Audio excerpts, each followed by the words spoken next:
Did that transition really weird? That was weird. Guys, welcome. Fush, how good are keyboards? Antixius, Sinvec, and Ostisms. Welcome. Welcome, everybody. All right. We do have some news today. Some good news, but I mean, it's in the course of, us opening up these packages. We have 4 packages to open today, and 3 of them have been redeemed so far. So if anybody would like to redeem the last one, feel free, but we have the first 3 to go through.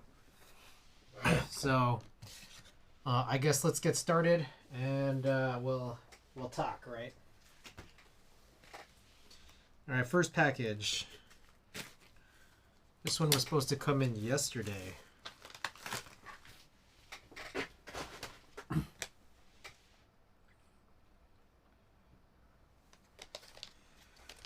We got another archetype artisan come in.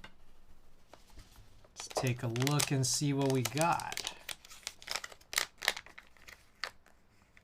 Oh, this was the Donut Rush. The nice pink sprinkles. This sculpt specifically, the one that's kind of like the, I forget the names all the time, but this one's sick. The one that's like a skull, kind of like ripping through the that ogre looking face. Pretty nice. But this is a nice one, and I mean the pink is good because I guess I have that ditto, that pink ditto artisan, but I haven't had like a pink that looks like this. You know, so I feel like this one might go pretty well with something like Peach Blossom or something. Running on the honey board maybe. Pretty sick. Okay. You know what I'm still waiting for? I'm still waiting for the Chronos. You know what I think is going to happen? That's a great pinky. Yeah, Randy Ocean, welcome. Waiting for the Chronos. You know, how are we on the... let's check the percentage here on the challenge. We're at 65%. So I think, here's what I'm hoping. I'm hoping, because the Chronos is supposed to be, like, delivering, I believe. Let me move this over here a little. Chrono's supposed to be delivering pretty soon, if it hasn't already. And I'm just hoping that it'll, like, kind of, because, like, at least it seems like it's coming in a little slow to me. I hope it coincides with when we hit 100%, so I can move some of those artisans from the CC box into the Chronos, and I just keep it on my desk. Nap Wizard, welcome. Antixius, welcome. Bitter Seeds, welcome. Is that Hamon? I'm jealous. I think I need R2. No, this is not Hamon. Hamon has the sort of maroon, or I guess what would it be, burgundy alphas. This is Lychee, Jim K. Lychee, which Alhex pointed out kind of looks a little bit like Red Devils, but it's funny because it's not. Like, it's a little bit different. Red Devils is a lot more like freakishly vibrant, and then also has sub-legend. So you know what this reminds me of? This reminds me of like like Red Devils, but like the Teletubbies version. That's what this looks like. I like it. Okay. So that's our first package of 4. Only 3 have been redeemed, so if anyone wants to get the last one in. Color Nerds malding over red colored keycaps. Yes, it's not two-tone red, my bad. I just need more red-centric sets. Hater mode enabled.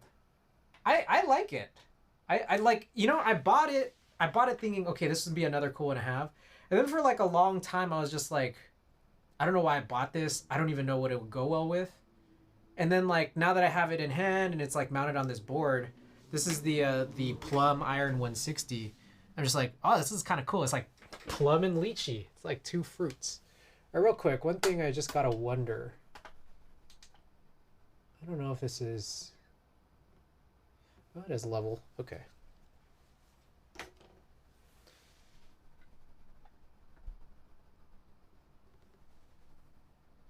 What the heck happened? All right, we good. I'm waiting on Binksy, which is essentially burgundy. I feel you. Yeah, no, I'm waiting on Binksy too. Binks is pretty sick.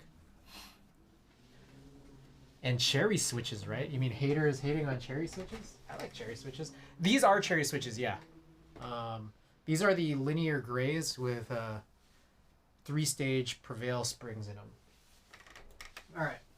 What else we got? Oh, what order should I go in? Well, I guess I'll go in this one. Yeah, I slept on Bingsu. I might pick up extras. Bingsu's sick. Sick. I forget. Wait, hold on. Let me check. I gotta be sure of what it was I bought with Bingsu. 1 second while we find out.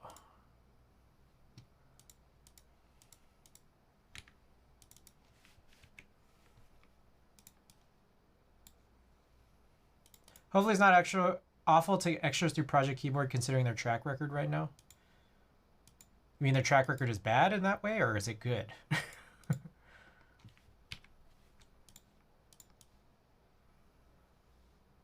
What the? Oh, my Chrome has been like kind of crashing lately. Just crashed. Their fulfillment is ass.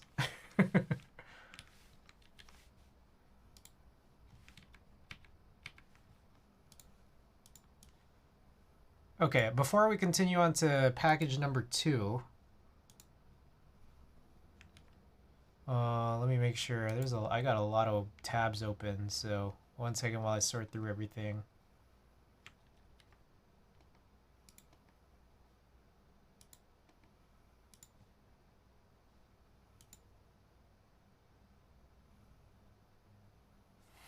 I just got tracking for GMK Stealth and it arrived to them at the beginning of the month. Well, speak of the devil.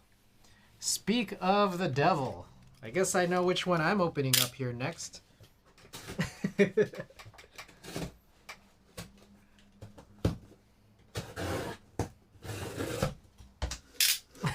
Damn. I was trying to decide. I was also looking some stuff up, but I was trying to decide which one to open next. But hey, take a quick look at this, guys. Woo! We got Stealth. Look at that. Oh, you can see me in the reflection. Fucked up. I'm pretty happy with Red Alert on my W1AT. Finally pulled the trigger, and it's my fault. It tipped me over the edge. Hey, whatever I could do. Also, I'm trying to use Marie. This is Marie, right? Use Marie to cover it up. It kind of matches with the theme here. Bromat, Lychee, Marie. But the thing about this is that we got a lot of kits for this. We got a bars kit, and we got the alternate alphas kit, which will essentially turn this into Novel Keys PVT Cherry Charcoal. Except it won't have the wedgie arrows. Did you get the extension kit for Stealth? I'm hunting for it. I don't have the extensions, but I do have the bars and then the alt alphas. But we got a few more things in here too. Looks like there's a couple stickers. We also got the desk mat, my first desk mat in a while. And then finally, we got 2 Ramas. I'll see if I want to use these. I know that like when these first like came out, I feel like people were kind of going crazy over them because they were, I don't know, they were just like, they were a different shape. And then there was that Rama guy, you know, the not Rama, but the guy who bought all of the Ramas to fill out like a top row, which had to have been, you know, like several $100s, right? But yeah, so here they are. The matted Rama is fire and people love it. Really, more so than the glossy one. Yeah, I got one of each, so let me buy the mini bars off you. I kind of want to keep them around, but I don't know yet. I don't know. I'll have to see. If I let them go, I'll let you know, Nap Wizard. But I think I might keep them, but I'll see. I saw that Rama top board insane. Thanks, Dog. Yeah, no worries. Okay. All right, so that's Stealth. I guess maybe this could be a chore is to organize this whole thing if we get to it a little bit later. Okay. All right, I just want to mention that was package 2 of 4. But there still should be one more redemption left, if I understand correctly, for one more package redeem. There's only been 3 of the 4 that's been redeemed. And I feel like the 4th one you guys might want to see. That's what I feel like. Oh, you know what I was doing? I was trying to look up what I bought as part of Bingsu. That's what I was looking at before. Bingsu. On Bingsu, I bought the base, I bought the alternate mods, I bought the Hangul set, and I got 2 spacebar kits. Not 1, but 2 spacebar kits with my Bingsu. Hell, I just like Windows caps from Red Alert. Maybe I'll eventually send them. Wait, are they like sold out already or something? Or did their extras drop yet? I mean, I'm guessing they dropped if you got it in, or got in on it, right? Or did you get it secondhand? All right, Randy Ocean, thank you for that final redeem. Okay, so we now have all the packages redeemed, but right now we're on the 3rd of 4th.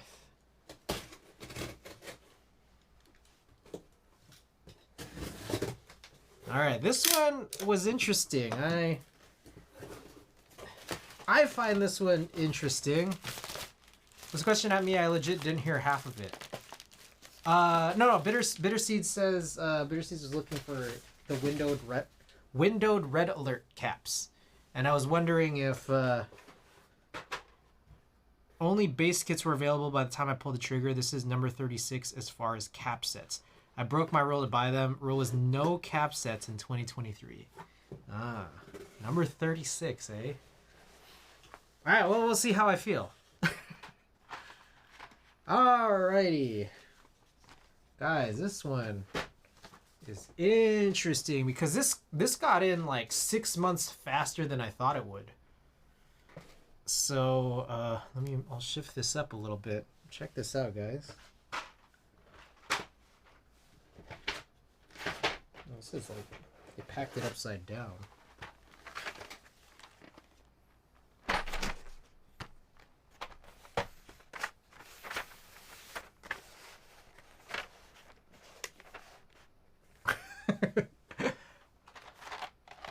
So I got a few kits. I don't know if you could tell.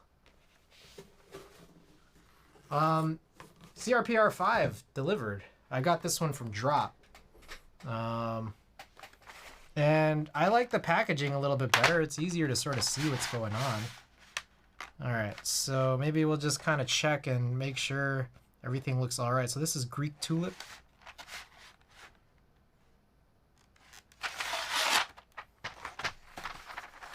Two legit oh, I see. Okay, so these are like, there's only 1 layer per, and then on each one,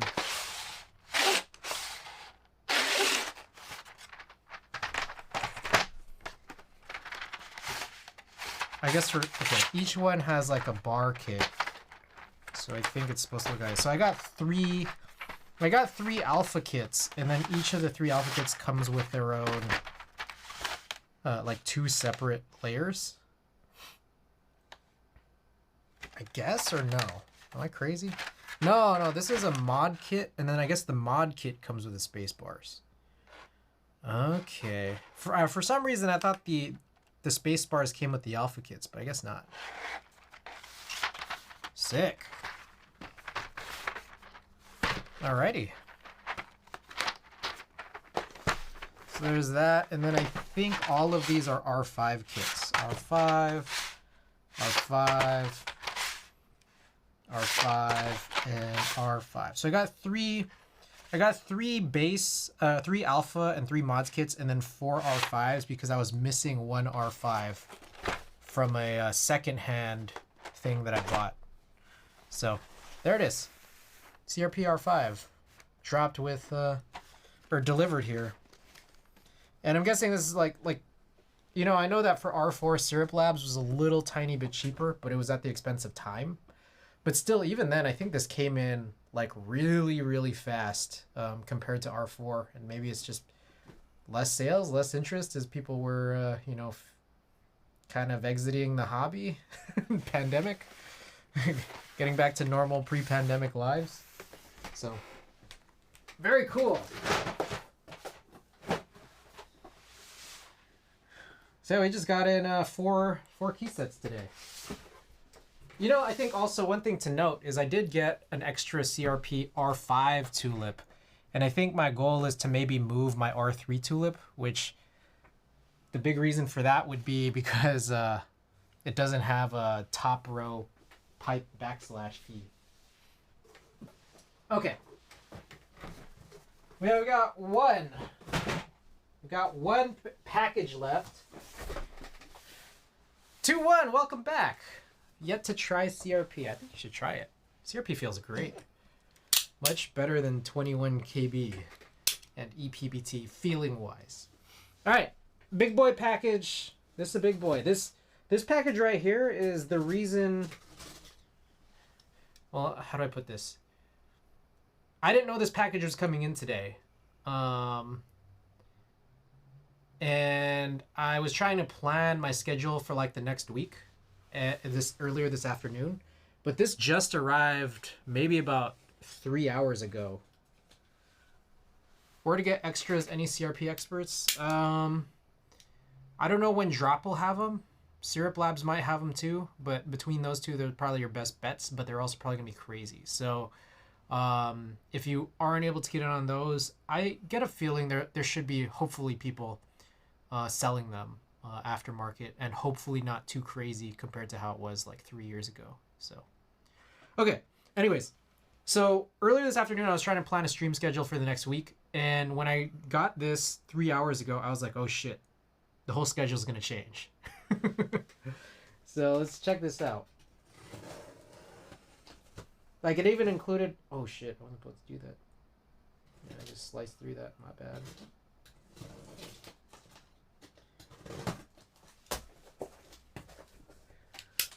What I was gonna do today changed. Oh, by the way, guys, Watagaki's in the building. Guys, I got this Death Note tee from Watagaki. Check it out. Oh, he's even got backside, that back hit. Boom.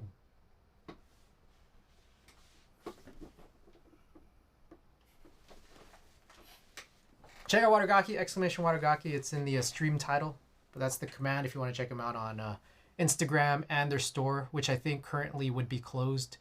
But you know, through their Instagram is when they kind of announce those drops. So check them out, exclamation Watagaki.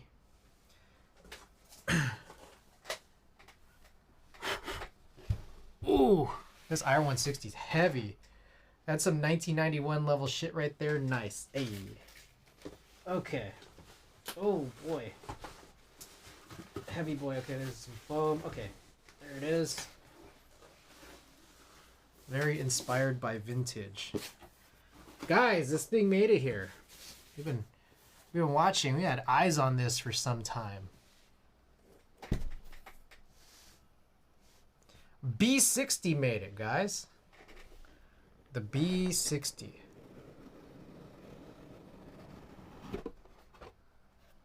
So let's take a look and see what's inside. Oh my goodness. I touched that. Oh, Mod Musings. Hey, guys. Mr. Mod Musings.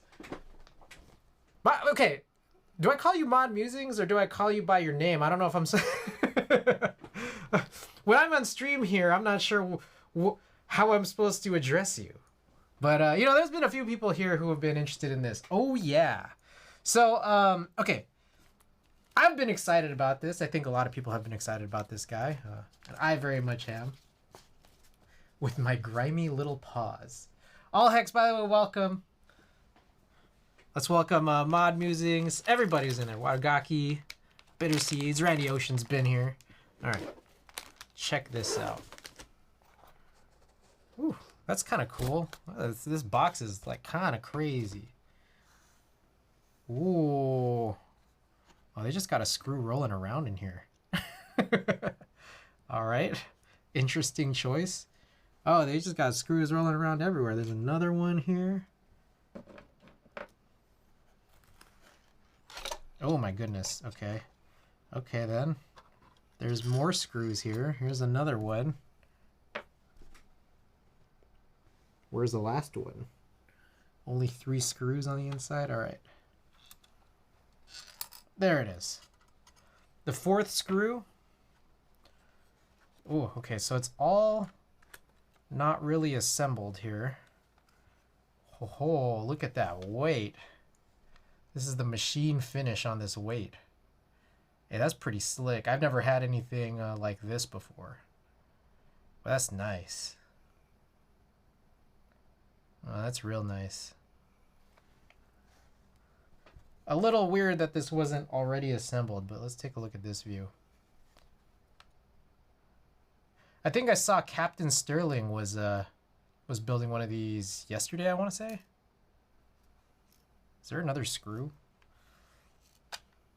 Ooh, baby, I like it raw. Okay, I kind of want to figure out what's going on in here. Oh, there's another screw that kind of got loose in there. This looks like it's kind of for a daughter board, I think. Had a hell of a ride tube, vibrated those screws right out. I know, I'm pretty sure that's what happened, huh? Okay, so this is a daughter board screw. Big boy front height.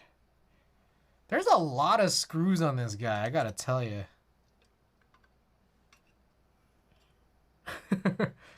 There's a lot of pieces. I wonder if there's like a guide. Like it's probably like it's not. I don't think this is gonna be incredibly hard to figure out, but it's just like you know, this is a lot more screws than I'm used to in a board.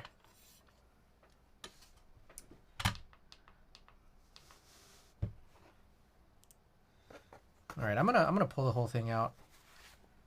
Whoa! All right, there's. I think this is. Wait, I don't know what this is. Whew. Me looking at my Envoy, it was 2 screws to hold it together. All right, what is this? Somebody's gonna have to tell me what this is. I don't know what this is.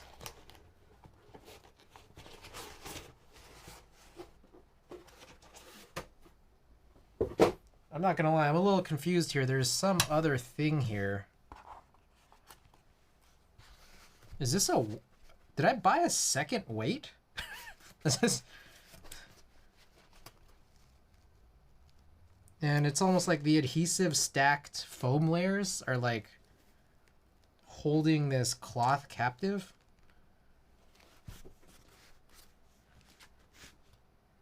Might be old news, but did you see the Victus Mini from, is it Min or Mini from Blind Assassin? I have the Sin. I remember reading or looking a little bit at the Min, but I didn't look too hard because it's Mini, because it's not an HHKB.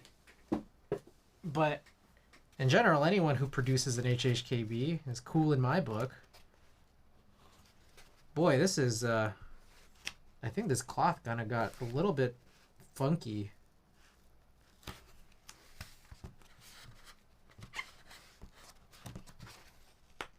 Mini. It's the 40s form factor HHKB, yeah. Boy, look at this cloth. I don't know if y'all see that. This is not supposed to be here. Okay, I'm not gonna lie. I don't know what this is. There's a chance here that I bought an extra weight that I wasn't supposed to. Or, I don't know. I hate that foam adhesive.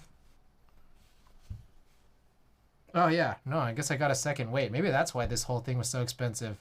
I bought another weight on accident. I swear to you guys, it said it wasn't included.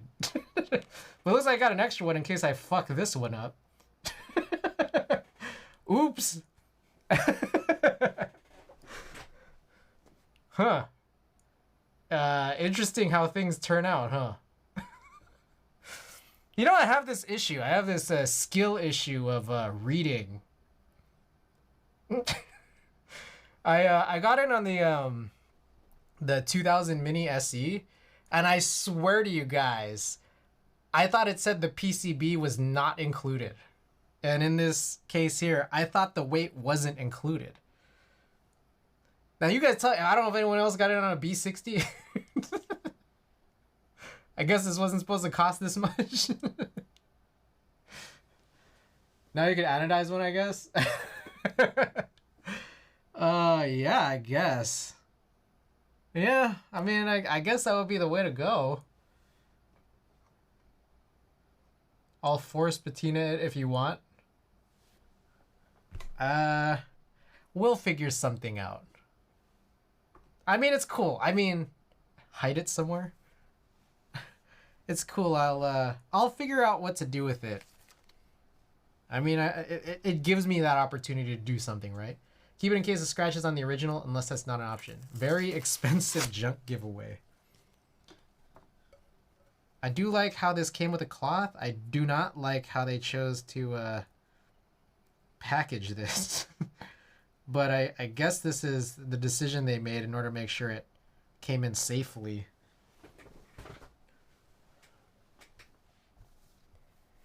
If you want it to be a test run, yeah. Yeah, no, I feel like we'll do something with this eventually.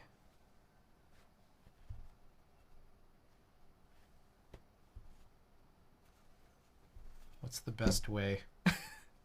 What's the best way to put this back together? All right. So anyways, let's talk about this a little bit. They were confused over there. He ordered 2 weights. How are we going to package this? I'm sure there were others who did. All right. Little funky spot there is probably like a little bit of that adhesive or something. This is on the inside internal. There's like these. I don't think that's me. Little finishing. I don't know if it's really a finish issue. These things probably rub off. There's little dots on them. Okay.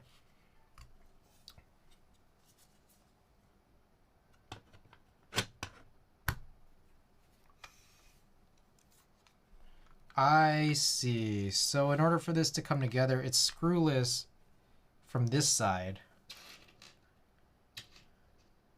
Interesting. I'm a little curious here about like the plate situation.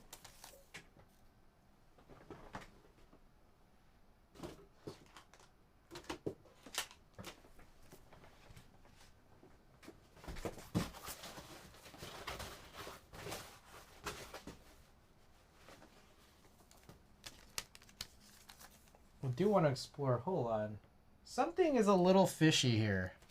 Just a little bit fishy. 1 second.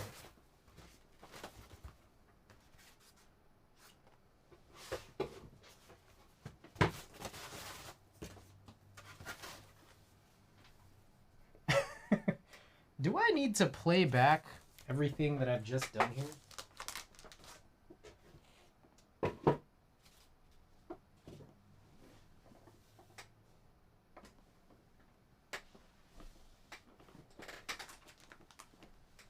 Okay, no, we're good. So I think I bought 1 PCB, but fortunately it's just an H60 JST. All right, so I bought 1 PCB and apparently I bought a second weight. Is this gasket mounted? I believe it's top mounted.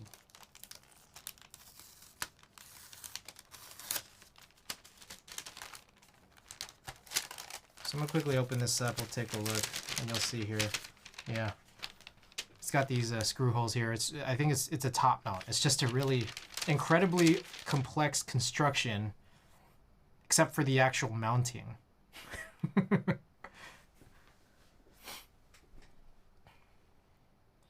Okay, and then what was I looking at? It looks like. Got it. So it's screwless. You should be able to get those in there. Wow, this is like crazy. What are those L-shaped cutouts in the seams? L-shaped cutouts. Huh?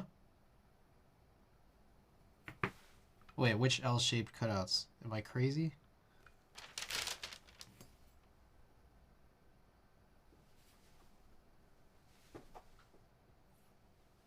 Inside the case?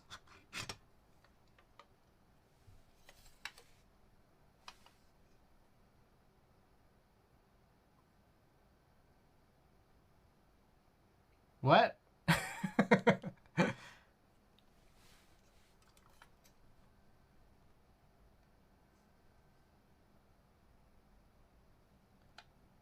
It's alongside the inside seam where the mounting posts are.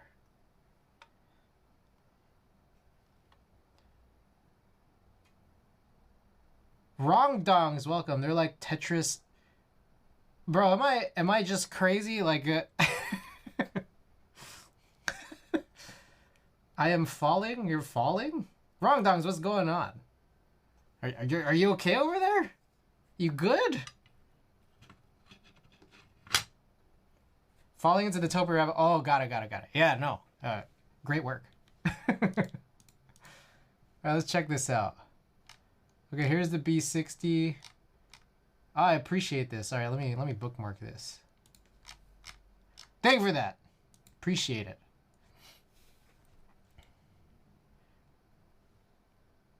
You can thank Big Beat Ken. Hey, shouts out Big Beat Ken. Big Beat Ken offered to help me secure a a live oak when he realized that he kind of messed up his situation in terms of securing it. Bruh, look. Oh, those. Got it. Okay. So out near the top. I think the positioning of it would have possibly been a little bit of a helpful... What are they? I don't know. I don't have a good answer. Gaslighting, what's the... No, I didn't know which, like, what general area you were referring to.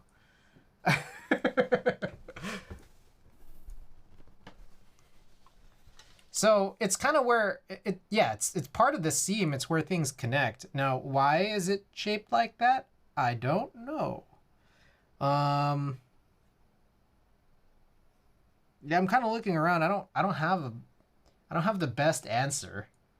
I'm so mad at the live oak sold. Oh, a live oak sold for 700? That's crazy. I'm guessing just the case, right? Not a full build.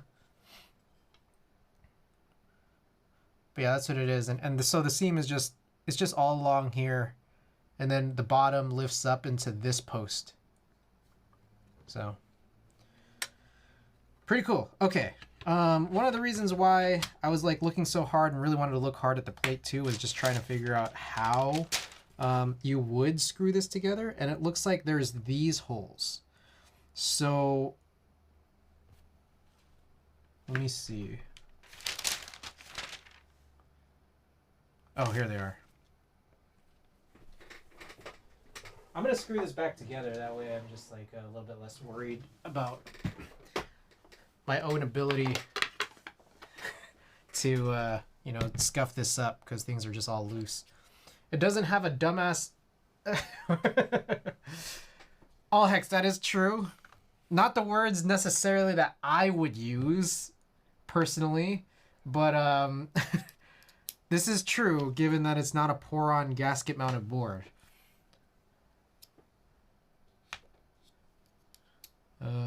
One second. I think before I screw this together, I am gonna tighten these daughter board screws up just a little bit, so these don't come off. Okay.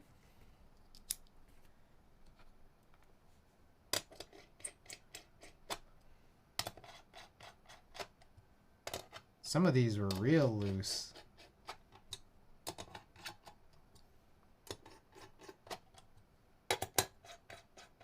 I'm not tightening them all the way, just tightening them enough.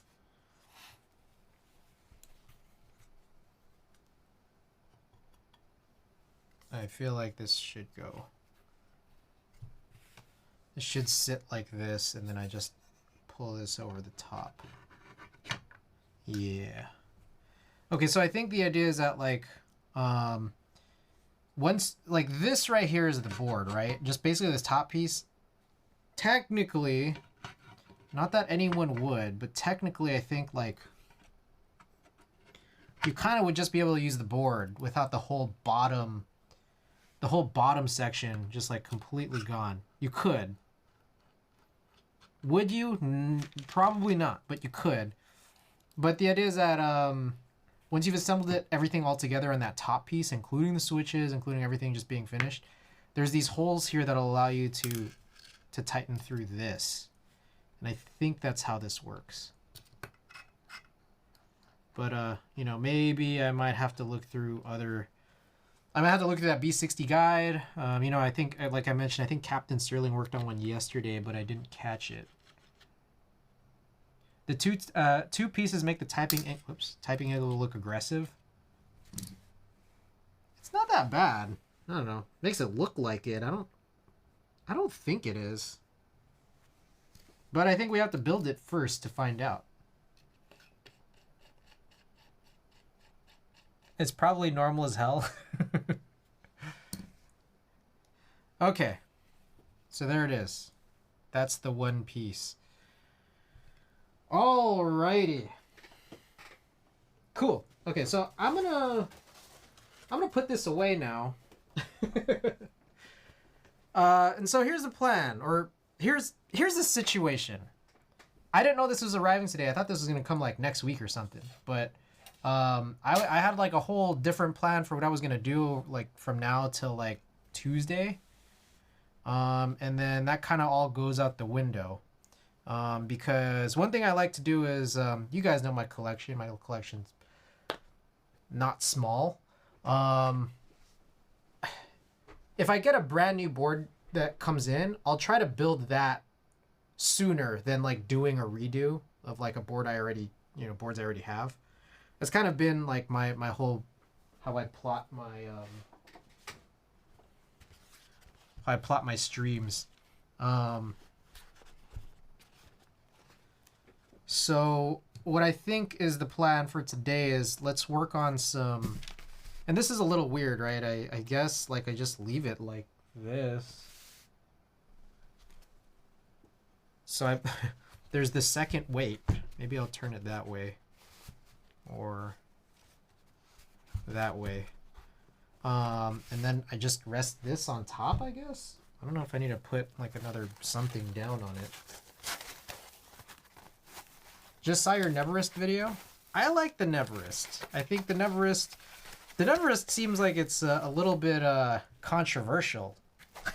Some people do not like the Neverest. I like it. I don't like it as much as the S60, but I like it. Okay. Hopefully that's okay. I'm all over the place. Anyways. So we're going to tune some switches for this B60 so that we can work on it on Friday.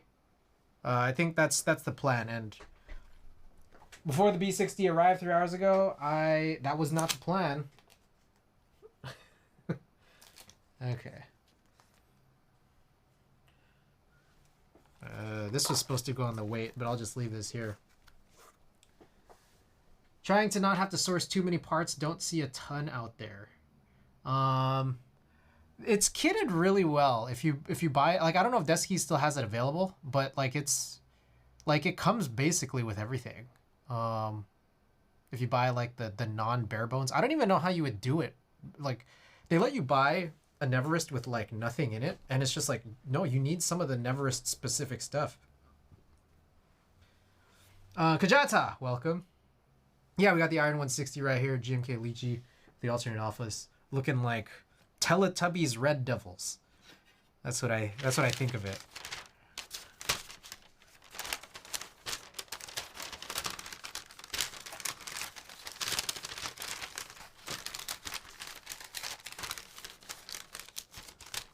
Okay, I like how they folded this better than how I see like weights and shit folded into paper like yesterday's Iron 160 weight.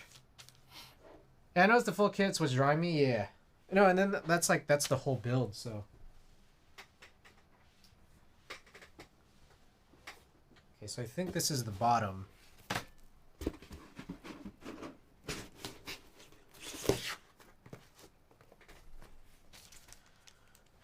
Okay. This just sits right over, except I got that little... I separated it not only with the cloth, but also this piece of foam, and I think the foam is kind of making this sit a little high.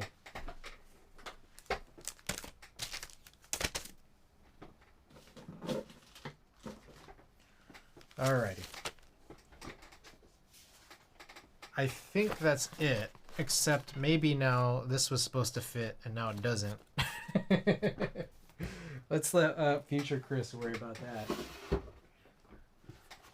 that. Oh, okay. Well, a lot of pressure there. It's a cool box though. Great box. All right. So foolish me bought that second weight. Shit. I was like, man, this shit's so expensive. I swear, dude, it said that it wasn't included. I swear to you. I know that, like, I added the weight because it said it wasn't included. Ugh. What a fool I was. Skill issues. That's what it is. I was mentioning, I don't know if I completed this thought from earlier, but the 2000 Mini SE, I swear it didn't include a PCB, so I bought 2 extra PCBs, and then I found out, no, I guess I have 3 extra PCBs now. Okay, so the move for today is let's figure out what switches we want to run on it. Maybe we'll run a poll. Hey, you guys get to vote on this poll of what switches to use.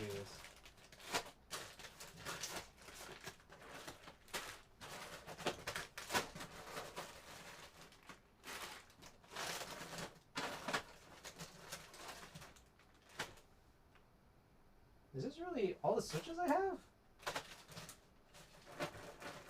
Why does it seem like I have really few switches? What? I could have sworn to you guys I had more switches than these.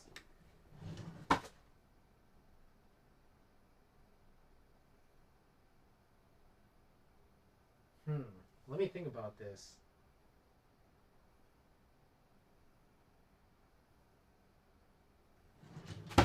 Alright, so I have 3 in front of us here. It smells like broken here. Alright, here we go.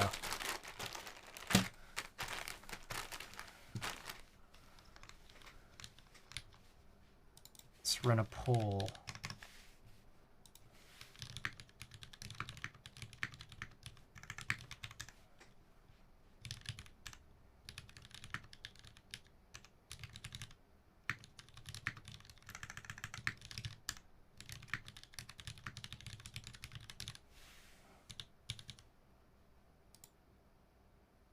All right, we'll run a 5-minute poll. All right, poll is up. Get your votes in. The very last one was too long, so it's missing a letter.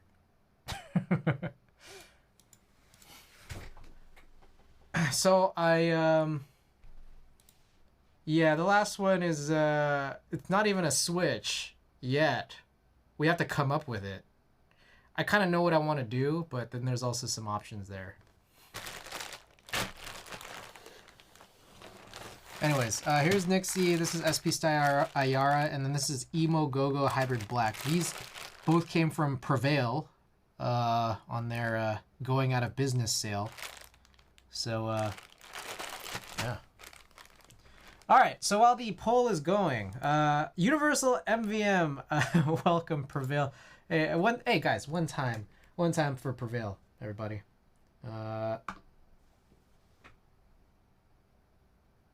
I don't know if I had a better sound effect than that one, to be honest. Because it's like, you know, it's a somber moment. Anyone want to buy my Prevail Epsilons? I'm good.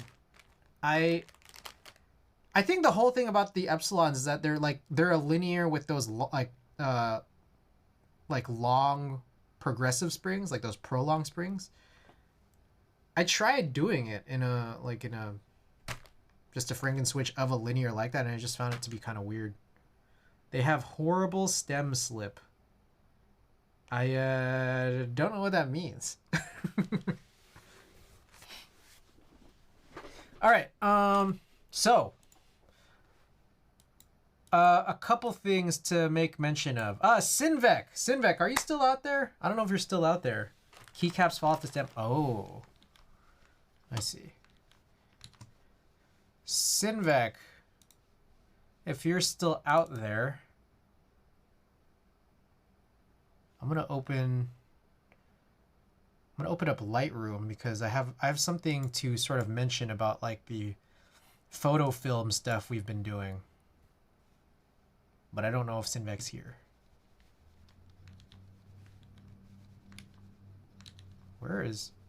What is happening? Whoa, shit. Whoa. Was that really crazy for you guys? That was weird. All right, Sinvec, yeah, I'm here. I just didn't have a keyboard connected. Okay, Sinvec, I have apologies. I have to make amends with you because there was a conversation we had, I don't know, at least like a week ago, where it occurred to me last night that you were right the whole time. It got weird for a second, but I tabbed out and back and it's good. Okay. All right, so let me try to find something that will demonstrate what it was retired. I don't know, whatever it was makes me want to buy a shirt. Oh shit. Real good, real good. What's an example? Oh, I guess recent shots here.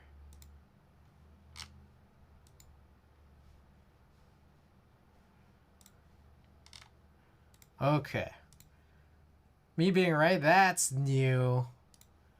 All right, check this out. Wait. What the?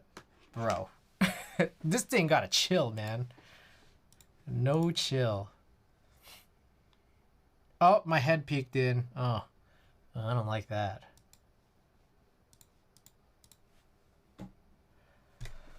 Sinvec, I think you were right. What the fuck? Yo, what's going on with all this, dude? This is crazy. Dude, this is not what I'm trying to show right now. Yeah, I feel like Lightroom is kind of going a little nuts, or just, I don't know. Maybe my GPU is dying. Hail. It's hail. Anyway, Sinvec, you were right. I think. I'm not 100% sure. But I think you were right about something, or whatever you said gravitated me towards what the right answer was. We got these orange edges here on some of these inversions. On these photo film shots. And also, by the way, I did update the collection page. It has these photos now, so you can go and hit exclamation collection if you want to see a closer look at this stuff. I posted it anyways because like what else am I gonna do, right? But it's there. Eventually I'm gonna get better shots of this. It also shows up here in this photo as well. I think it's a mix of things. It looks like SP Star IR has won. Oh, that's interesting. I thought the Nixies would have, but all right, cool. All right, I guess we're working on IRs tonight. Okay, so it's a mix of things. One is, I think it shows up when there's more density around the edges. So like this is really particularly like dense as in like if you're taking like a night shot, for example, here's one. This one is a really horribly underexposed photo that I took earlier in the roll, which was at the LF System electronic concert or electronic event that I went to on Saturday. Look at this. What the fuck? Look at this. Bro, no chill. Literally no chill at all. You don't see a whole lot going on here. Fucking, I don't know what is happening. Do I have two of these open? Is that what was going on? No, it's still happening even when I closed one. All right. I try to not show that. Okay, so you don't see a whole lot happen on these underexposed shots, but when they are really highly exposed and dense, right here is when you start seeing some inconsistencies. You can even see it in the negative starting right here. And my thought was this was like some kind of a light bleed. Oh, hold up. This is some kind of a light bleed that happened like at the film factory when they're sort of putting together the emulsions and then punching in the sprocket holes and then getting them in the canisters. It's not. Sinvec, I'm not 100%, I'm not 100% sure what you said, but I think when I started looking at this last night and I started thinking about what the conversation was like the last time we talked about this, it made me realize, and I just looked it up, and this is what it, like Negative Lab Pro, the producers of the software, the plugin that you use for film inversions in Lightroom that's really popular, they mention what are these orange blobs? And they kind of mention like these orange blobs might be leaks around the edges. Now the thing is that like this might more be prominent when you have a cut. There's no cut here, but I guess like a cut would exist on one of my many other rolls. Like we could look back at, say for example, 221. 221, this is Playboy Cardi. Actually this one here. I can't eat or drink anything Ramadan. Yeah. Hey, Sun, welcome back. Oh, well, stay safe. I think that's, you want to make sure you're safe. So here's a cut right here. Fucking all these dots. I don't know what's going on with the rendering right now. This is kind of nuts. All right, let me restart Lightroom. This is maddening.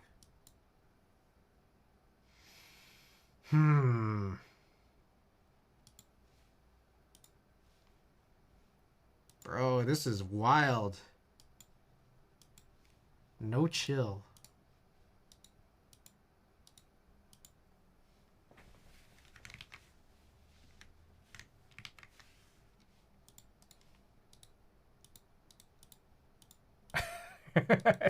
I'm trying to go through this whole explanation and I literally can't because my machine's freaking out. All right, well, I'm gonna wait to see if things will just settle on my machine, but I guess we're gonna start working on these switches. Like, here I am trying to have like a whole TED talk and also, acknowledge, the brilliance from Sinvec, and I literally cannot because things are going a little ham here. So I guess we'll just start working on these switches.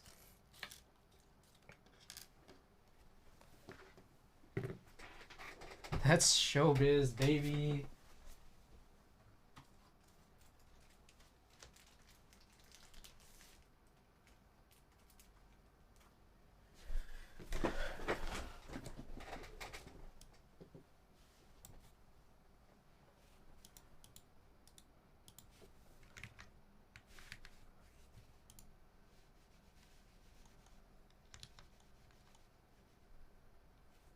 All right. My machine's breaking down. I think I should restart this. Oh my goodness. Smiling down with the big old raid. Smiling down, welcome. Welcome, welcome. How's it going? We are trying to troubleshoot some machine issues. We're going to be working on some switches tonight. SP Star IR's one. So we're about to crack these open. But before I was doing that, I was trying to have this whole talk that required me to use this machine in front of me. And it was flipping out, so I never finished it. So let's just proceed. All right, so I'm gonna crack all these guys open. We're gonna break them down as we usually do. Let's take a look at these springs. It looks like these are short. These are two-stage short springs. What's even the point?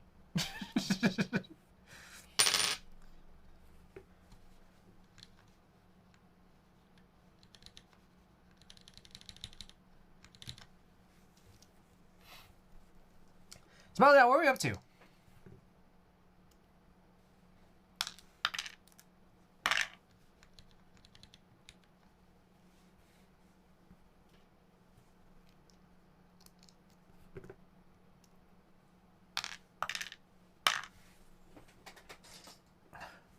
Wait, why is it pointless? The joke is that I never like short springs. So that's the joke. So like for me, I'm just like, okay, why? If it was a short spring, why did you do anything to it? Like why did it have to be a 2-stage?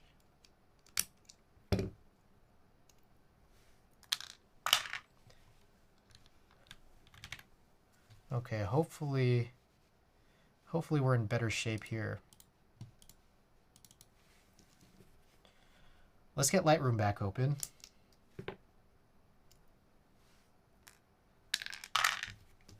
Was this lubed? I think there is a little lube on this. Well, now I feel like the fool. What a fool you were. To put your baby in those balloons. All right, let's go back to this. I'm going to try to continue my TED Talk again. Okay.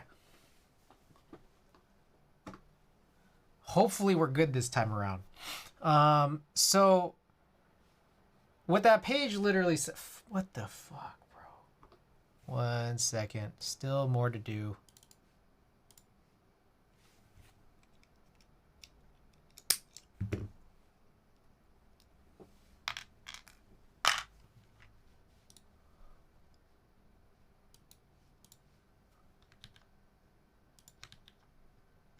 Nope. Okay, here we go. Princess Luna, welcome back.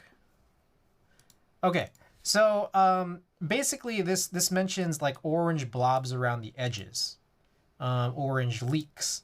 And so that would be really prominent on a guy like this where there's a cut. So it's like anytime you're on the 1st or the 6th image of a strip, you'll end up getting like a crazy thing that happens like around here. And so we can see that prior to me resetting this back to a negative, there's like, yeah, it looks a little crazy around like this edge. And I guess it's not so terrible here, but it's not perfect. Maybe a better one would have been, say, this guy right here. There you go. Edge, lot of density there. Before I reset, when I had an inversion, there's that big orange spot. And so that's kind of what it was referring to. And so what I realized is that, like, okay, if this is happening on edges of just some photos, I think that this is probably related to what's happening in the sprocket holes. So the idea is that, like, the light is shining through, and I think it's kind of spreading out really unevenly because there isn't a literal physical, like, dense material that the light's shining through. It just spreads out like crazy in an area like this when you have an edge. And technically these sprocket holes also act like that edge. And so Negative Lab Pro talks about this, but they have no idea what I'm using. So this more comes down to a matter of the equipment that I use.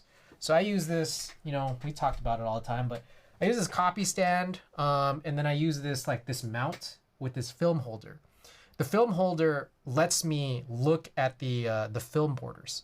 And I think the film borders are really useful, like, in my opinion, because they let me know where I am on the roll when I'm running a scan. So like right here, like if I'm trying to do 36, 37 exposures on a single roll and I'm rolling it, I might miss a frame if I don't know what the number is where I need to be.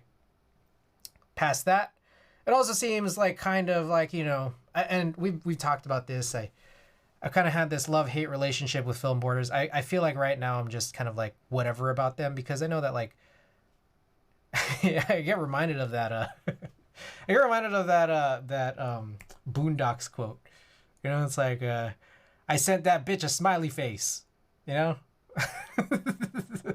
guys know what I'm talking about? Like, I feel like it's just like, give people what they want, Bitches love smiley faces. I feel like there's a lot of people who, when they're looking at film photos, they're like, ooh, film borders. And so, Nap Wizard knows what I'm talking about. So, like, I feel like that's the things, that's what people think about film borders. So I'm just like, okay, just give it to them, right? But the problem is, like, if it's going to cause, like, these sort of, like, crazy light bleed issues, This equipment actually by default comes blocking the borders, the sprocket holes, and everything. Like, there's a part of me that's just like, if this is gonna be a big problem, like, I might as well just cover them back up. What was the original accusation or baseless argument? Oh, film borders. I don't really like film borders that much because it screams too much like, oh, look at me, I shot a film photo. But the borders are useful in terms of seeing, like, you know, what number you're on. But it seems to be causing a problem here in that, like, light gets leaked through like crazy. So I don't know what to do. Like, if anything, what I'd love to be able to do is to figure out how to cover literally just the sprocket holes, but then retain the numbers and, you know, just all the rest of the data here, so that I can see what roll of, like, what film stock I used, what number I was on.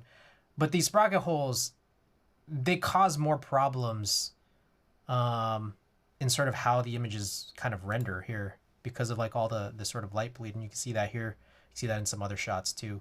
And that's exactly what happened on these keyboard shots right here.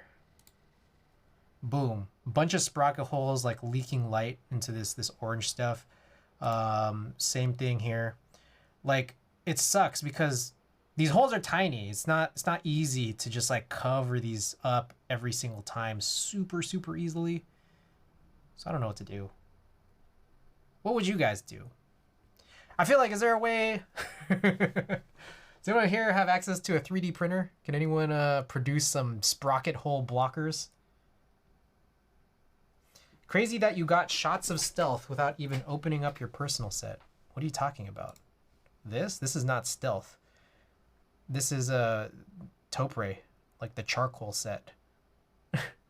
I would embrace the scuff. It bothers me because it actually legitimately bothers me because you can't even get let's see.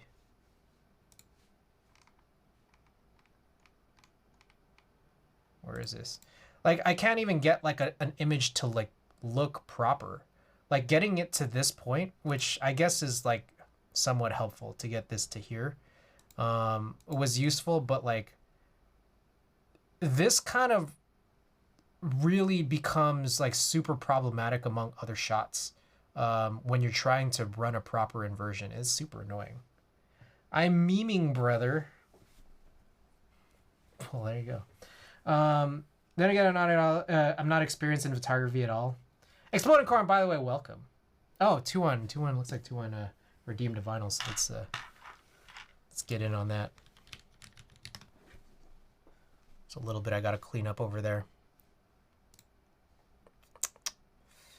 One second.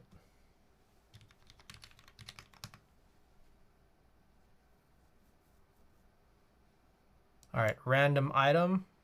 Oh, shit.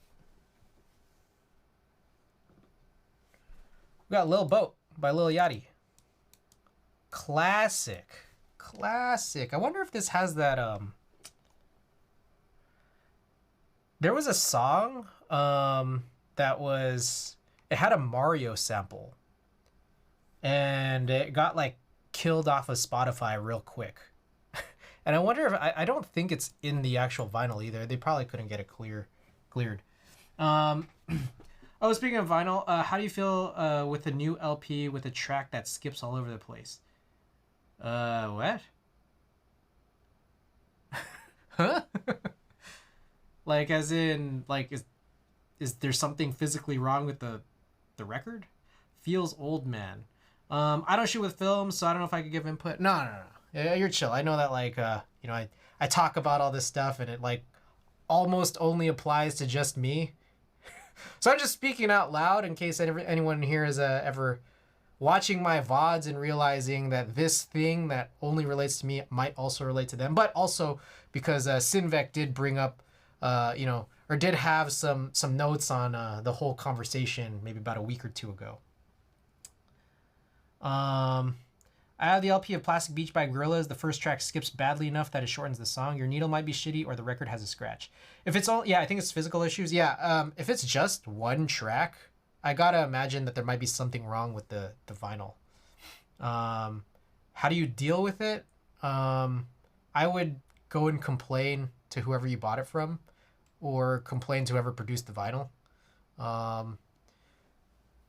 Yeah, I don't know. Like if you bought it off Amazon, I'm sure they'll happily send you a replacement. If you bought it from some other place that does like pressings, hopefully they would too. Yeah. Thanks for the rundown. That was really close to what I was suggesting, so I'm glad the conversation helped. Yeah, for sure. Because, like, one thing I just kind of came to realize is that, like, I don't know. I think the pattern was the density. Like, the pattern that made me realize it was within the same exact roll, like, some of these darker shots didn't really have the problem. But when you have light shining through and, like, some really dense portion of the film, that's when I noticed things got kind of nuts. And so, yeah, I think it would be worthwhile for me to sort of figure some of these things out and what to do. Because, like, what sucks, you know what really sucks is that, like, I have 500 rolls and I'm still about, like, 150 to 200 behind. And I've been doing them all with the film borders. And that's fine for ones where there's less density around the edges. Completely fine, to be honest. But the problem is that for when they are, it's almost like I need to do a second pass of scans where the sprocket holes are blocked. It's kind of goofy. If anything, it's like at least I have a good reference. Like, hey, like I could always just go back. Like if there's a shot that looks like I would really like it, I'll go back and just rescan that one shot so that like I don't have the orange blob light leak issue for that specific scan. And, you know, I have binders. I could go back and physically get it. I could cover up the holes like in the mount. We can handle it that way. But again, if anyone has access to a 3D printer and can produce something that would help me block out sprocket holes, but like retain the rest of the data, would appreciate it. Good night, y'all. Have a good rest. Hey, Nap Wizard, thanks so much for dropping by. I can ask a few friends that shoot film and develop themselves, though. That was cool, especially if you know anybody that does this DSLR scanning, or you know just however they might scan. See if they have any input. But I feel like this is the answer. But solving the issue, like this is what it's saying here. Look, here's some tips. Mask out any light that isn't directly illuminating the negative, and that's what I'm talking about when it comes to like. I think what they even explain here is that you could like use some like construction paper for like edges. So I think specifically just for those edges, like those Coachella shots on that other roll we were looking at, just tape something at the end of the roll or at the end of the strip. Excuse me. That'd be one way to go with it. Other than that, the sprocket holes, that's where the problem is. Make sure negative is close to whatever is diffusing the light. So that's the other thing too, is that this mount specifically is not doing that because it's supposed to try to be diffusing the light the way that it needs to be.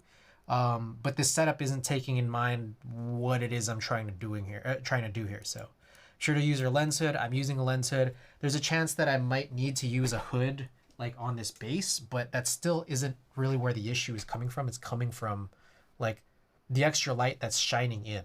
So, you know, take off any filters. I don't have any filters. Here's one that I haven't tried. Oh shit. Here's one that I haven't tried, is flipping it upside down. So there's like the two sides of the film physically look different.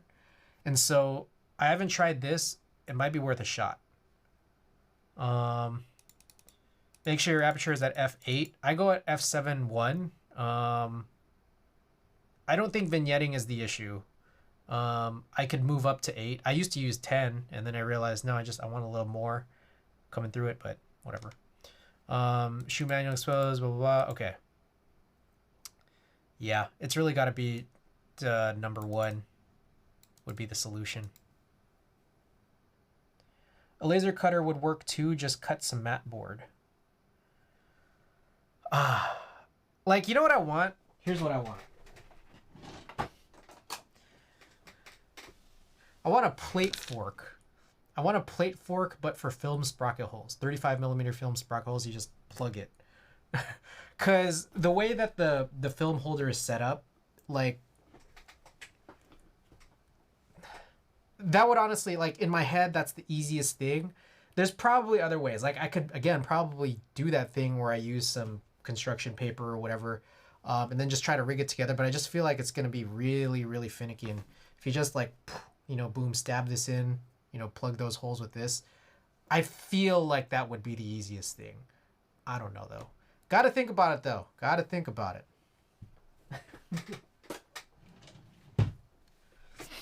Okay. So that's my story. Thank you guys for listening to that. There is one last thing, guys.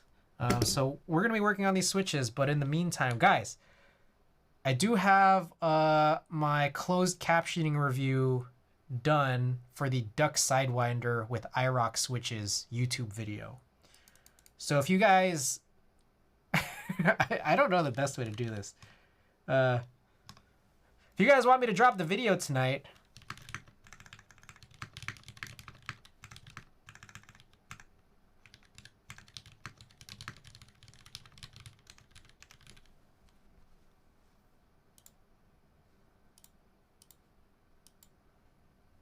if you guys want me to drop the video tonight, check out the poll. Get your votes in.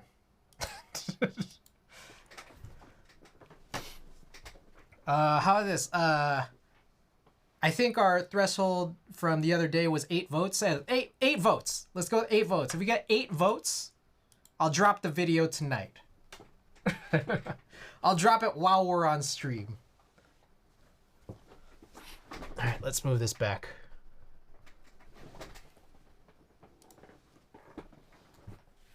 Kill Combat, welcome. I mean, I could imagine vignetting making it worse / exacerbate the appearance of the orange.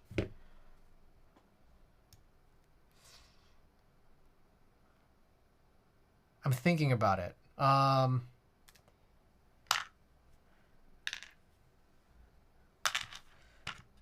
think in a broad sense, it could. I don't think that, first of all, the difference between F7.1 and F8 is going to be huge enough to cause that problem. Past that, I think that for what I'm doing specifically in this, I'm not sure. It might be. I mean, I could go to F8. Like, it's not a big deal, you know, but...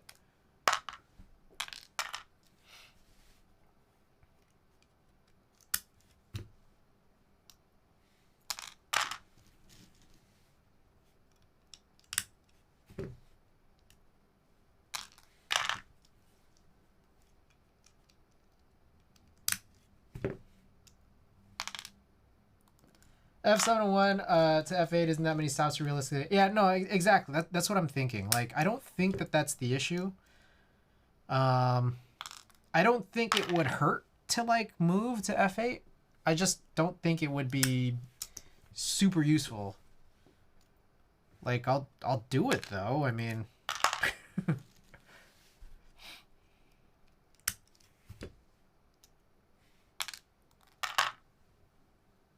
So I assume the film is fed through using the sprockets. This should mean that the frame is in an incredibly consistent spot vertically. So I presume a strip of matte board or gaff tape. Haven't used gaff tape to seal pinhole cameras. Block light really well. Could be used to block out the holes on top and bottom. No. Okay, so the film holder is not held together by sprockets. Or it doesn't hold the film by its sprockets. The film holder can even be adjusted to get rid of the film borders entirely. I can do that, and that's fine. Like, if I want my pictures to act like my scans to actually look good, I'll do that. My issue, the two caveats with that,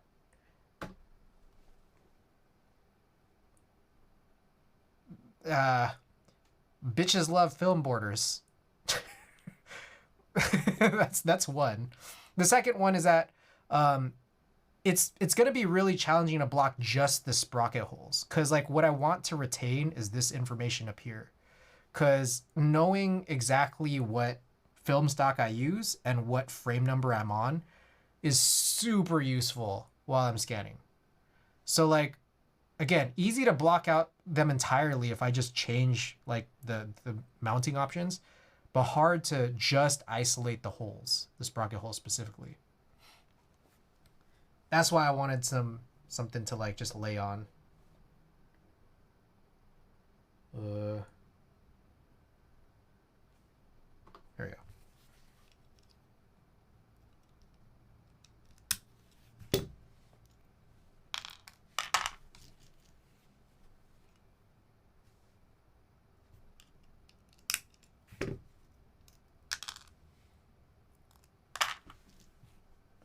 Yeah.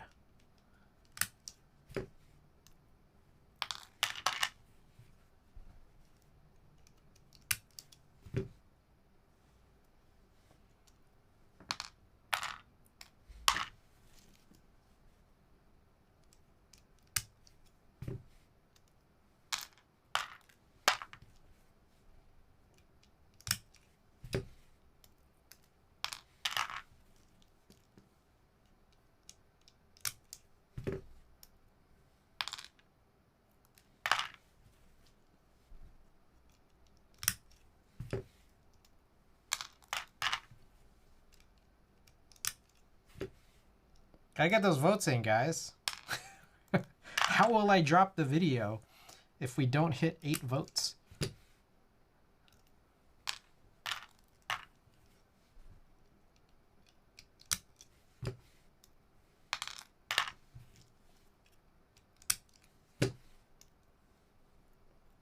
This is one of those times where a different digitization technology would be superior. If light weren't traveling so far to the sensor, it wouldn't bleed.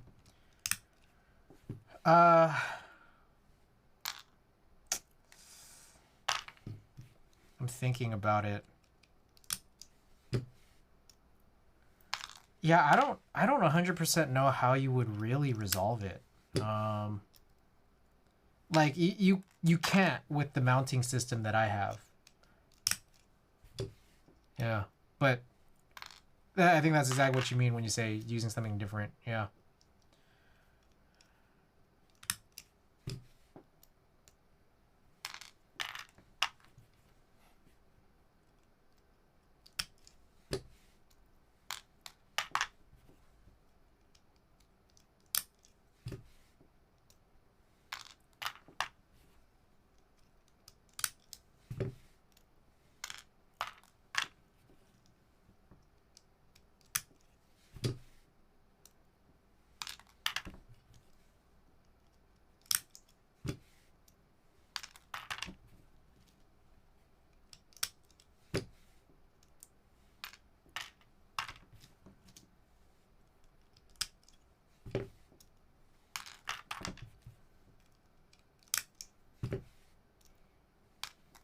I'm like thinking about it. Like, how would you really do this?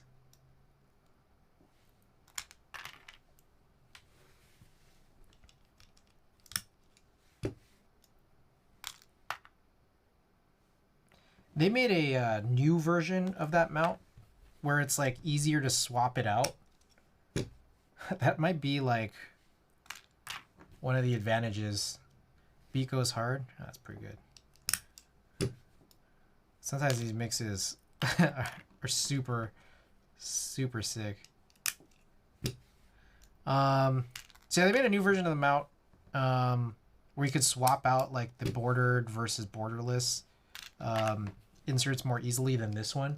This one was like the V1 that I got in 2020, but they like just came out with this new version of it. And it's like, man, these things are expensive, man. Like, I get that they're not really producing them in like super high mass. But damn.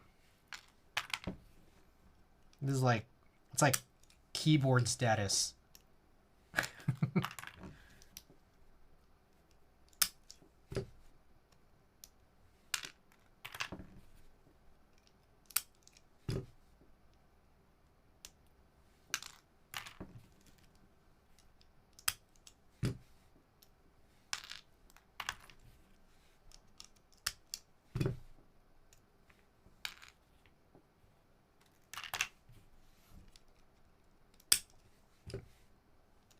Oh, I guess I only need 60, right? 2, 4, 6, 8, 10. Oh, okay. I think just one more here.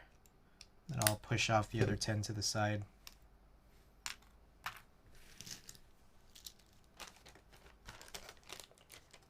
Oh man, are we gonna hit 8 votes? I don't think we're gonna hit 8 votes, guys.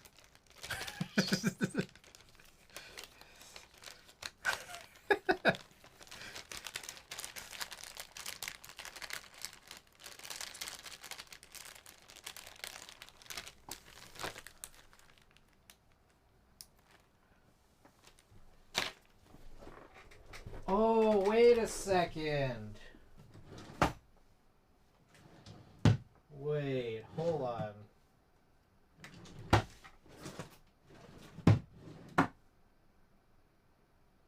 Why do I feel like I'm missing a bunch of shit?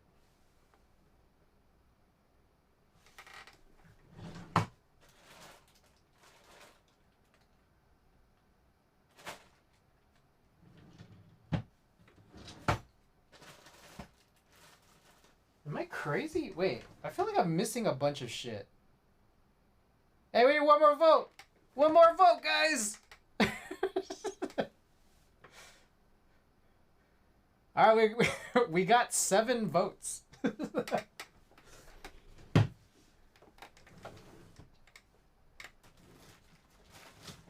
You know what that means.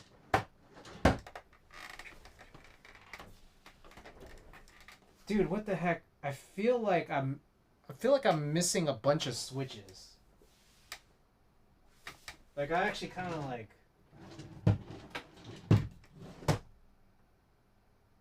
I'm kind of weirded out right now because I swear I had more. We did the oolongs. What were the last switches we've used? In all of our builds.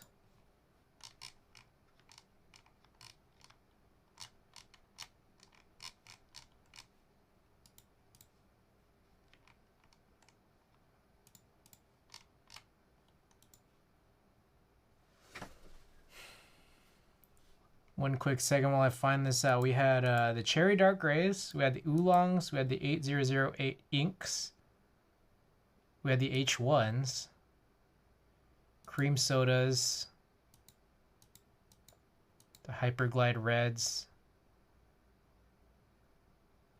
Damn, maybe that was it. The Switch, dude, this, I swear to you guys, someone's just stealing shit. PC, welcome back. All right, we didn't hit 8 votes. But if anyone who didn't vote came clean and says, drop the video, I'll drop the video. Meanwhile, I gotta figure out what's going on. What's going on here? Why does it feel like I lost a bunch of stuff?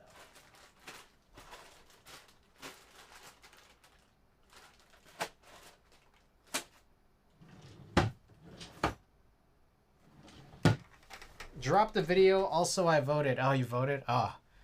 All right. Well, we gotta wait till someone who didn't vote says drop the video.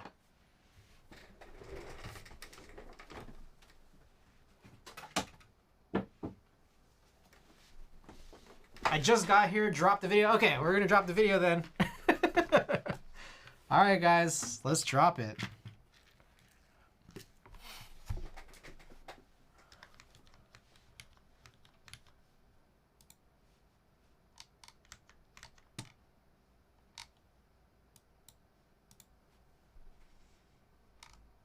Alrighty.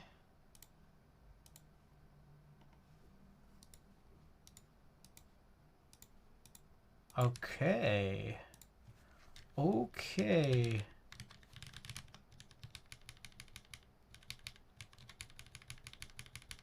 Just addressing a few things here.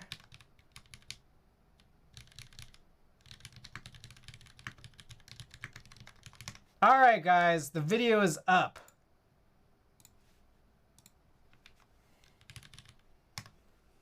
Duck, oh shit, Duck Sidewinder. Duck Sidewinder. There it is. New video's up. Like, comment, and subscribe. Turn on closed captioning for a review.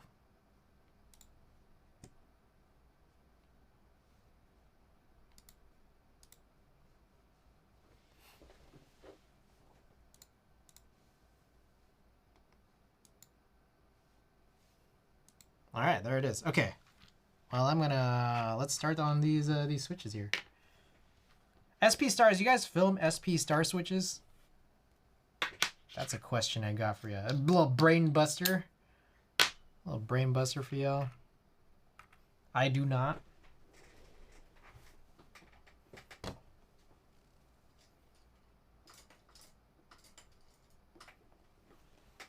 So y'all know how I lube. Even if it's factory lubed, I just like lube right over it.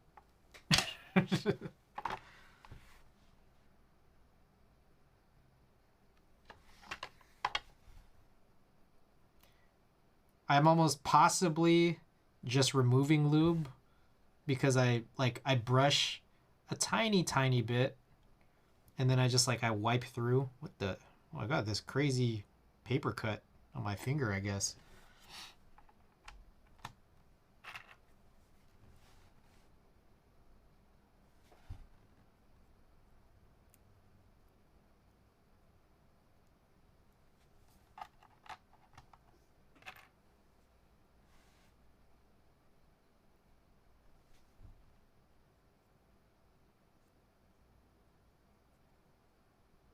Damn, it's already almost midnight, man. I just been talking bullshit for like an hour and a half, huh?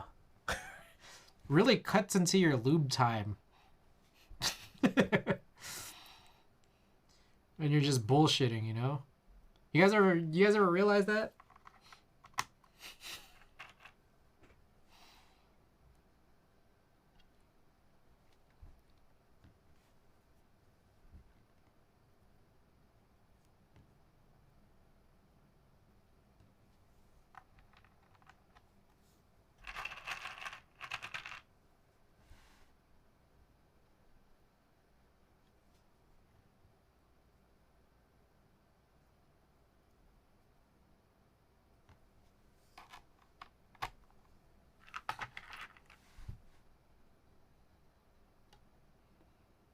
There's never too little lube time.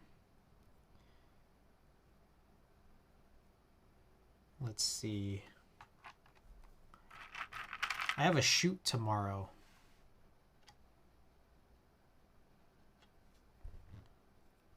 So I'm not going to be streaming tomorrow. We will be back Friday. And the hope is maybe I'll hopefully finish these before Friday so we could run these directly in that B60 build stream.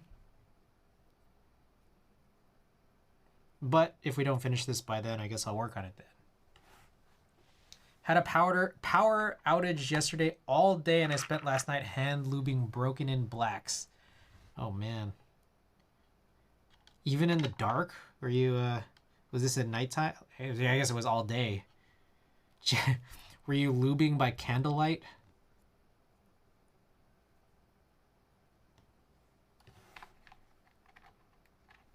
Yeah, in the dark I use a lantern. Oh shit. And candle romantic. Oh my gosh.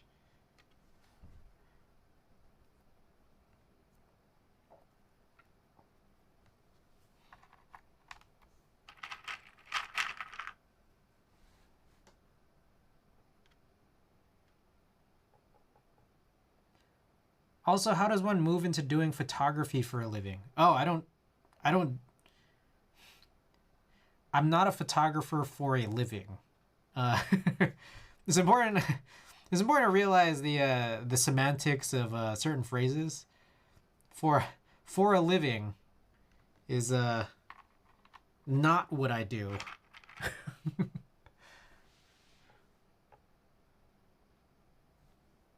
To answer your question, I can't legitimately tell you, man. It's when I realize what goes into it, man, that seems hard, man. It seems hard as hell. Like, I don't know 100% that I'm like built for it. personally.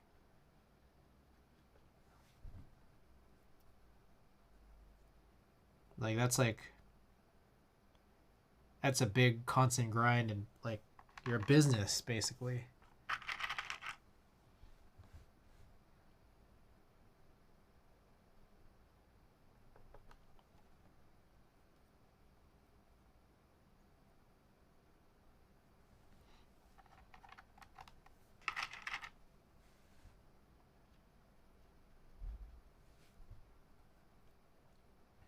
I imagine it can also vary pretty widely depending on what kind of photography. Yeah, yeah, it would, and it would also depend on where you are, and I mean like, yeah, that process of I don't know breaking in, it's gonna be different for sure.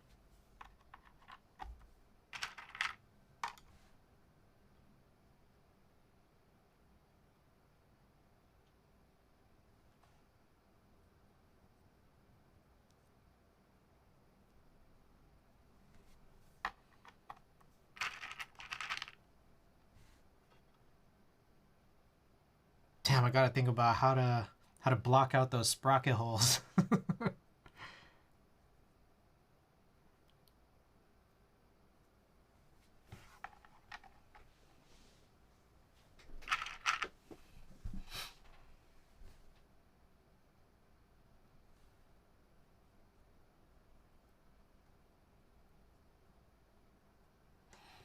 I'm gonna like look it up right now, real quick. Is there a sprocket hole blocker? 35 millimeter film sprocket hole blocker.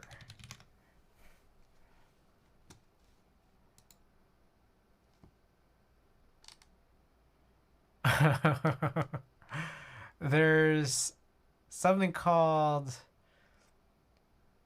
film perforation repair tape. It's kind of the opposite of what I want. Kind of.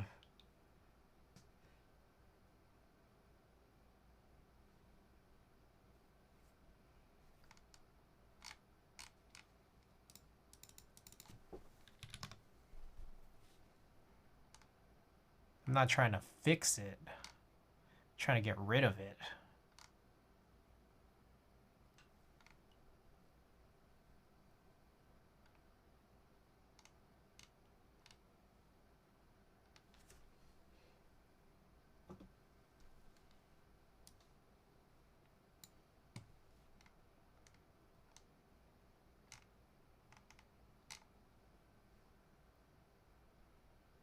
Yeah, I need something like this, except straight and like sized for like one frame.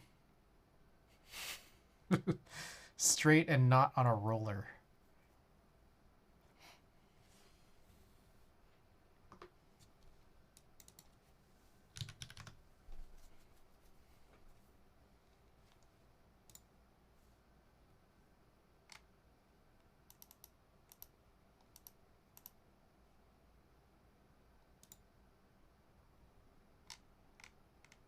So this is interesting here. I found this. It's just like, it's repair tape, but like, I guess you could like align it.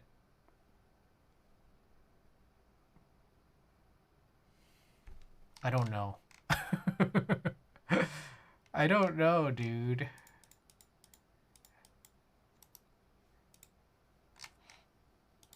They don't show how it really is supposed to be used.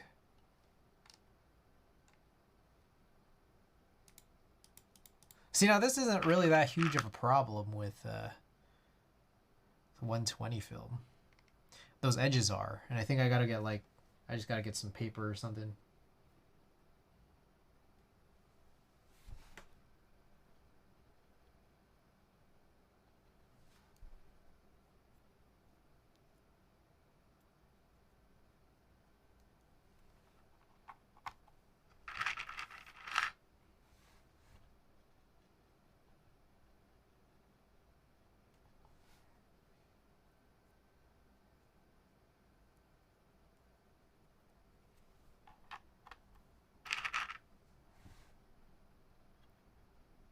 All right.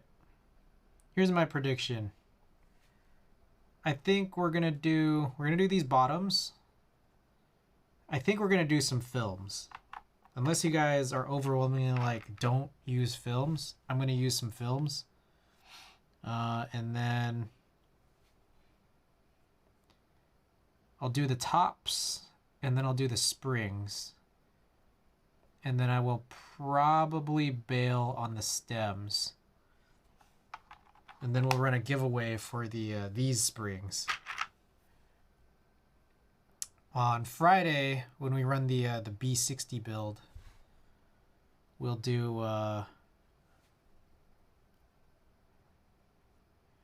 one of the artisan all hex artisans for giveaway after the B60. I think that's the plan.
I wonder if I still have black films.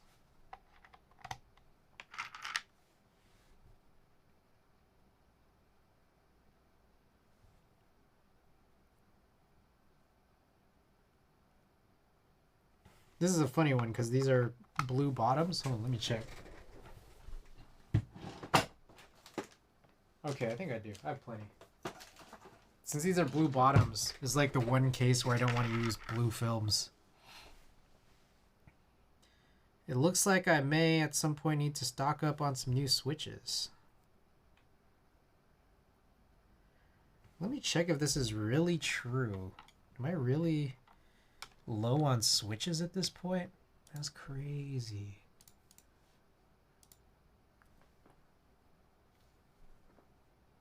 Yeah.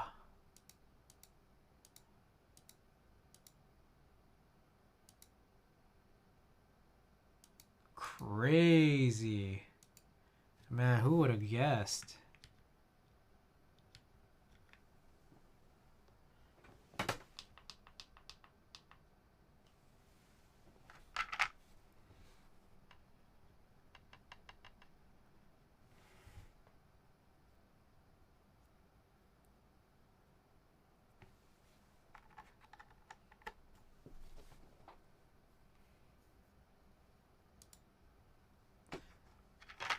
When using new switches, can you tell the difference between filmed and unfilmed? I feel like there's a little bit of a sound difference. And that's the... I think it's funny because feel-wise, I guess I feel very little of a difference. But sound-wise, I think I can tell. Understandable, you have a ton of boards. Yeah, no, I mean, we've just been powering through all these builds, huh? But I guess I gotta reload. Like, I have switches. Don't get me wrong, I do. I thought I had way more. But I don't. Because we used them.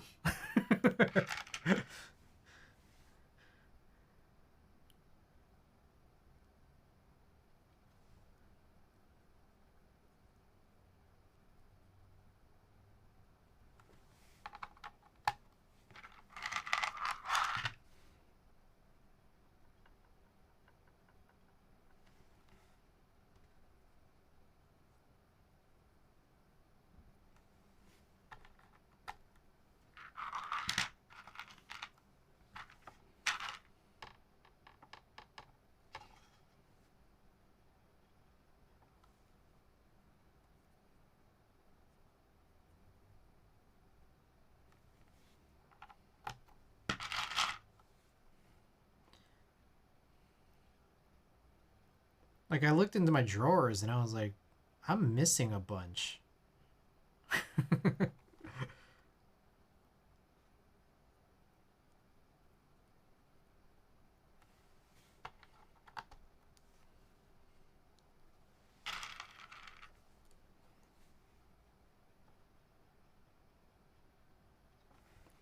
We could do something. You know what's okay? Here's a question for you guys. I have some silk switches, Novel Keys NK silk switches. Like I get it. Like I really do. That like they're supposed to be like, you know, they're supposed to, and they have a bunch like this where it's like, you know, they're factory lube, they're meant to be used stock because stock, like, they're advertised as like you don't have to do anything to them. But would you? You know? You know what I mean? Like I feel like if it's advertised, like I get that there's a bunch of switches that they are factory lubed, but that's like not necessarily their selling point, you know? So I just wonder, like, okay, like I got these NK silk switches, and that's supposed to be their thing, even though like I've also heard that they're not even the best factory lubed switches. It's like it's their thing. So like, would you still do it? Ostisms, have you tried the Zaku Switch? Worth the hype? I know that there's two versions. There's like a new tactile one, right? I've only used the linear one. I liked it, but there's some people who I think even here would say that the newer runs of Zaku Switches might not be as good as like the first one. I'm pretty sure I think mine is from the second run, and I don't know. I liked it. Depending on how they feel, yeah, with lube. Silks are fine. The lube in the first round was super inconsistent. I would tune them. Okay. Do any shops just sell keycaps unbuilt, just sell the top and bottom housing and leave separately? Oh, like, are you talking about switches? I think there might need to be some points clarified in the question, but if you're looking for keycaps, specifically keycaps, yeah, there's tons of places that sell keycaps. If you're talking about switches, or, you know, you're talking about like tops and bottoms, and leave separately. I mean, there's the Wuche Studio switches, like the mix and match switches, where it's like they sell parts and you can just mix and match all of them because they're made from different, like they're made from different materials, like all the different combinations you can make, they're all there. So check those out. I don't know if anyone here wants to drop a link, because my hands are full.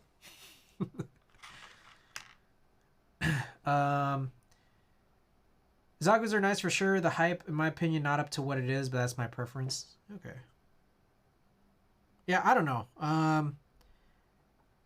The real truth for me is there's hardly a bad switch, especially considering that, like, for me, a big deal about most switches is their starting actuation force. In which case, like, you know, if it's too low for me, I'll just spring swap, and I pretty much spring swap, excuse me, nearly everything. So every switch is pretty good after that point. I would tune, yeah. Yeah, since everyone wants the switches, why not sell the parts separately? Yeah, okay, so there's the link. Wrongdung's just posted that, Wuche Studio 1. Gazu 2, yeah, Calixtus, thank you for that. There's also Switch Oddities, which does sell limited Switch components separately. I see.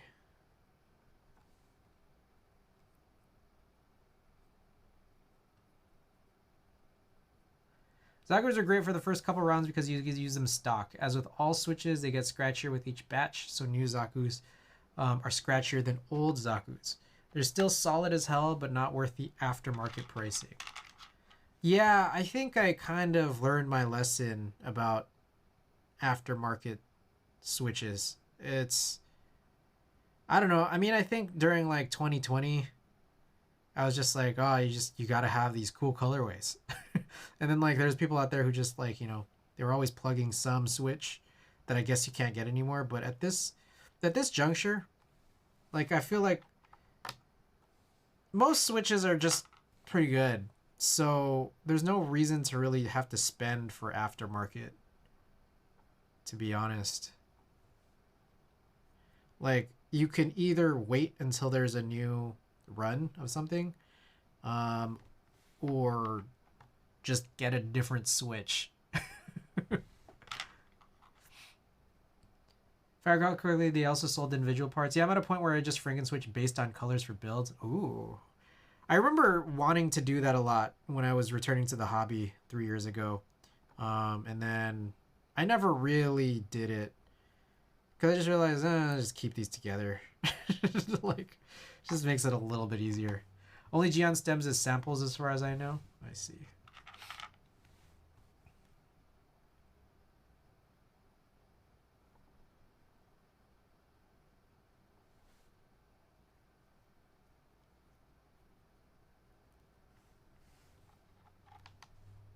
Oh, I just missed one right here.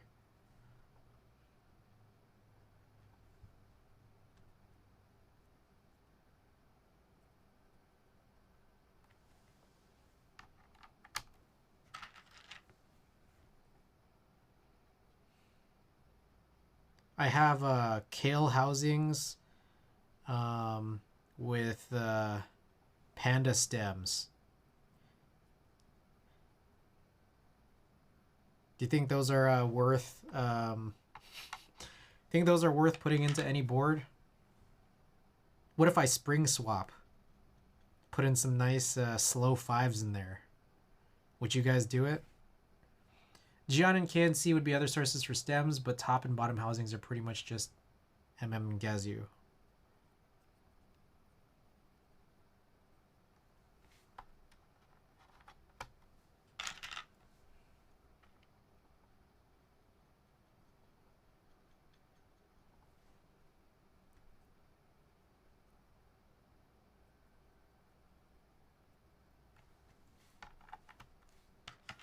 Do it for science or something. Okay.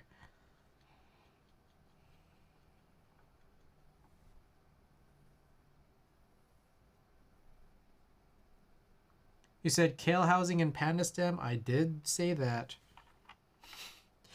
Without saying any Frankenswitch names. I also have kale housings with cherry blue stems. We did build that in the Compaq MX11800 that we gave away to Chachi. I'm wondering if I should do that, but then lube the stems and see if I could turn them into like cherry whites almost, but in kale housings.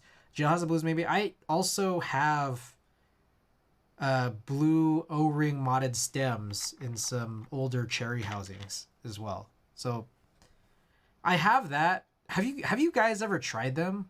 They're kind of trash. I don't know what it is, but there's this weird, like, the combo of all of that is really mushy. Like near the bottom. Have you guys actually tried it?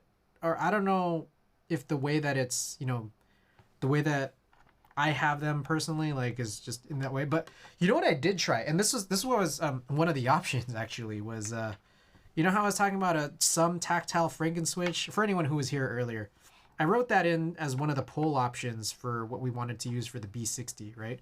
And you guys voted on the SP Star IRAs, and that's what we're working on now. But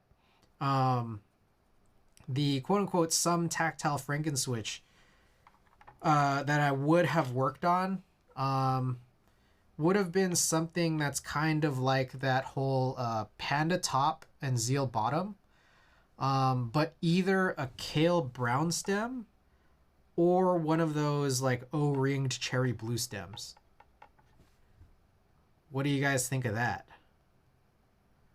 I actually have tried each of those, and they were like just like in hand. They seemed pretty nice. I think they blew up in popularity back in the day mainly because it was a new mod when options were much more limited. Yeah. Yep. I remember I tried doing it myself. And I was doing it for maybe like 10-ish or so switches and before I gave up.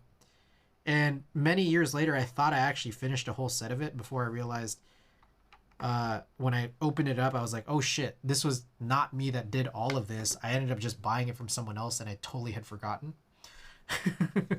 So I misled a bunch of people in thinking that I actually did this, but I didn't. Okay, so we just finished all of these bottom housings here. I'm going to lube these tops. Also, I'm going to hydrate a little. Also, oh shit! I never played a little boat. My bad. Shit. My bad, guys.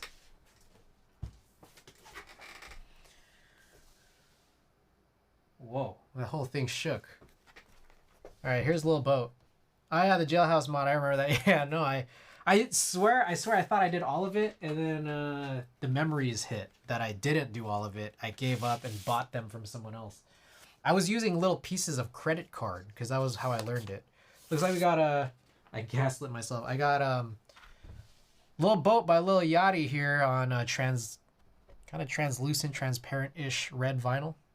So let's run it.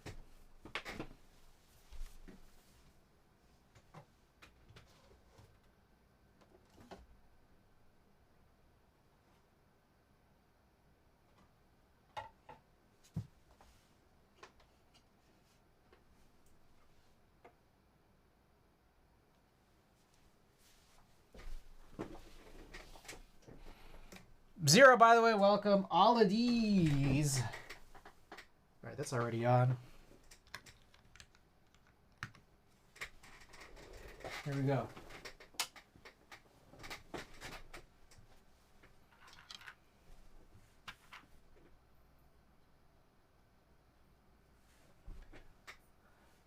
I want to put some dual stage spring linears in a switch. Anyone have any recommendations or switches to avoid?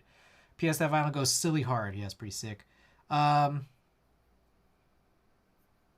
Dual stage spring, like a linear switch that you want dual stage springs in? I mean, these are, but I don't know how available they are anymore because I got this from Prevail.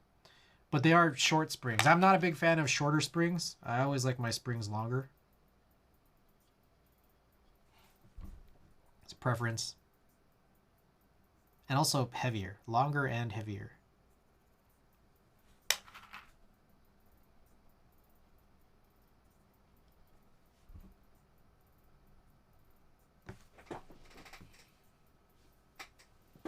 Oh shit. You know, I realized I still have this guy.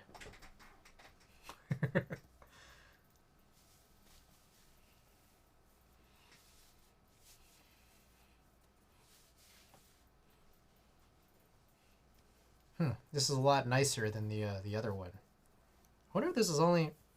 It's just supposed to be eyes? There we go. This is much more manageable than before. The whole reason I want to do that is because I left it here. Just wanted to move that.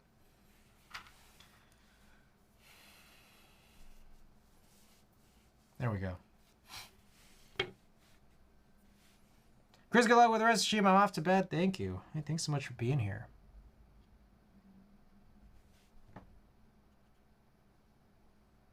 I also prefer a heavier spring weight. I always feel silly asking for switch recommendations because it's all preference. Better just buy them all. Yeah, no, just like me. I need to just buy more switches.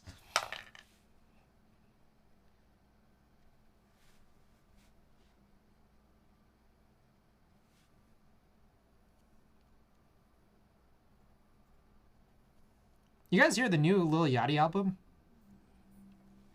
A lot of people were comparing it to like Tame Impala. Also, guys, I don't know if you guys did you guys notice Lollapalooza lineup dropped, and it looks just like Outside Lands, except Lollapalooza has New Jeans. New Jeans got added to the Lollapalooza lineup, and I think it's a little bit bigger than Outside Lands. That was crazy. Me too, ref day. Dozed off my desk. It's time to crash. Have a good rest of the day. Bitter Seeds, thanks so much for being here. Wasn't expecting New Jeans. It's crazy. But like the thing is, man, I'm just like, should I have gone to Lollapalooza? I bought my my ticket too quickly.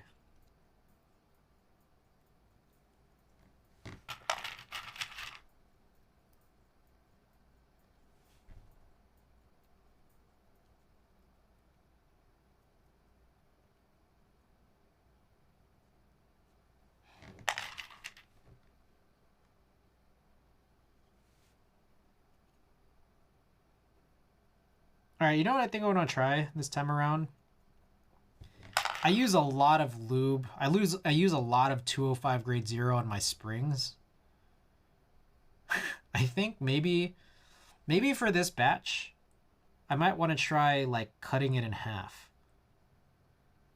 What I normally do is I put them on those reverse tweezers, and then I brush a very visible amount of 205 on one side of the spring, and then do the same thing like 180 on the other side of the spring.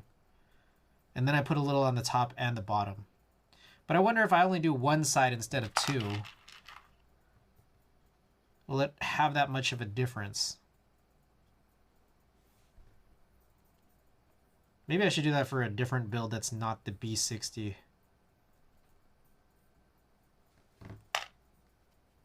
I kind of would like the B60 to be somewhat nice. Just a personal preference.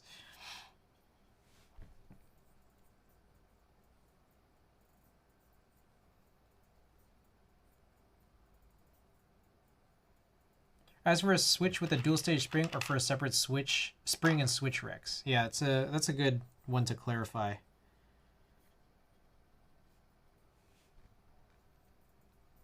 So yeah, Jim K Stealth, nice, mine got in today. Hey, yeah, mine too. Like, I guess now about 4.5 hours ago.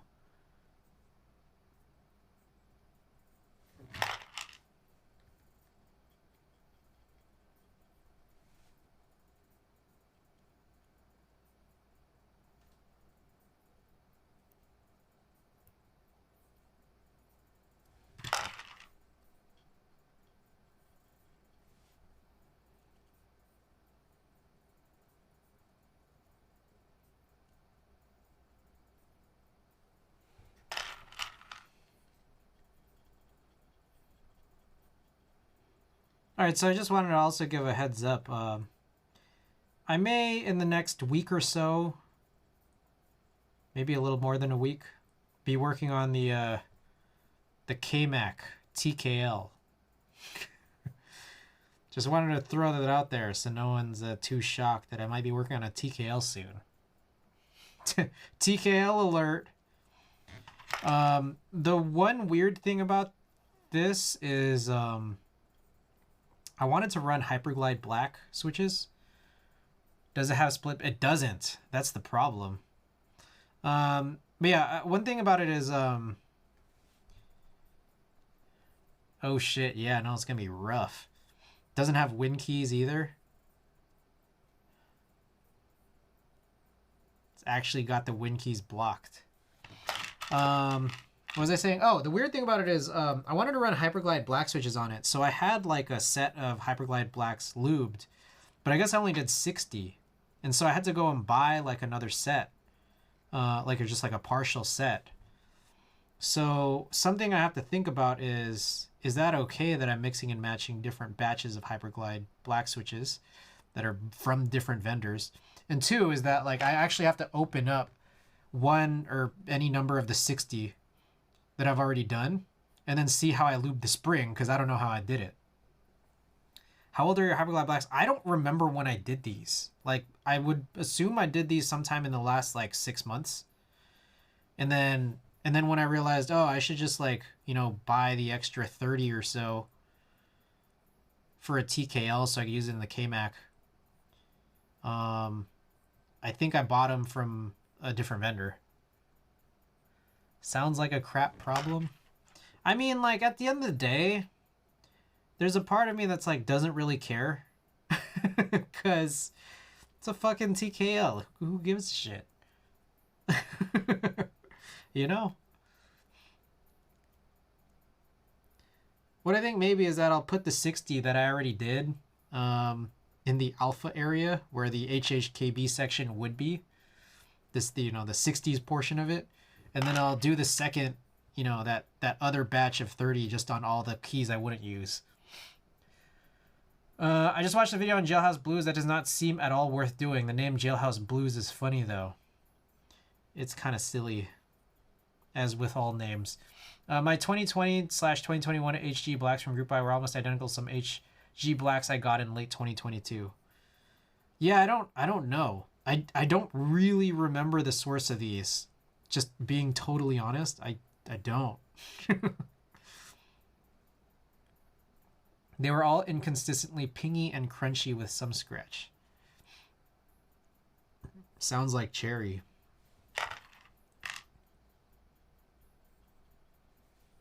You guys can hear the music all right, right?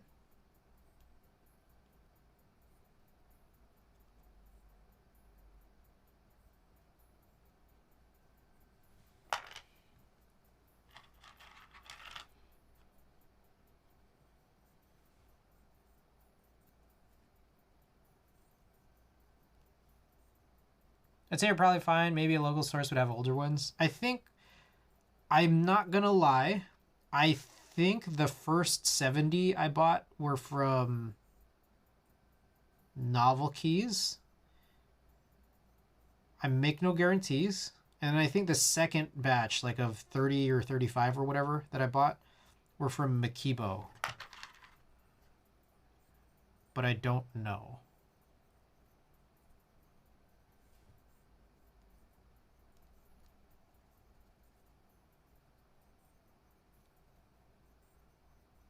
I'd have to go back and look.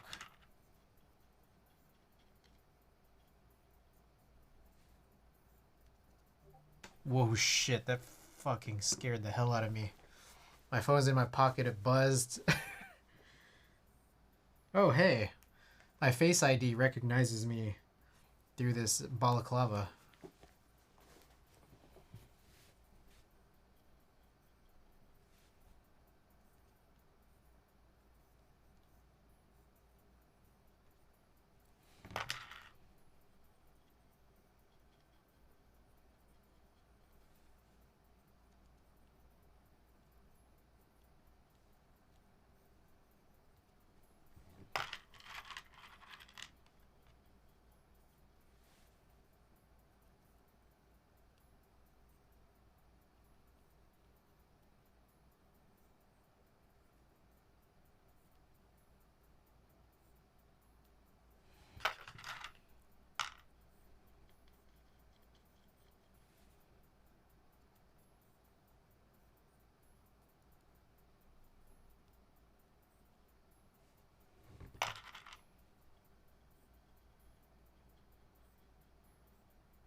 So I bought that Mage Well card from you thinking I would use it to play Switch and PS5 on my PC. Really, it's only been used for Animal Crossing, though. What an amazing overspend.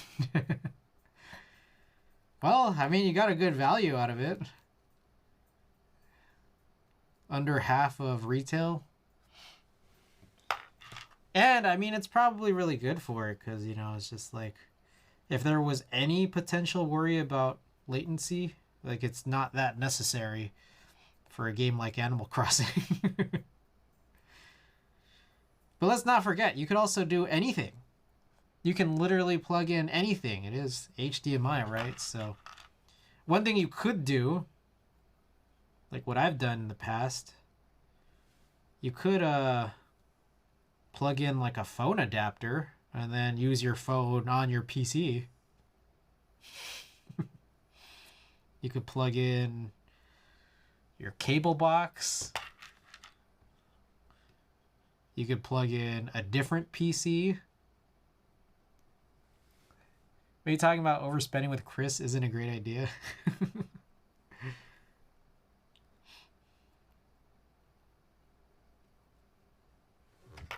Works great. I'm happy with it, and I can definitely use it for other things. I just find it really funny. No, I guarantee you'll eventually find more uses for it, and you'll be like, man, I'm glad I got it. I guarantee. That's basically what happened for me. I mean, you know, just like as I started streaming, the transitions I've had and different content that I've decided to stream, you'll find uses for it. Guarantee.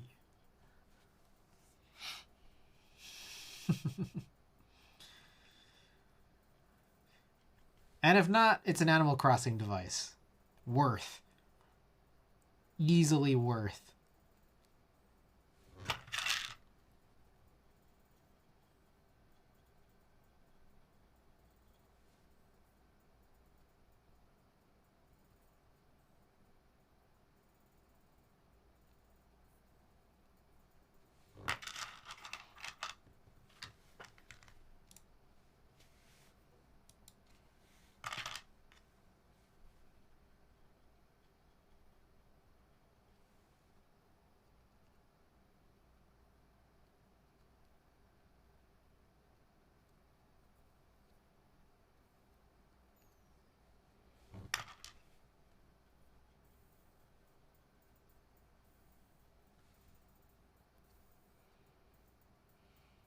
Pull the trigger. I'm going to try out the Kinetic Labs Hippo switches filmed and swapped to 63.5 symmetric springs. All right. Hippos, are those linear? I'm going to dump these out.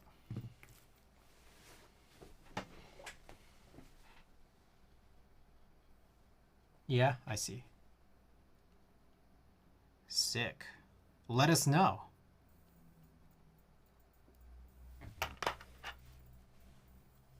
Hippo linears aren't bad. Definitely need a spring swap.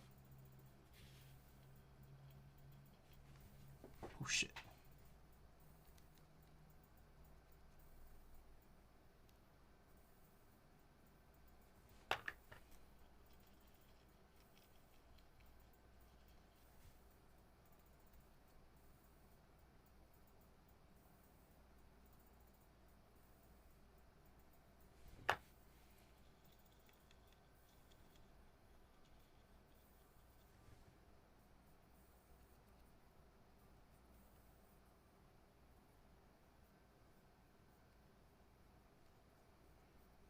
Not a huge fan of the stem color, though. They look like they're supposed to be white, but they look like nicotine-stained teeth. Oh, no.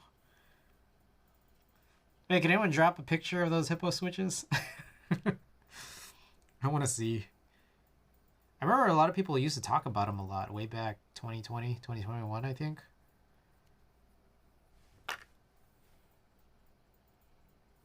I remember the guy who runs Kinetic Labs used to be a YouTuber. And then he transitioned into being a vendor. Thank you for that. On that note, I need to go to sleep and stop spending my schmeckles. The stem does look a bit semen-y, though. Alright, I gotta look at this. Keybonman, that was his name. I was trying to remember. Oh, yeah. That's a funny one. It looks like yellowed cherry clear almost. Or like, what else would it look like? Yeah, I don't know. It looks like oat milk. There, that's a little safer. I just unsexualized your your analogy. Cloudy piss, yeah.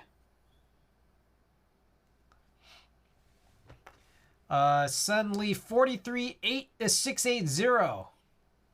Welcome to the stream. May I ask which board you're using right now? Those red keycaps look great. This is the Iron 160, and this is GMK Lychee, though I think that my cameras are really saturating it right now. Ostism, thank you for the tier 1. I appreciate it. Can you wear beanies next? I think I have a couple beanies. It's just like it's been so long since I've worn beanies. I'd have to go and like find them. I think I have probably more beanies downstairs in storage than I do inside my apartment where all my hats are. I also have a bunch of hats that you guys never see me wear. Wearing hats is hard when you have a man bun. Good night, good night. Oh, Ostism, are you taking off? All right, well, thanks so much. Thanks so much for being here. Thank you for the tier 1. Appreciate it. Junk beanies giveaway. That's I-160. Doesn't think the 160 can be elegant like that. You didn't know it was chill like that? It's pretty chill. We got the copper bottom and the stainless steel weight. Little overkill. Cash grab. That's right. It was a cash grab. Hey, remember that time I bought a second B60 weight? I bought a second B60 weight by accident. Remember that? Jeez. The thing about the B60 weight is that it's not cheap. That's the worst part. I feel like I didn't... I think I avoided mentioning this earlier. Is that for anyone who was here when I unboxed the B60, I got a second weight because I thought it wasn't included. And the second weight is not cheap.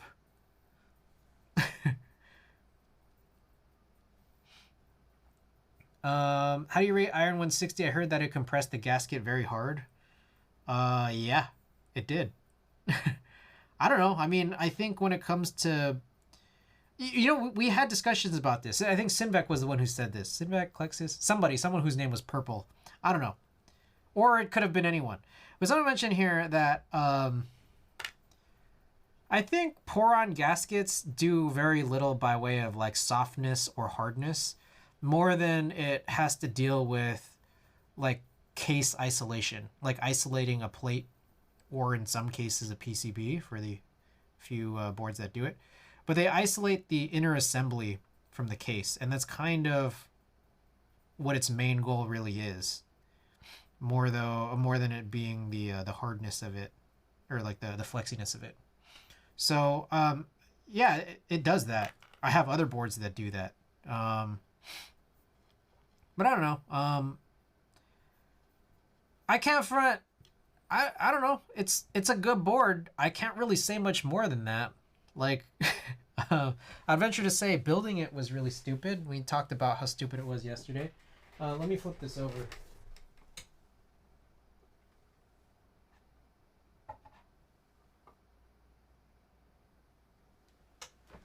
So one of the issues I have generally with adhesive pour-on gasket boards is building them. And very specifically, there's some adhesive pour-on gasket boards that are harder to assemble than others, because the way in which you apply the adhesive pour-on gasket to the case is really stupid. And the Iron 160 was one of the really, really stupid ones. So from a build standpoint, 0 out of 10. From a board standpoint, 10 out of 10, like just using it. It's most in my experience. You're talking about that lip, right? I've done a few, and I would say it's a pretty, it's like an even-ish split. They make gasket strips out of silicone too, which don't stretch out. They should have included some of those. Yeah, no, I don't know why. Like, why is adhesive pour-on seem to be such a popular choice for gaskets? Like that alone kind of bothers me. Yeah, no, Randy Ocean, exactly. Yes, I'm talking about the lip. Okay, Sinvec, I feel like I've had experiences building gasket boards where it was nicer because it didn't have that lip. So instead of it being like four-sided, like a four-sided channel, it was only a three-sided channel. Three-sided channel is like infinitely better. And the thing is, this was a three-sided channel on the bottom case, but it was four-sided on the top. Oh, so annoying. So annoying, bro. Could have been pre-cut foam instead. Could have been anything else, man. I just I don't know. Like I'm not a keyboard designer, right? But I really legitimately have to wonder, like, what is going on in your mind when you make that decision? Like, are you making that decision and thinking this is a good idea? Because that's really hard for me to like relate. Like, I don't know. I think it was just cheap and easy because you could get it laser cut. New boards that are making silicone pieces that fit over the mount points on the PCB are way better. Say no to it. No. Here's the thing. No. What I'm saying here is this. You can make adhesive pour on. I still wouldn't like it that much. But why do you choose to have the fourth lip? Like the fourth side? I feel like I'm not 100% certain that people here like I'm not sure we're 100% on the same page. I hope we are. But this is what I'm saying, where it's like the bottom case was fine, the top case was a nightmare, and there's a lot of boards that like have like the nightmare situation on one or both sides.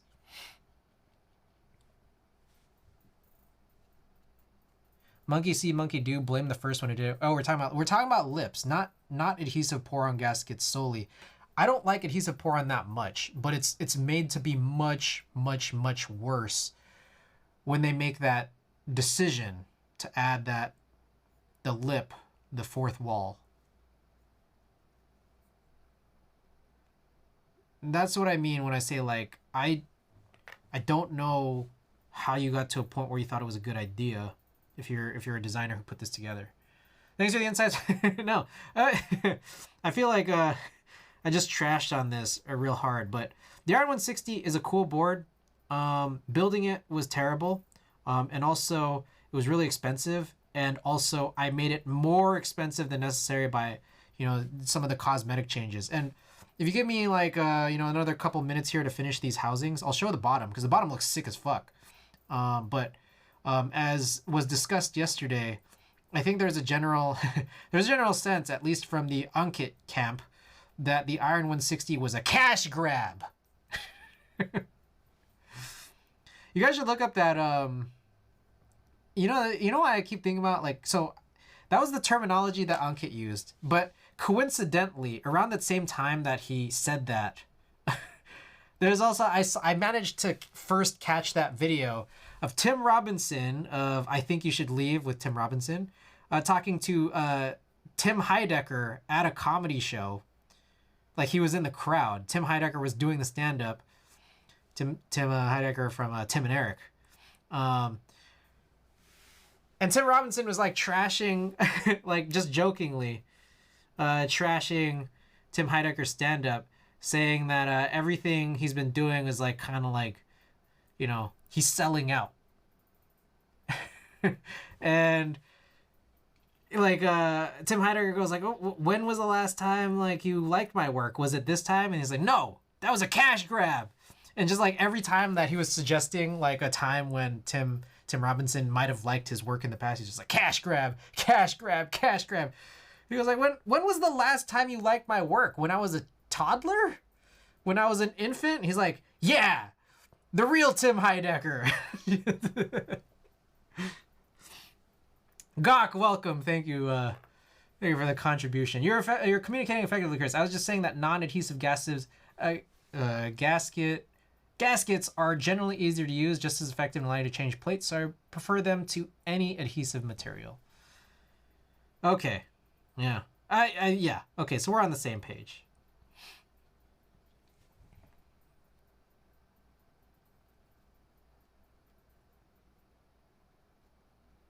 Gawk! Last time we were talking about this, I was a little embarrassed. But, your thoughts, Gawk, if you're around and willing to speak on it. Your thoughts on adhesive pour-on gaskets. Gasket socks are the way. What are your thoughts on the fourth lip?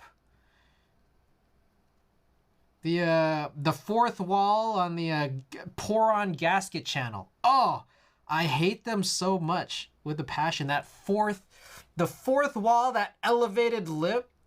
Oh, so annoying. What's up, home dog? Pikachu, welcome back. I'd cry hearing your rant if I desired the 160. Literally have no thought. No, okay. This is just my thing. This is what I'm saying here.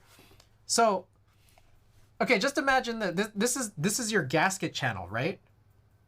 Like, if this is your gasket channel, you got to put a perfectly sized gasket in there. Oh, that's so annoying. Like, there's this board right here. The bottom had one wall cut off, and that makes adhesive pouring gaskets to me like palatable. But when you raise that wall, like they did on the top of this case, oh my gosh. Oh. They prevent them moving around, but they make it so impossible to put it in. Oh, I hate that.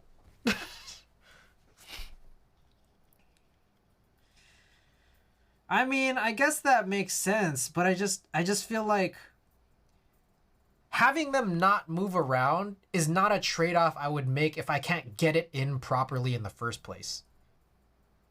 That's not the trade-off I would make. Like, cause with that the fourth wall, I'm gonna fuck up. I'm gonna fuck up every time. I fucked up on this one. It's not perfect. Like, and it's never gonna be. I heard that the gaskets on the 378 moved around, or was the I see. So it was like a Noxery board. Depends on how tall that wall is.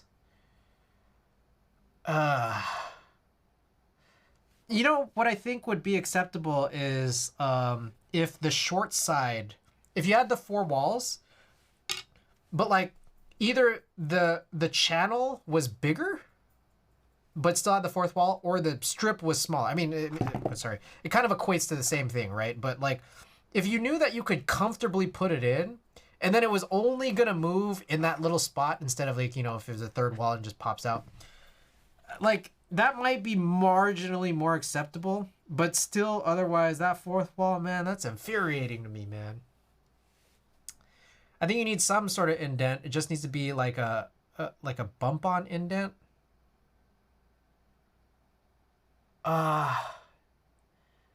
Yeah, it's better.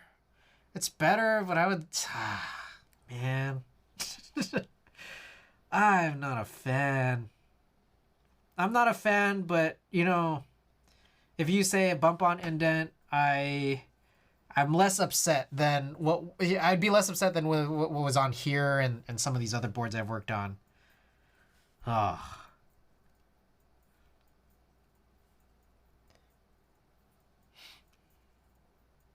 I'm going to look through. You know what we're going to do? I think I'm going to spend one stream one day opening up all my boards, all my adhesive pour-on gasket boards, and then explaining to you guys, or like classifying which ones are terrible and which ones are acceptable. I'm not even saying, I'm not even saying great, but like, you know, acceptable versus I hated this.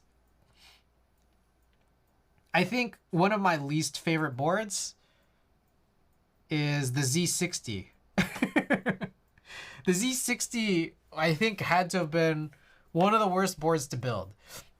It was an alright board when it came to like using it, but one of the worst boards to build was the Quirky Z60, because not only did it have very high 4-channel, like 4-wall pour-on gasket channels, but it also was really just hard to put together after that point, because it had like the top and bottom press bars that you had to like keep together by these hard ass pour-on gaskets, and you can't just lay it flat, because by the time you've, you know, assembled it, put it together, there's like the switches that don't allow you to rest on the top case.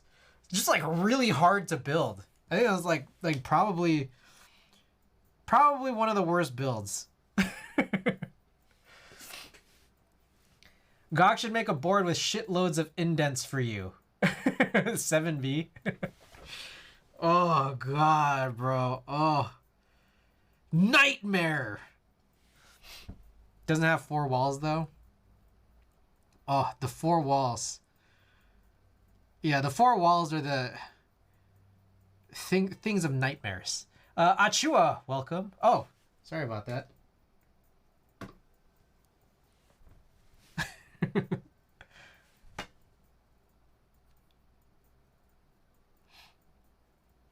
All right, is that it? I think that's the end of the. Oh, what the fuck? Wow. Let's wipe this down.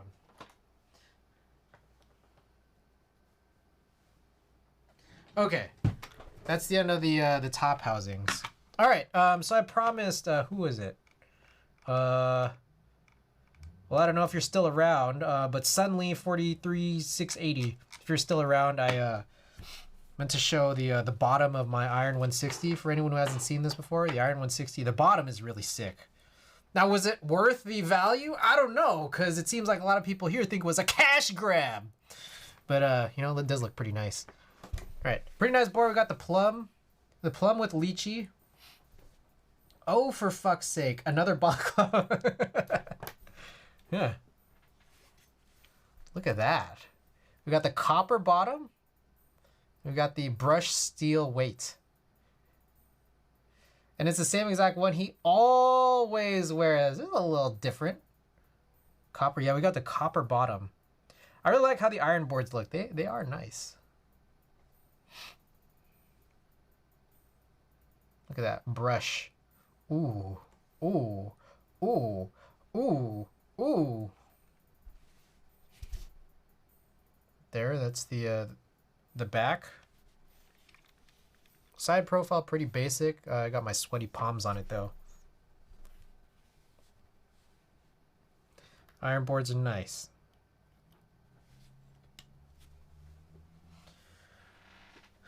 Remember the Iron 180 win key blockers issue? Yeah, crazy. I don't think that's as big a problem here.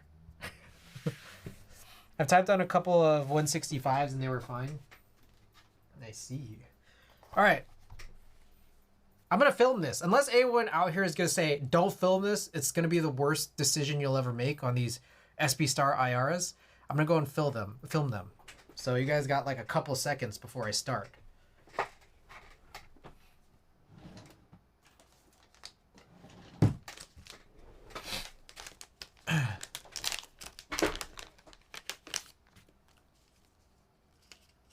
Alright, how many? It looks like I have 2 boards left worth of, let the chaos counts. I have 2 boards left worth of Black Deskies films. So I'm just going to grab... I don't think SP Star need film, but I'm not typing them, so you do you. They don't need them, but what I'm saying is, do films make them worse? So like, for example, I know that there's some switches that literally cannot accept films without them... like a linear, like some linear switches can't accept films without like them kind of starting to feel tactile because of weird binding issues. That's all I want to know, because I just always film my switches anyways, unless they have huge detrimental problems. And so you guys tell me, does this have a huge problem?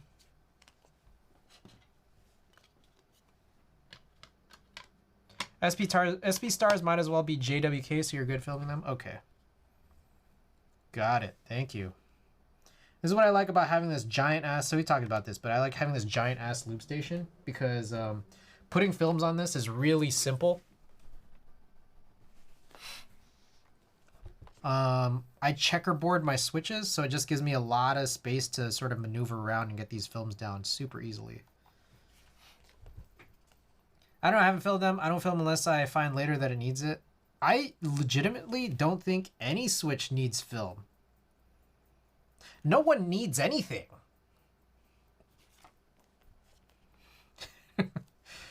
I just feel like this gives me some peace of mind that the switch is, you know, gonna sound a little bit deeper and that the switch is finished. But it's not finished if the switch is made worse by film. So I think that's what happened with Cobalts. I know that like when you try when I've tried filming cream switches, novel keys cream switches, like sometimes they don't even close. So like those are cases where I wouldn't film. I think also Aqua Kings. Aqua Kings had some issues, I believe. I think Aqua Kings had a lot of issues, you know, regardless, but films did not help. Films did make it worse. Aqua Kings should be good though, yeah. Well, I mean, yeah, they're better without them. Those are one of them. So I think Aqua Kings, Cobalt, and cream switches. I don't 100% know the answer of just like, can you go and buy Aqua Kings and are they good? I know that I got some parts, some like, you know, replacement top housings from, I think it was Hebe Kibis. They were like a new revision of top housings. But yeah, I don't know. I don't know about now. I typically don't buy the same switch over and over. I guess unless it's cherry. What were the switches you put in the Piggy that became tactile with films? Did that happen? Was it SP Stars? You know, I think we did SP Stars in one of them. I don't know. I don't fully remember. You want to look at the VOD? Was it the Piggy? If anyone wants to come back and let me know that putting these films in these SP Stars is not be a good idea, let me know. But according to Randy Ocean, this should be fine. It might be a plate. I think there's also a chance that the issues could come from the form of the plate. I remember that some of the switches became tactile and it bothered you. Oh, you know what I remember? Okay, I think I remember. There was like one or two switches in there that felt like they were tactile. And then I guess at some point it went away. Because I remember I wrote down that like I needed to make some change. And then when I came back to it in another VOD, like in another stream, I was like, I don't think I need to change anything like this. It just went away. I remember that. I do remember that. But it was only like a small number of switches. Okay, looks like Lil Bo has finished. There's 2-1's vinyl. Hope you guys enjoyed it. Let's get back to this this playlist. Actually, you know what? You know what I want to do? I want to listen to some Future. You guys want to listen to some Future? I love Future. I've been listening to a lot of Future lately.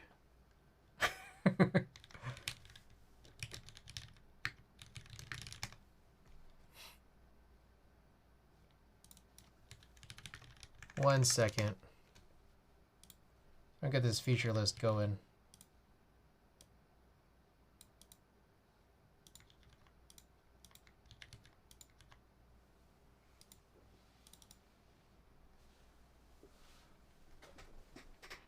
I think something like that happens with NK creams. Yeah, so that's what I was saying.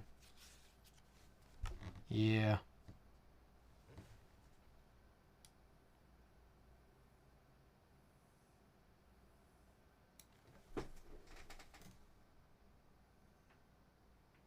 Let me know if that volume's all right.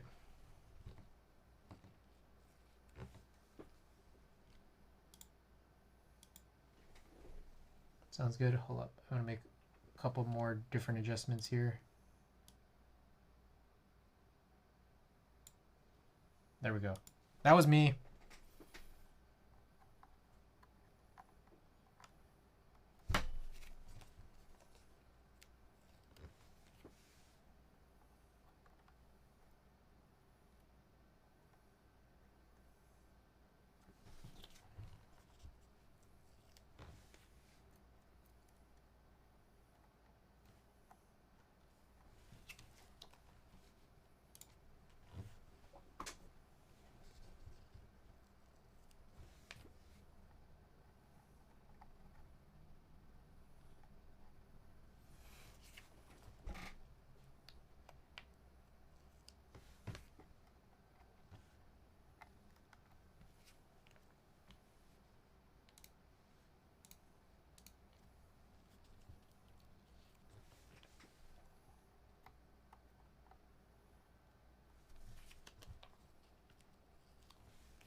Hey, any of you guys want to be famous? That'd be pretty sick. Can you imagine being famous? That'd be like so cool. Yo, long time Cryptic, welcome back. It's been a minute. I want to be like super famous. No, you don't want to be famous? Being famous seems sick.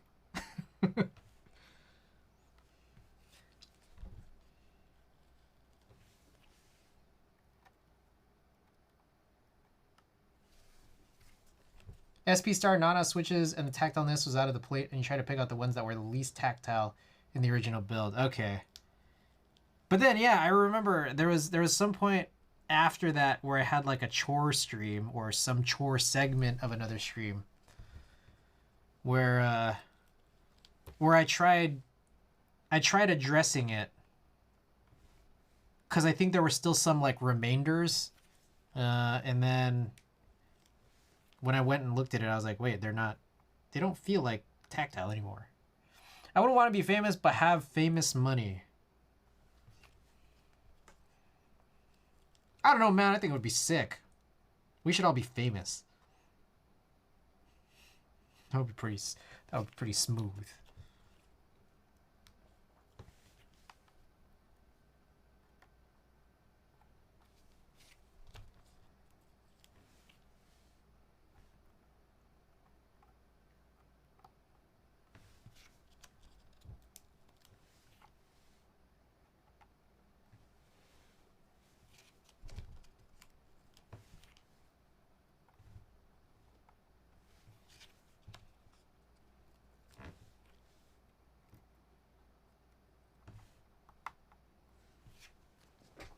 All right. Hey, these are quick to put on, huh? So I'm telling you, you gotta checkerboard your switches. Checkerboard your switches, easy, simple, easy. I just picked an Akko Mod 007 V2 billion now. Nice. What layout is that? I don't know anything about this board. School me.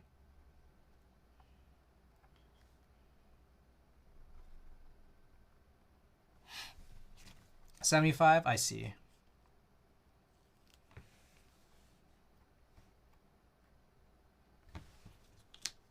$75 with knob, I see. Oh, okay, I think I know what that one is.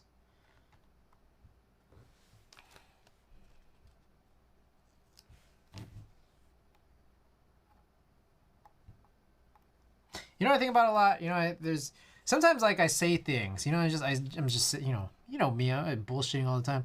I say things and I think about like where did this language come from? And you know what? You know when I say school me, I'm telling you guys, teach me, right? You know where I got that from? I think about this. I forgot about it, and I just remembered. It was Kevin Durant joined the Warriors in 2016, right? You know, after Warriors lost, after they beat the Oklahoma City Thunder. Kevin Durant joined the Warriors. Must have been almost 7 years ago, right? And I'm not a big Warriors fan. I'm not a big KD fan. But I remember he was doing like some kind of, I don't know, online... He was doing some kind of online, like, chatting with fans. And because he had just gotten to Oakland. And he was like, hey, what should I do? And then someone said, hey, do you know what boba is? You should get some boba. So I'm telling him to get some milk tea. And he goes like, no, school me. That's where I got that from. Got in red, throw on white on black to finish off. Oh, okay. That'd be good look. Good look. You know, I got in on a PLX in that red Rosso color. And I think that was probably going to be a good plan, was to try to run white on black on it, but still waiting on that PLX, man. I need that PLX. Whoa.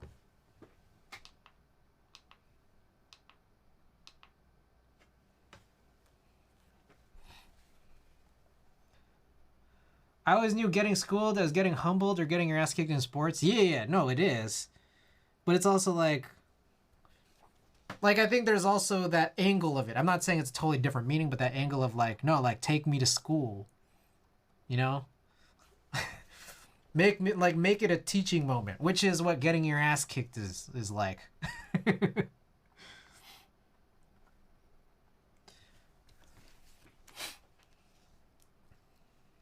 You know what also I think about too is we were talking about this just a couple weeks ago, but I remember there was a point where I kept saying the word, like there was a point like maybe like a year or two ago where I kept saying froggy. And I got froggy from that Prepared for Terry's sketch, Key and Peele. He's like that guy, Jordan Peele, the guy who had the wig that made him look like he had a hat. He's like, he says it like a feeling froggy. Froggy is good to say sometimes. First build was April 21, 2022, and you thought they felt a little tactile before putting them in the board. The streamer you tried to fix was July 7th, 2022, and you tested them all on the board and decided they were fine. Yeah, okay, all right. I'm not crazy. All right, thank you for that, Sinvec. Oh, shouts out to Sinvec for the homework. Drax them sklounced. Classic. All right, no pull on the springs. I think I'm just gonna go with slow fives. I was thinking about doing slow fives.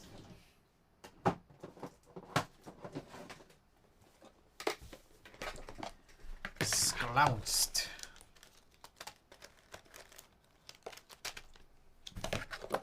Sinvec doing the work of champions here. Oh yeah.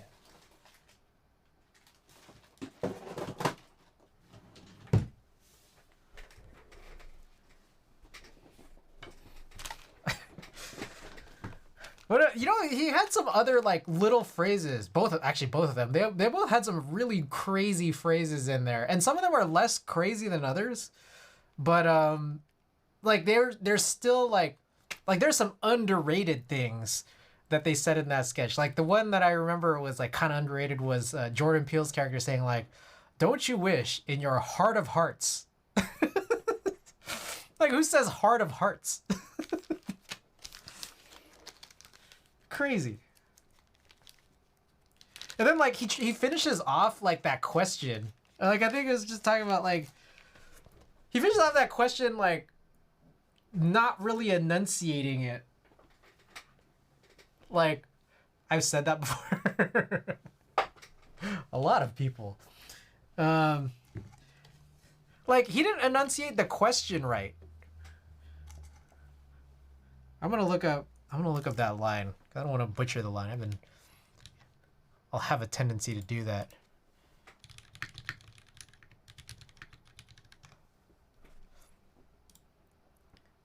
He's okay. I found the line. He says something like, "Don't you just wish in your heart of hearts some Terry would come up in here and try the touchy feely?" And he didn't really even say it like a question. When he said touchy feely, it was like he didn't go up. He didn't go up like you do in a question.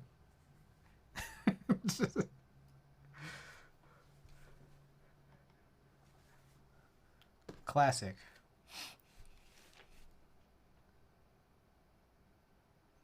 All right, we're doing springs now. I think I'm going to do the two side 205 on this. I'll do the one side 205 for a future build that's not something that's not the B60.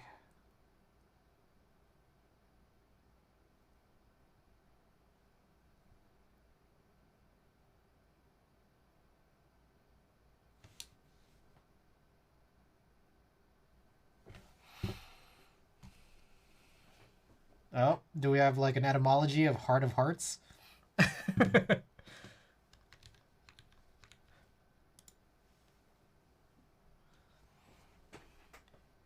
It went up in it hit its peak 1868. When did that sketch come out?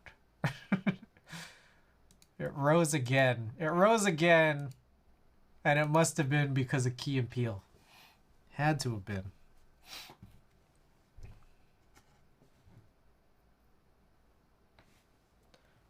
Book Engram Viewer is great.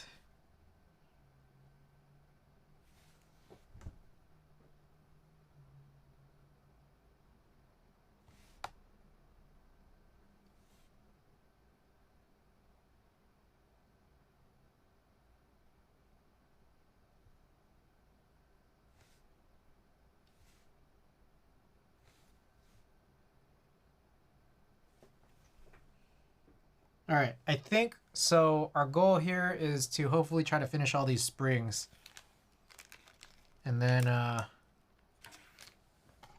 we'll run a giveaway for these old springs, and then we'll run an all hex artisan giveaway on Friday's stream. Just wanted to bring that to the attention of all here.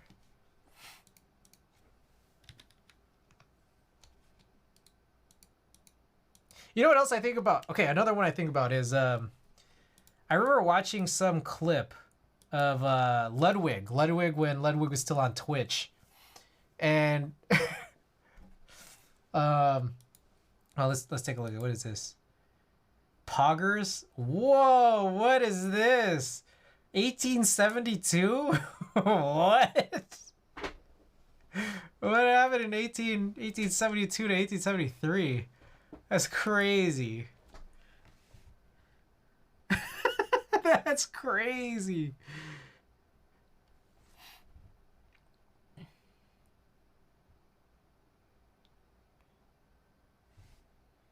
Man, we're gonna need an explanation for that one. Okay, let me finish that story. Well, you know, okay, wait, before we get there, that must have been like there was like some book out there that, like, there's just some made up shit that they called poggers. That must be it, right? Like, what else would it be? It's like the 1870s version of I don't know, Klingons. It's just like something made up.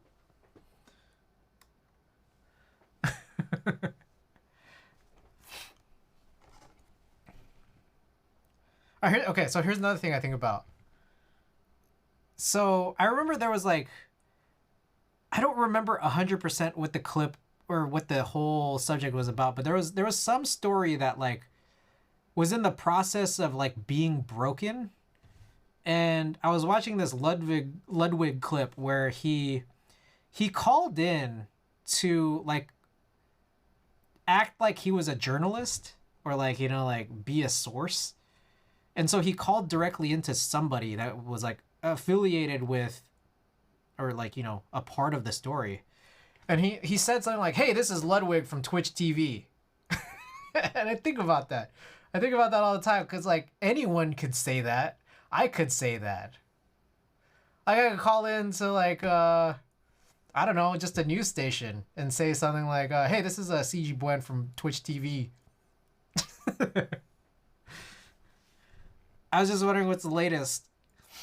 Poggers, adjective, descriptive of a scruffy, shabby, cheap, or otherwise low-quality person, place, or article. The quality of being poor, substandard, or inferior.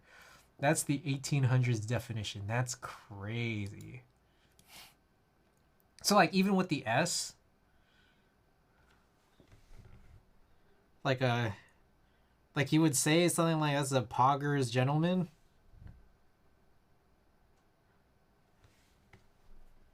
Man, that was different. Is there a used in a sentence? Ready, did that come with it?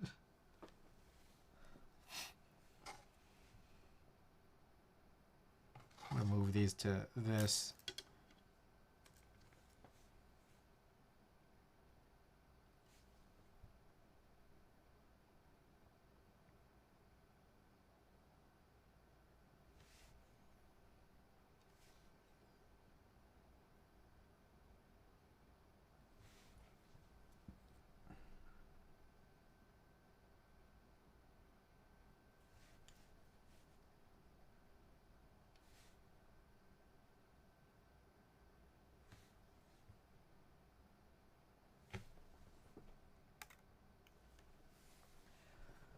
It's like the dude who called SpaceX with a fake newspaper name to attribute a quote about Elon Musk going to Mars to use Mars rocks to feed starving people. Wow. That's crazy.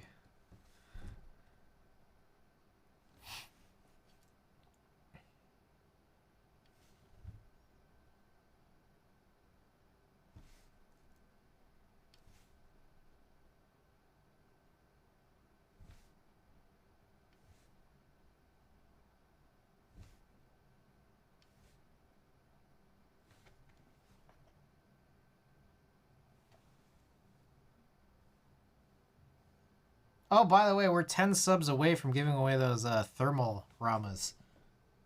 Just want to mention that. One will be given on the stream that we hit it, and then the other will be given on the stream afterwards.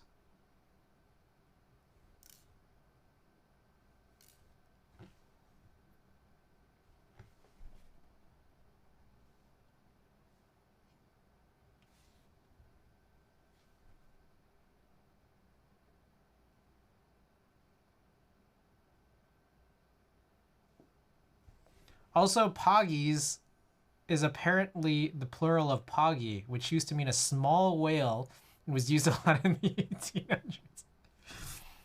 Poggy Woggies. What about Woggies? Is that a word?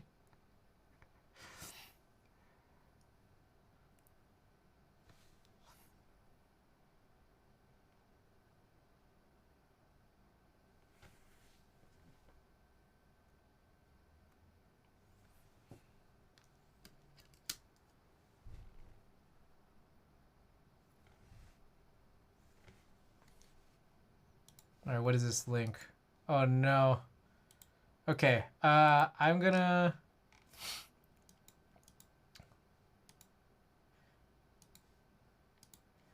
leave that open. We're not gonna watch it on stream, but I'm gonna leave that open.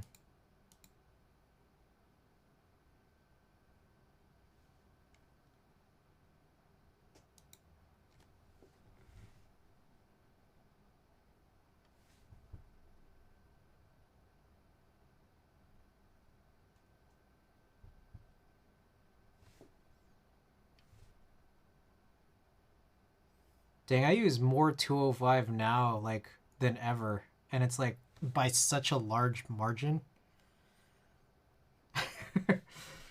Like, I think that first syringe that I used from Kinetic Labs probably took me, like, I don't know, a really long time to, like, use up. And I think this syringe that I have now is, like, basically gonna be dead within a few more uses. Gotta buy more 205. And I gotta buy more switches.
Might need to push out more lube pretty soon.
I might only do half. I don't know if I'm gonna do all these springs tonight.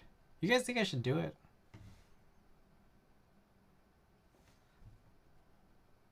There's a part of me that wants to like maybe go half and then do a roll of film. You know what I realized is, so I don't know if you guys have been following, but I've been posting these photos on my Instagram story from just like all the rolls that I do have scanned, which include all of these crazy light leaks. They're like the scanning light leaks. But like I'm realizing that like it's nice to like do them in kind of a linear fashion, these scans. But then it's like I have whole eras of time just missing, and I feel like I should rather take like scan random rolls just like from here and there and whatever. I don't know. That way, like, I'll just have more different times that I could post stuff from. Look at the graph for Riz. So let's take a look. Oh, shit. Riz. Wait, why was it so high in 1800? Huh? And then again in 1848?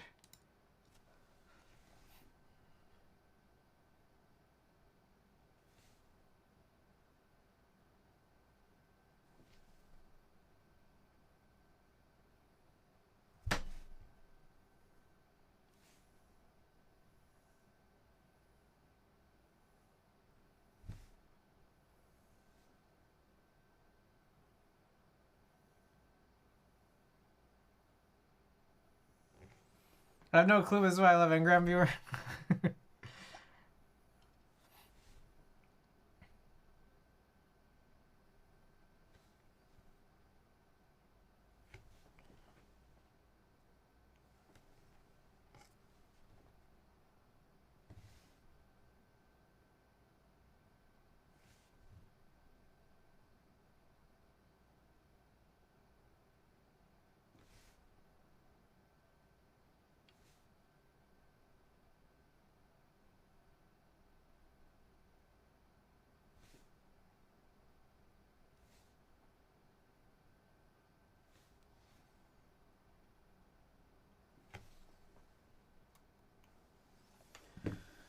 All right, we need more lube.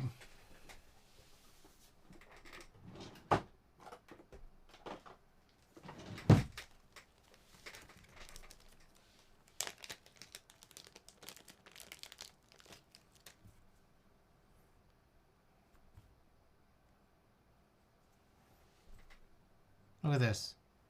I ain't got much left. That's maybe like less than half where I started.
Wow, layup sounds a lot like Forever Ever. Crazy. I didn't realize that.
How are we here? We got 9 more to get to 30.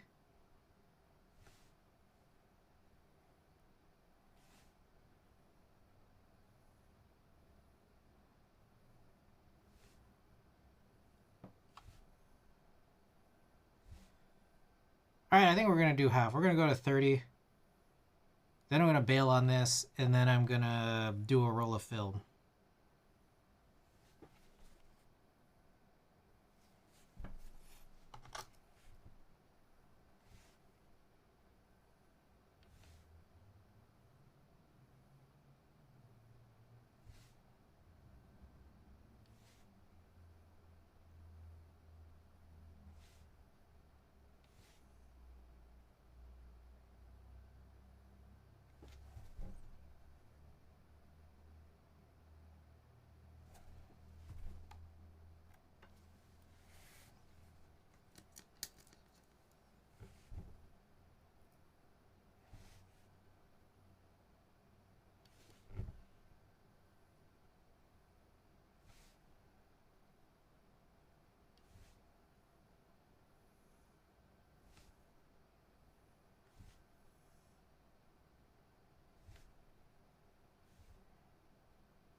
Alright, I finished that first partial bag. There was 24 inside of it.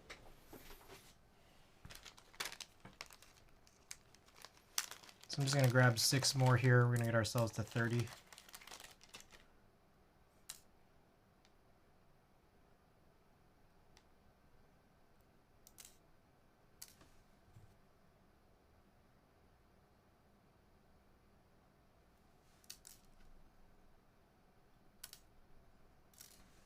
I'll do everything I just pulled out here, which is a little more than 6.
10, 20. Okay, 4 more. But then past that, there's like 3 or 4 more after that.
Three more. Take it to 33. We'll do the 27 remaining ones probably off stream. Hopefully finish the stems before Friday. Have to see though. Starting tomorrow night, things are gonna be pretty busy between the shoot that I have to do, work the following daytime on Friday, and then the coverage I'll have to do.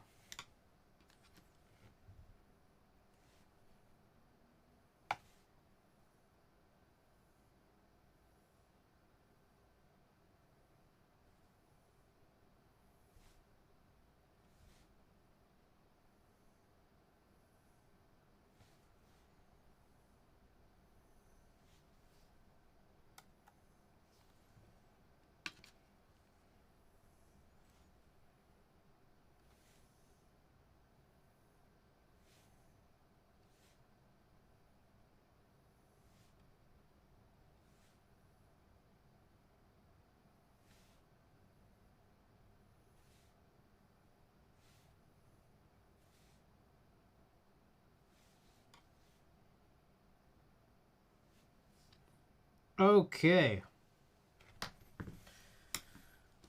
Let's call the springs done for now. I want to do a roll of film. Then after that we can, man, there's a lot going on here. After that we can run a little giveaway. Call it a nice evening afterwards. Let's see if this works. I'm gonna put it here. It slants downward a little bit. Still good.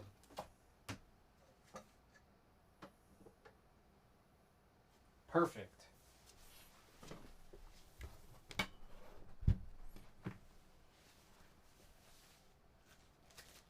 Alright, you know what I'm going to do? I'm going to choose some from the middle.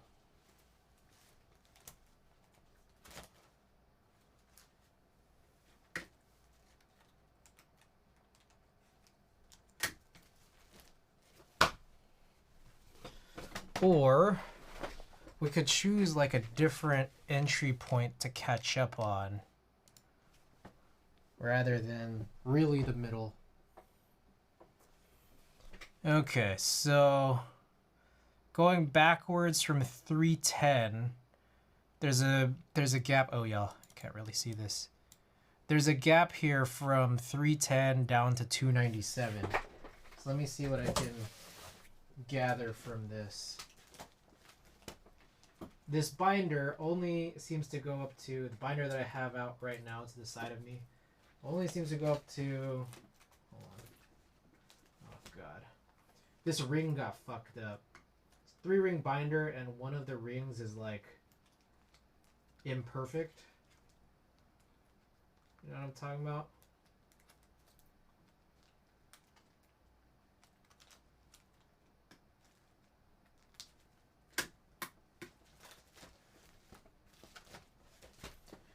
Okay, so another thing is I could go with 298 or 299 or 300, but also working our way downwards. There's a few that are just missing in between here and there. Let's see what they might be of.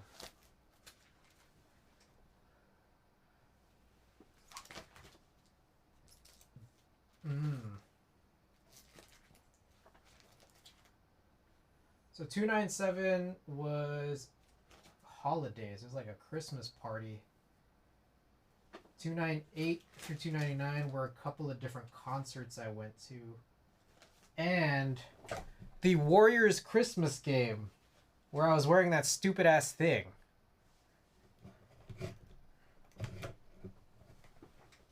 Alright, downwards from that, let's check 293.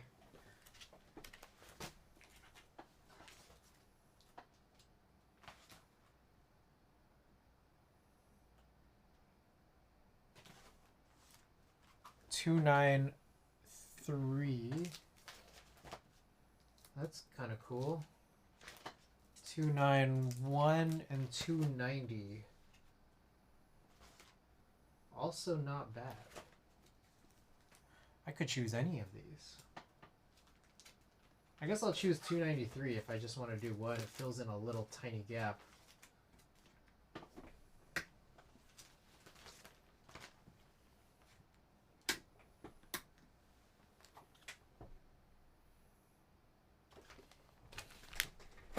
All right.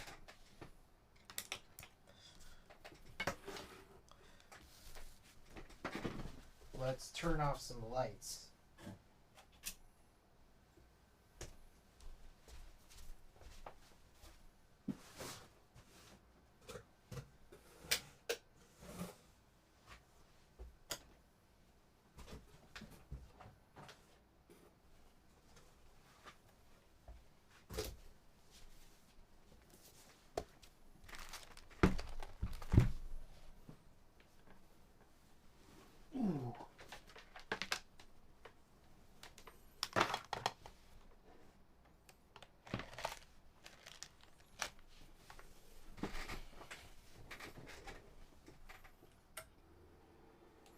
Let's see if there's something we can do about the sprocket hole thing, just like a makeshift thing real quick.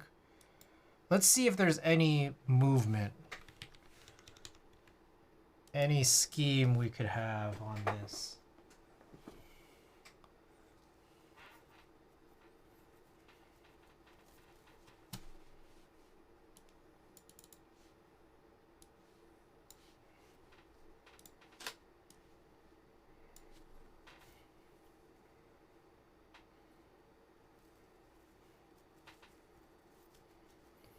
All right, so this one came from a Berhana concert. A few people from my office, which I hoping there's not a whole lot of doxing material. A talk from Raphael Bob Waxberg, the guy who created BoJack Horseman, and then a few other. I think it's mostly those, but okay. So one of the first moves, maybe we gotta figure out. So what to do with this guy? This one's a really short strip. It's like I'm gonna have trouble even getting it through, I think, because it's so damn short. Oh boy. Oh god. It's almost like, oh geez, what have I done?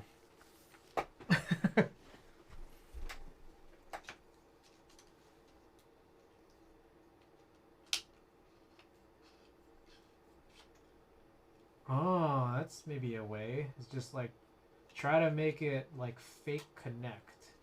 Oh god. Well, I blew that.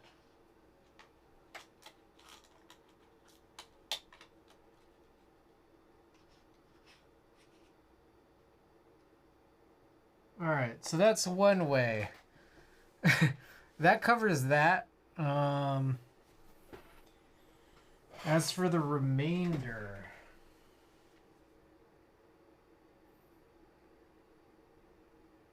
Yeah, I don't know.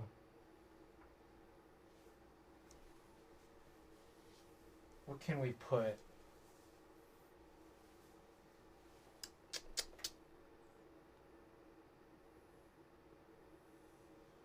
Bro. Oh shit, hold on. What about stems? Switch stems. Do they plug... Hold on. Problem is those are lubed. Will switch stems work?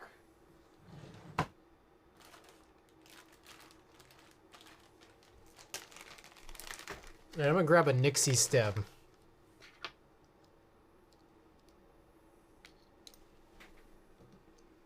So anyways, that's what it looks like right now, right?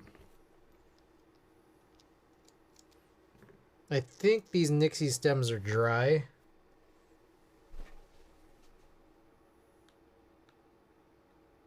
Well, that blocks a lot. That blocks a little too much.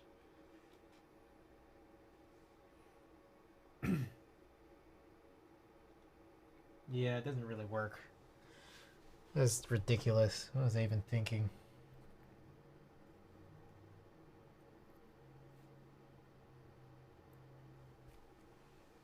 Arigato Roboto, welcome back. So we're trying to figure out how to plug up these sprocket holes.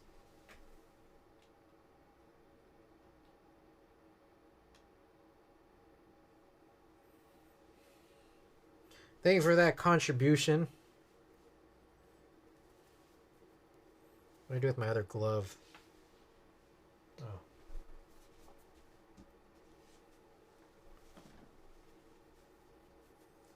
I mean, I guess we could just do this.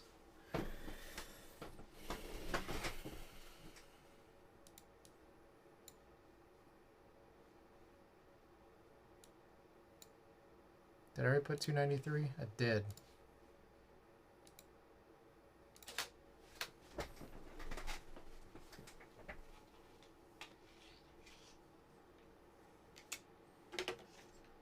This is actually kind of funny. The maneuvering we'll have to do for this.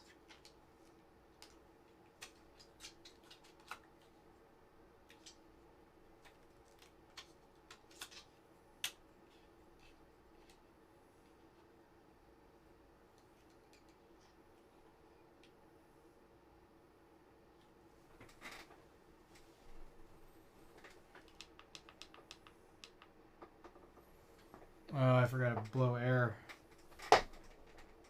It's fine.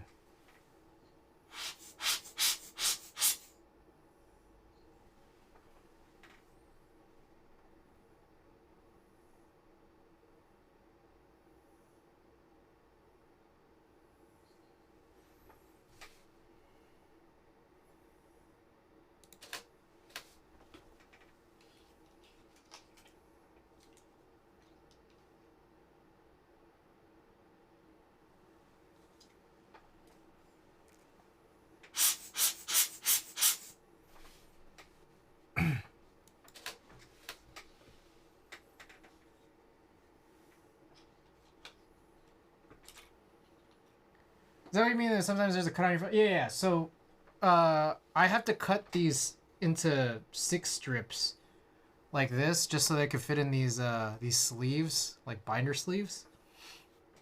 So it's that like, well, I know where I cut. Like, I mean, you could just connect them and cover up that gap a little bit, right? The problem is the sprocket holes are also still leaking light, and you'll see that like right there. So like if I block that off, it'll be like totally fine, but then like trying to block just the hole while retaining the data on the edges, that's the hard part. So, and that's why I'm just like kind of like, I want something you could just drop in there. Like a little, like I could run calipers on it. I'm gonna do it. Let's run calipers on it.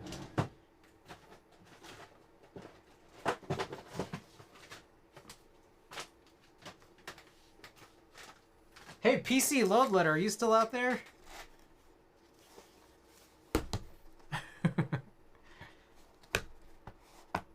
I think PC Load Letter might have access to some kind of a printer.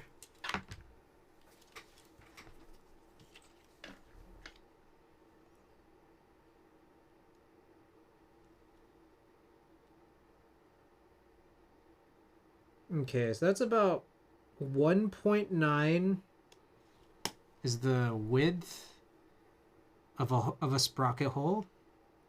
And the height or the length of the sprocket hole is about 2.75. And then each one is spaced out by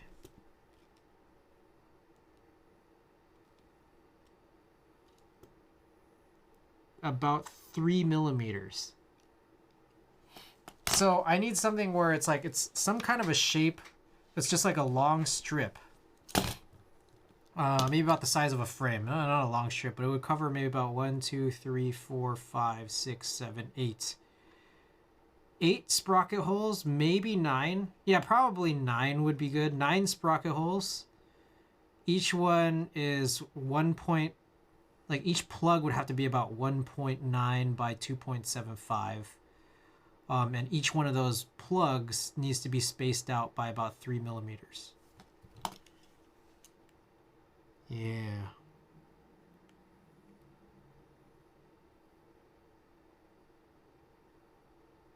Actually, maybe even less. 2.75. Yeah, that makes sense. 2.75. Is that right? Yeah, I guess. That's what I need.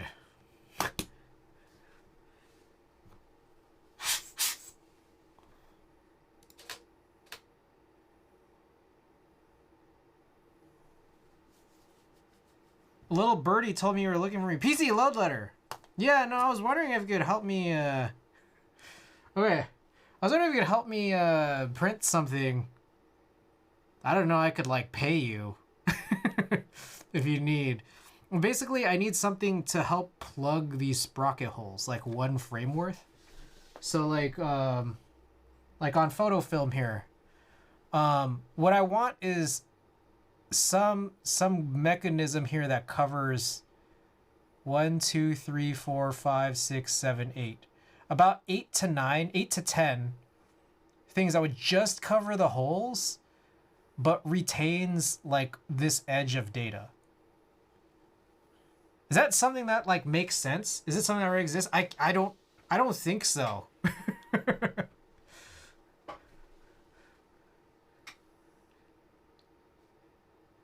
Like, is it something that like, okay, you can print, but you're not able to design something like this? Which is fine. I'm just like, I wish there was something like this that would just exist. If you send me some film, I can try to make something. Okay. Oh no, I can do that. I can absolutely do that. Like, my thing is, again, like, I want this stuff to be retained. 3A, 4, 4A, 3A, 36, 4, Pro 400H. I just need these guys to get covered. Because what we discovered here is that the light leaks come from a scan. Like, from the actual scanning process.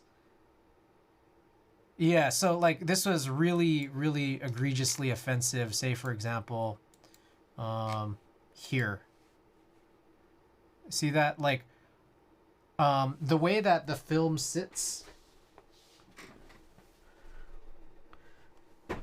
it's kind of like super diffused, but essentially there's light, and then there's a giant gap, and then there's this film holder. Like, there's a giant gap from the light to the mount, and then on top of the mount is the film holder, and then the film sits in the middle of the film holder. So there's a lot of light that comes through, and when it comes through those holes, you get these crazy, I don't know, like this uneven, weird spread of light that just kind of passes through. And I have a situation where I can block the film borders entirely. And that's okay, but the problem with that is that I don't want this stuff covered, all the data. Can it just, yeah, that was my thing. It's just like, if it's a little, I want, in my head, here's what I have in my head. Shit. Oh, can I draw it? I literally have a Cintiq. I could probably draw something, but just like, oh man. Give me 1 second. Give me 1 second. We're gonna try to figure this out. I want to draw. I want to draw something. This is gonna look and seem really stupid. I guarantee.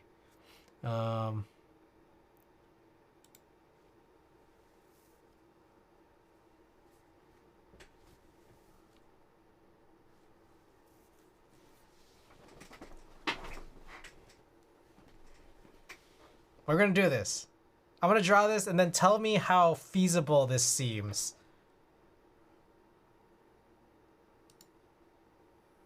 And I appreciate it. If you can't do this, it's also fine. I'm just gonna verbalize and visualize this for the purpose of this VOD. So that maybe we could see if there's anybody else who has this possible problem. And then also maybe there is something for this that exists and I just don't know. All right, 1 second.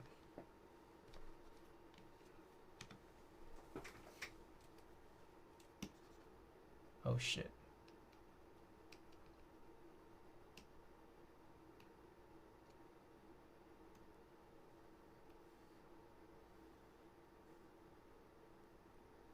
Okay, this is like a really crude drawing because I'm not even really seated properly. I'm drawing with my arm out extended. And yeah, I know, I recognize you guys can't see this. 1, 2, 4, 5, 6, 7. Oh my god, this is the worst. Literally the worst thing.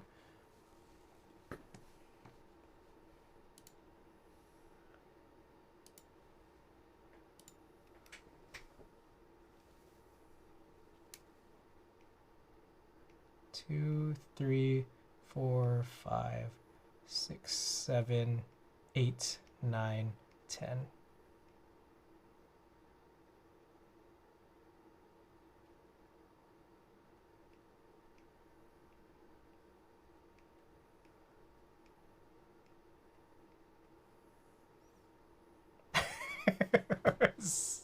Fucking terrible. Okay, let me bring this back in screen.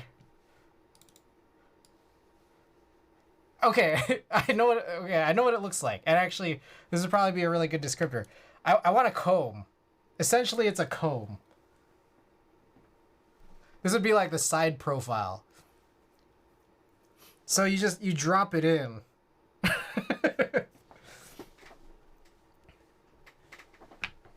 that make sense? And so and then from the top angle, that's why I don't have the Cintiq capability. From the top, it would be like, it would look like this, and then that little handle on the top would be right there. And so this would center, like, this would center-ish perfectly on the sprocket holes, but then like on the actual film itself, you'd still have the data. Like all the data would be here, and then like that would scan okay, and then you'd similarly have something here as well with like all the data here. What keeps them from falling over? I don't know. I haven't thought this through. Truthfully.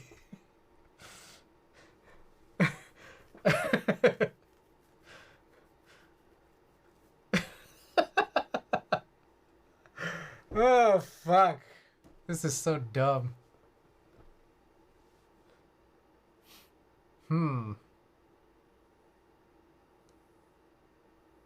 What if the two sides are connected but bigger than the 30? Like they're connected here? Well, the thing is that like underneath, all of this is where the light is, and then over it is where the camera is. So it's like this thing would need to be some kind of like anti-Newton ring glass if it was connected by something. Which makes me wonder, does it exist? Hold on.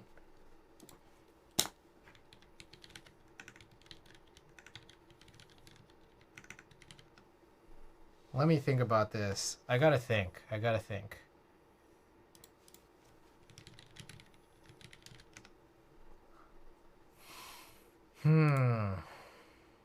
Shop film scanning. All right, this is negative supply. Do they have anything like this that exists? So this is what I have, or something like this. Essentially, this allows you to see the borders, because by default, when you buy these holders, this is not the one I have. I have, I don't know, this one right here. This is the one that I have. It comes with inserts that already block out the entire border, but I just want to block the sprocket holes. But I don't think they have just a mechanism like that that exists. Like anything with an A&R, piece of A&R glass that connects them. Plus, that would just be a nightmare for like dust removal, I think.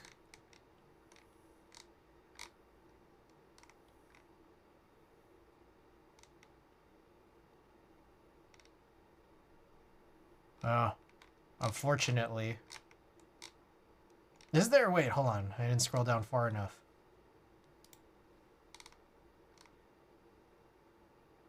Stabilizing mask. No, this is for the basic, and I don't think that's what I'm looking for. So there's this hood thing too.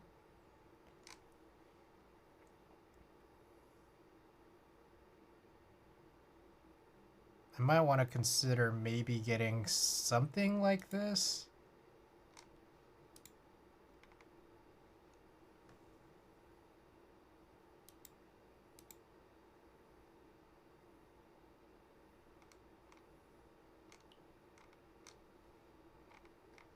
They don't really show what this looks like on the inside. It might just... It'll block out some light, which is good. But this doesn't solve the sprocket hole problem. So the light is going through the holes and... Yeah, exactly. That's exactly what this is right here. So if I... So we were showing this a little bit earlier, but come on. Come on now. If I hit the reset button here, you could see that like there's a little bit of a weird inconsistency on these two edges where it kind of gradates down, and then that's what, when the inversion software is going through it, is causing the orange blobs. And it's specifically because of the light that's leaking out from here and just kind of spreading out. And it's really only a big problem where your edges have density. So like, for example, on this one, you're not going to see the problem as bad because there's kind of nothing here. And I think that's a mix of both the actual physical problem plus how the digital, inversion is going through it. I don't know. That's totally 3D printed. It definitely is, 100%. So there's these masks for 120, but that's not really what I need.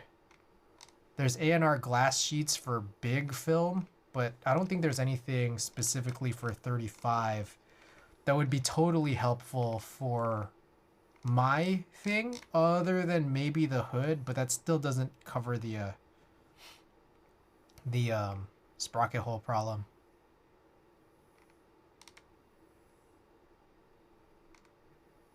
Yeah.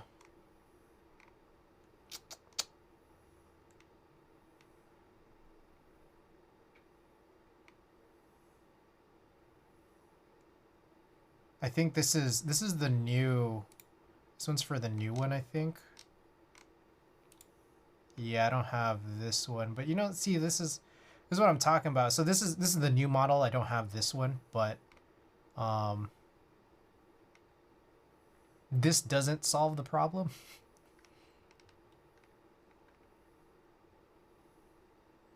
So I look at this and I wonder, can we notice any issues with this? I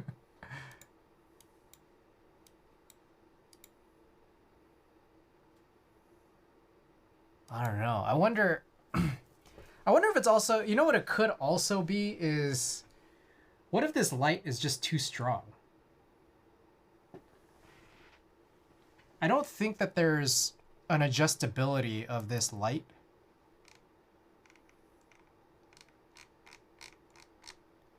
So I think the one that I have is this one. I don't think I paid this though. I'm pretty sure I paid less than this. I have to look it up. It was a really went crazy on these prices. Yeah, it says it's so much brighter than everything else. You don't have any filters or anything on your lens? I mean, I'll check again, but no. Do I? No. No filters on my lens. Though it does deserve a little wipe down. There's a lot it does.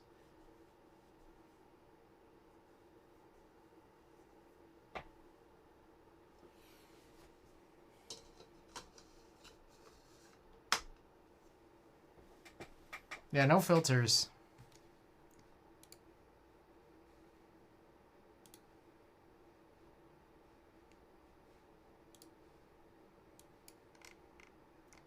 $293. Let's take back. Let's take a look here again at what some options here. So like I was just trying to think like what could we put there? Like the thing is like I could probably try to really precisely put a piece of tape on every single strip of every roll of film. It'd just be super, super annoying. Okay, you're not one of those weird UV filter people? Yeah, no. I don't have anything on it, so. So you can see here, that same thing is happening.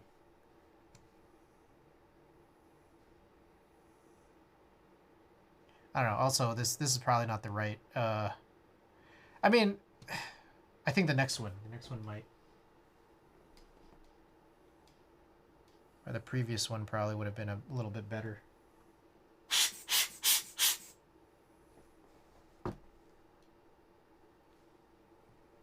It'd be difficult to not cover the codes on the edge. I imagine 100%. 100% I recognize. Man, what a crazy ass thing, huh?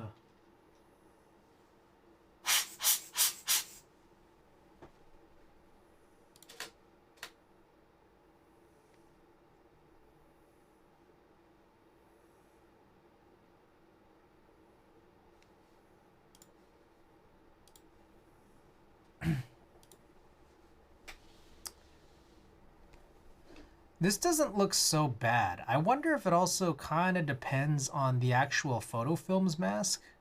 I don't know though. It couldn't be very tall because of parallax. Yeah, no, I mean, it's weird because, yeah. I mean, I added this so it's just like easy for me to pick it up with my finger or something.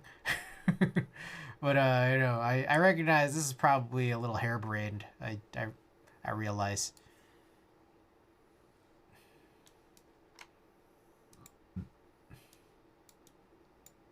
I'll send you some film. But I get it. I get it if this is like a really stupid idea.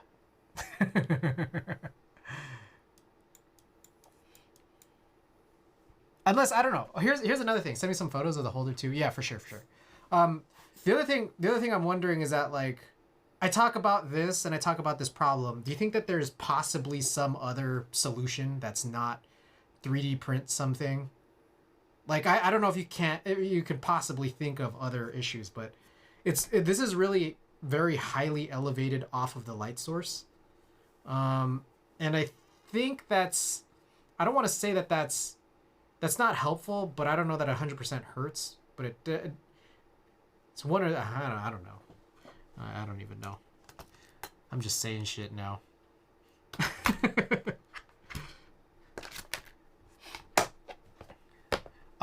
The actual holder, we can find some photos of it here. It's the one that said it was on closeout. If you just wanted to set like a quick visualization of it, it would be this guy. Mark 1 closeout.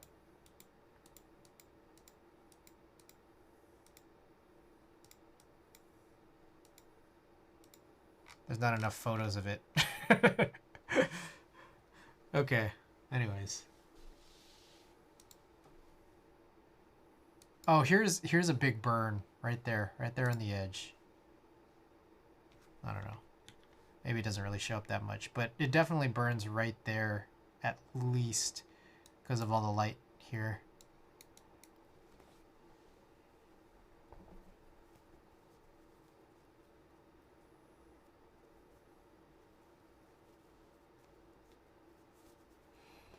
All right, I'm going to continue. Like everything is fine. Thank you for listening.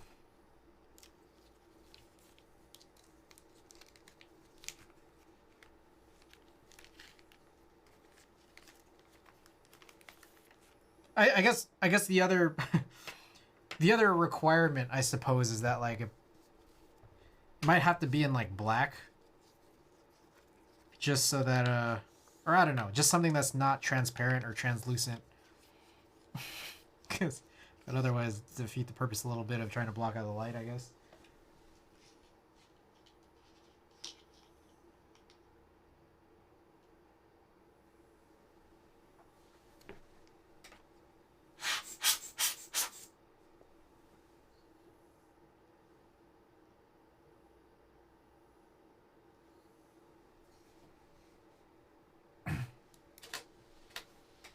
I use matte black filament, yeah.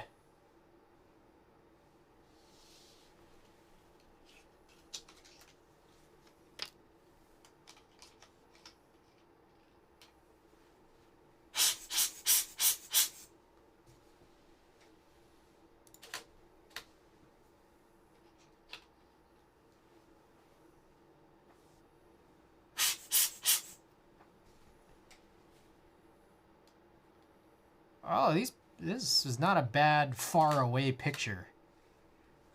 That focus actually hit.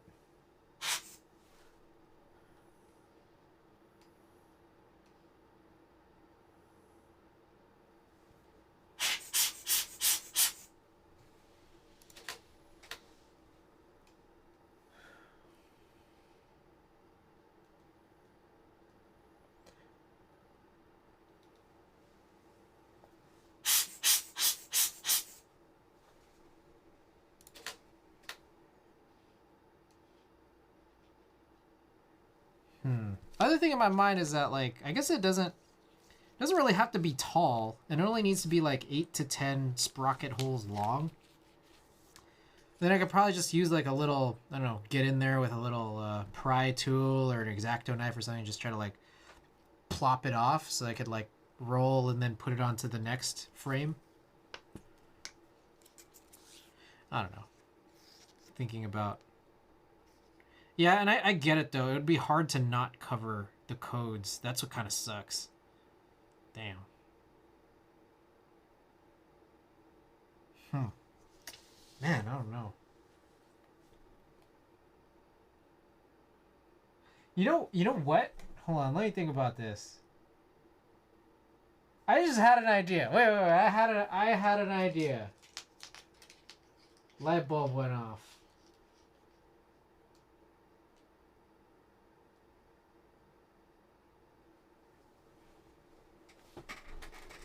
Yeah, no, that's literally exactly what I was thinking. I was literally thinking exactly that. Hold on. Fuck, the thing is that, like, I need some spare film. 1 second. We're gonna find this shit.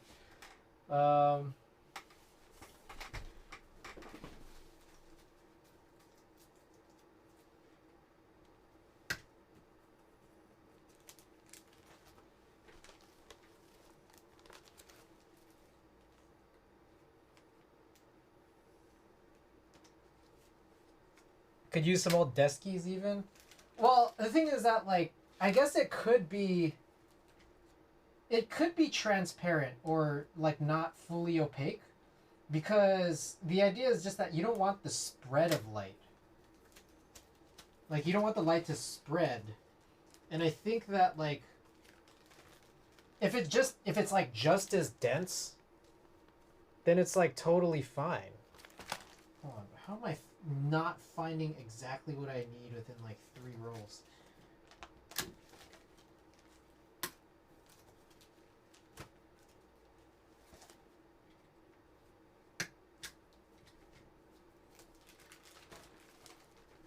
All right, here we go. Here we go.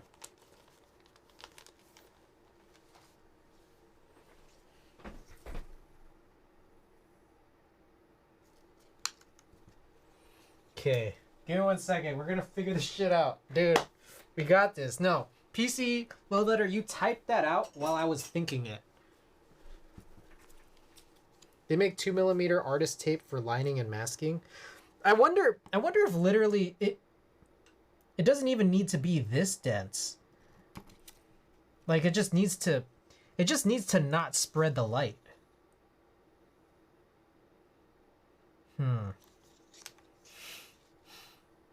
1 second.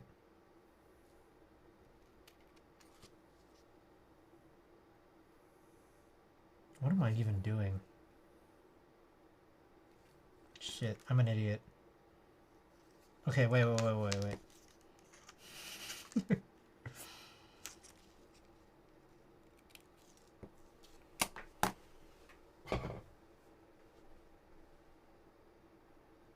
That's wait.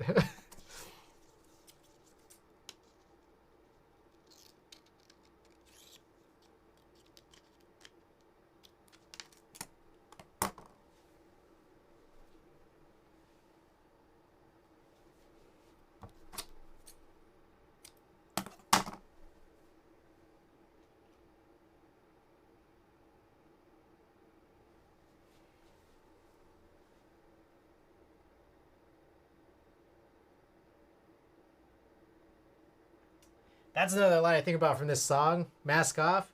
Ain't no way. Ain't no fucking way.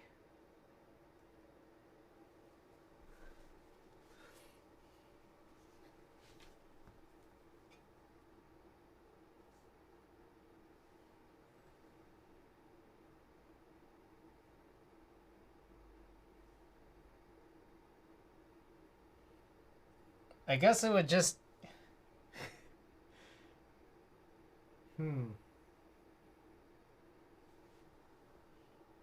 It's hard. It's not easy. Because you don't want it to cover the actual frame.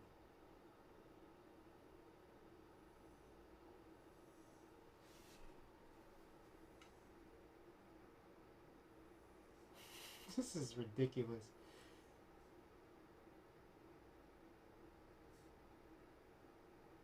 Because then I'd also have to cut this really straight. So like something like the 2mm tape would probably be...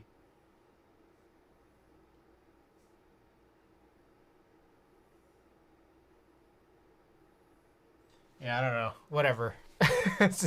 Basically, it would be something like this. Blow. Sinvec thought of the same thing at the same... Oh, shit. Did I miss Sinvec's message, too? Well, I mean, there's, like, a little issue. Is that, like, well, totally... It would, again, also need to completely cover just the sprocket holes. Because the inversion's basically just going to hide most of this.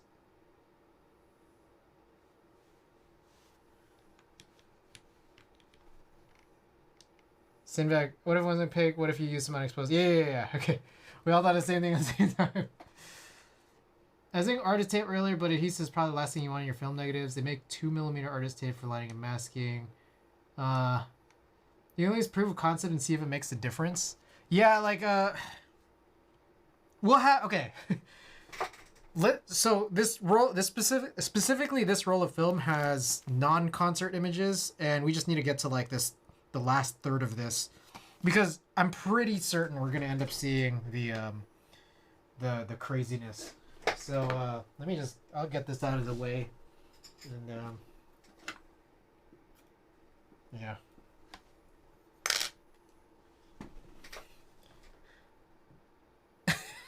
just looks so ridiculous. I'll retake it.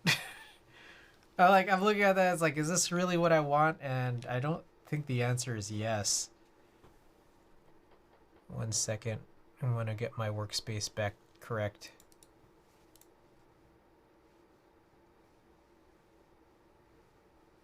Sorry about this.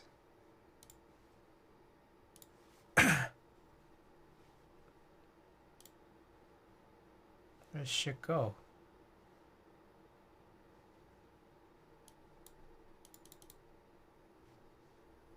I am looking for a little thing that's not here.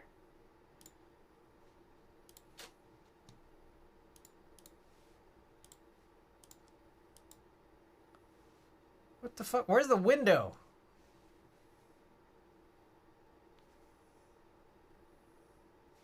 It's not on here. There's supposed to be a little window that pops up. Oh my god, bro.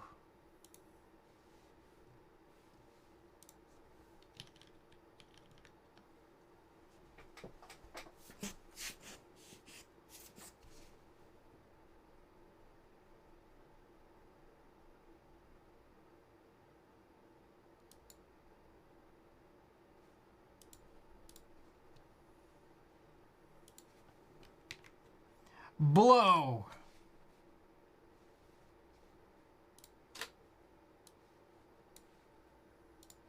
Alright. Well, that window did end up being there. That's how we got here. Okay. Let's redo this one.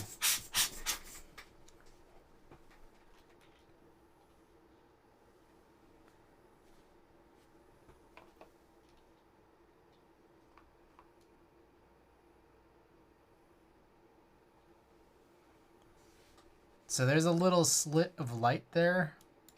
Sucks, but what can we do?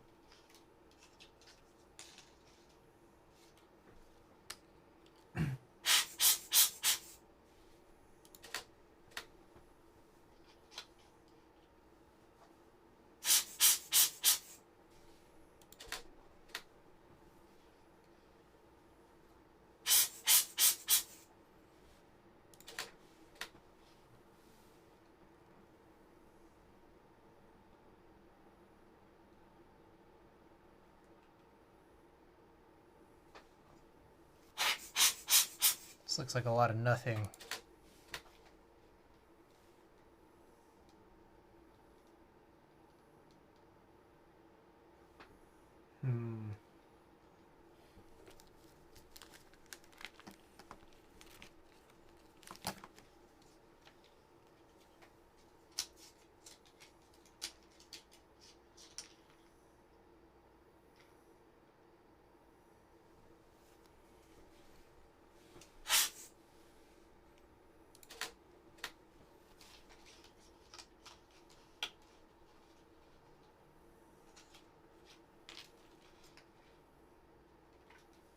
No, this should stay here. Shit. Oh god. What have I done? Oh god. I ruined it. Oh fuck. Oh my god. I just ruined this piece of film here on this specific shot. Alright, I'm gonna not fuck with that.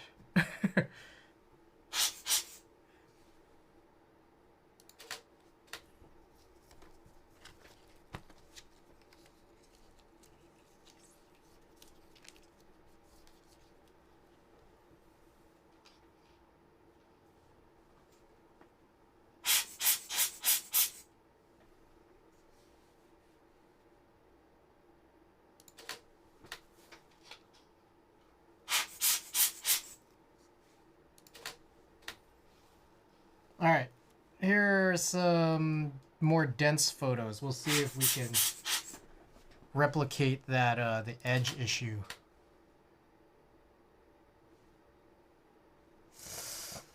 I don't really see it. It would show up here, but it's not. I think it's like there's a chance that this specific stock of film doesn't really show quite as crazy. Especially because I didn't really overexpose as much. Like maybe there might be something that shows up here. Let's find out.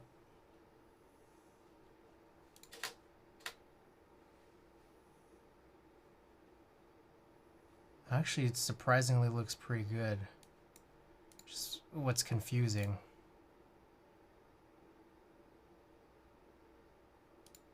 I'm confused by that.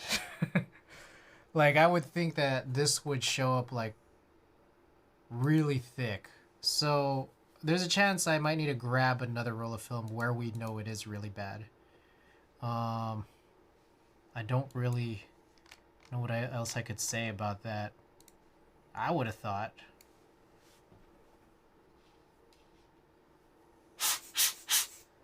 Pro 400H was too OP, man.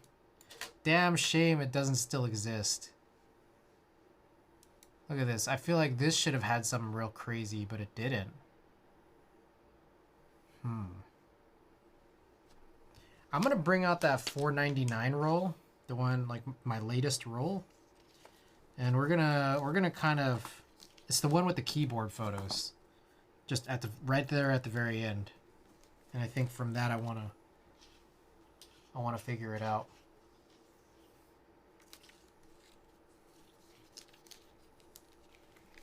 Time to science this. Yeah, no, it's really particularly weird that there's no issue so far, and it's bizarre.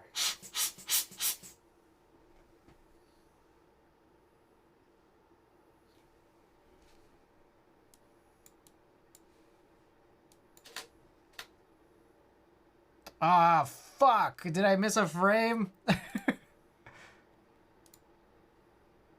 Bro, I missed a frame somewhere. 12. I missed 13.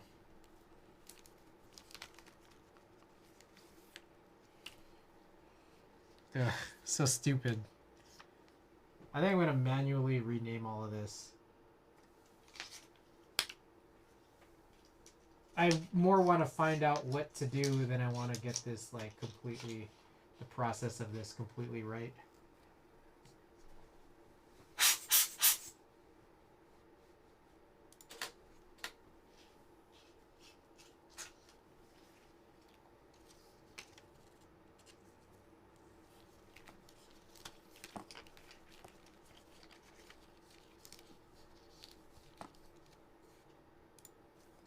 Okay, 26, 27.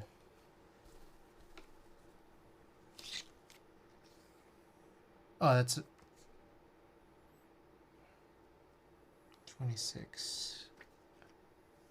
Oh, okay.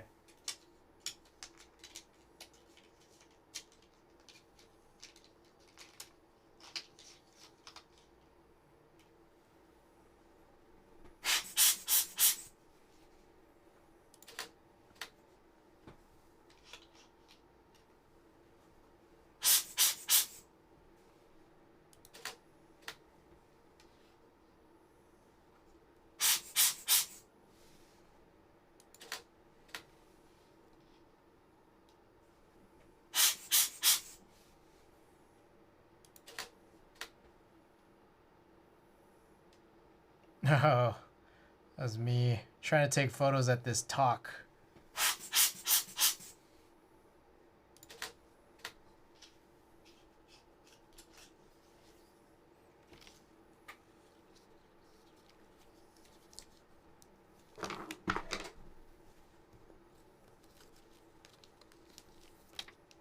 All right, this is the last strip of this roll, and then I'm gonna go grab that 499 roll that had the craziness.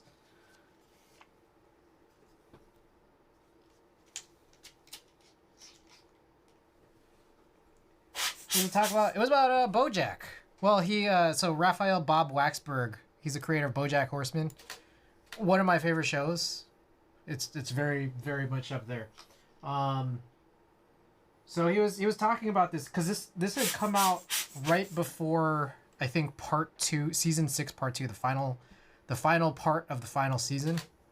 But I think also just around the same time he had just released his book. I think it was called like I actually was just reading I bought it a long time ago. I still haven't read it, but I heard the first chapter like a week ago. It's called Someone Who Will Love You in All Your Damaged Glory, I think. So I think it was a mix of him trying to plug it and then also just, you know. San Francisco has this like hall where it's just like there's a bunch of, they call them like city lectures, where all kinds of people just come in, like writers, I don't know. People who are smart. Even if they're not necessarily writers or fiction writers.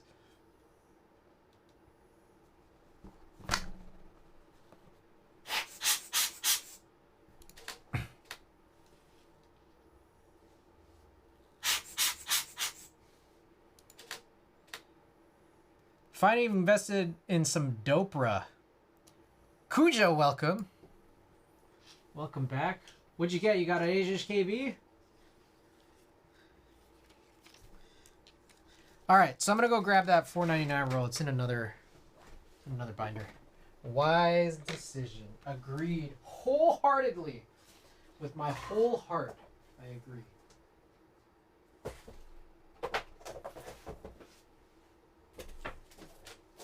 Oh shit, what the fuck?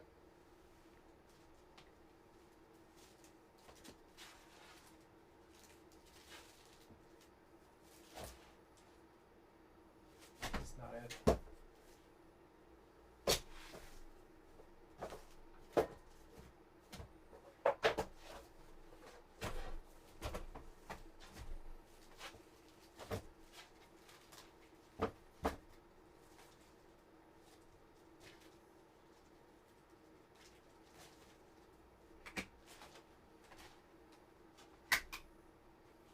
Okay, here we go. Here we go, guys.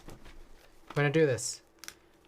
Pro 2 Type S for 100. Ooh, that's a great deal. Great deal. Yahoo Auctions, hope the seller didn't scam me, but apparently it works.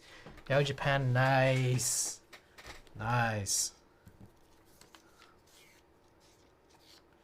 All right, here we go. We're gonna do some rescans on this. This is $4.99.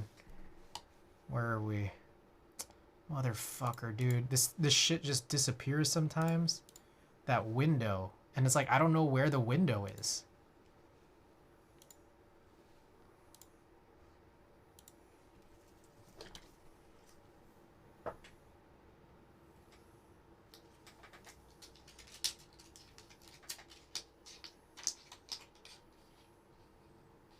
Alright, this one is a real big offender. Okay. Tethered capture, start tethered capture. 0499, and then we'll just like make this start us at 40. Apparently the dude lubed the board back in 2016. The housing is yellowed and the caps are a bit shined. For some reason people like that.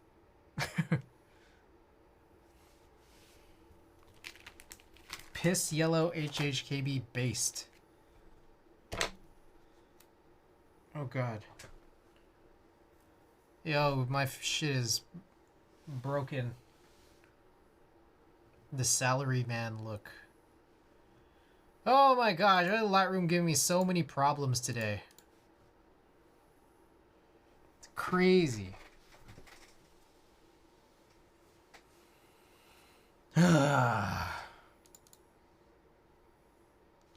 Literally just closed it, reopened it, and then we get this. You sure about a cord when you were getting the film? I did. But this shouldn't be the reason why things break. I don't think.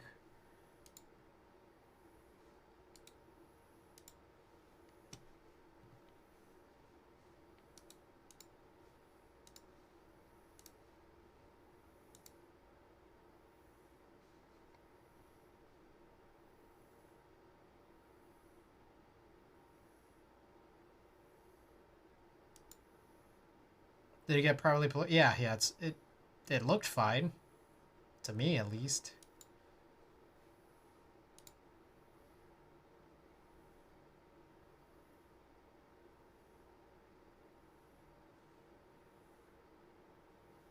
There we go. Okay, so this was one of the ones that like seemed to have a really big problem. So let me run a rescan on it. Oh my gosh, what is going on here? Oh my god. Okay, let me check the cable.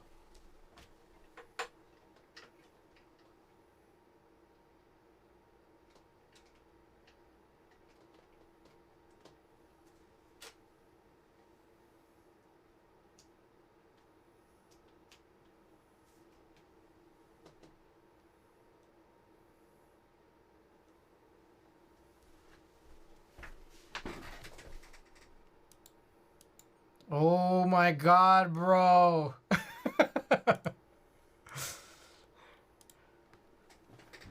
Got a dip to pick up a package? Alright. Hey, thanks for dropping by. Message came up when you tripped, yeah. Just finished my keyboard. It looks neat, but there's big gaps between the keys. Is it a hot swap board?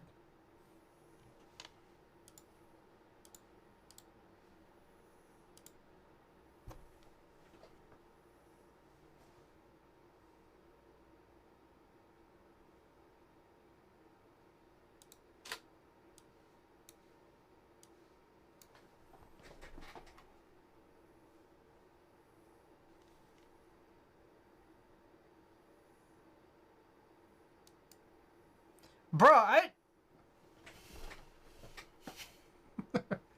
literally just trying. I'm trying to get one shot. I guess 2 shots. And it's trolling hard, dude. Hard. All right, I'm gonna restart my machine.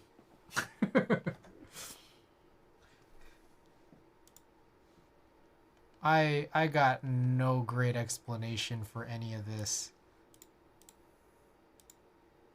Trolling hard, bro.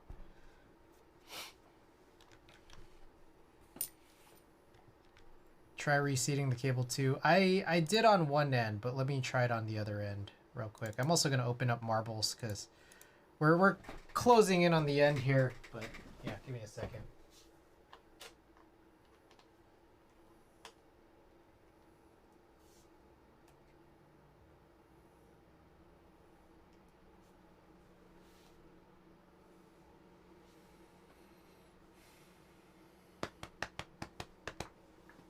Probably a good thing I opened up marbles now because I think there might be an update. Turn everything off and on? Yeah. Just did here.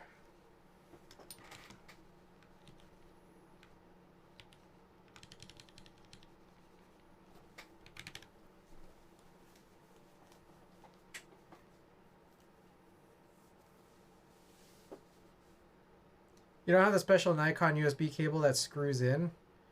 No. I'm using, well, this is the D750 that I do scans on.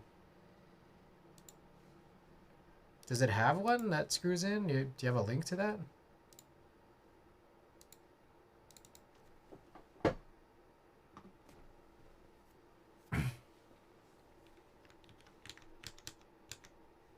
I know my 800 and 850 have it. Oh.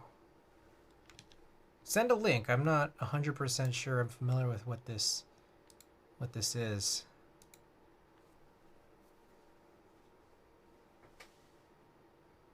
Let's try this again. Attempt number 50.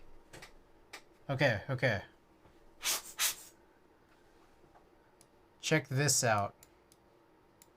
So, same scan, we've already done this.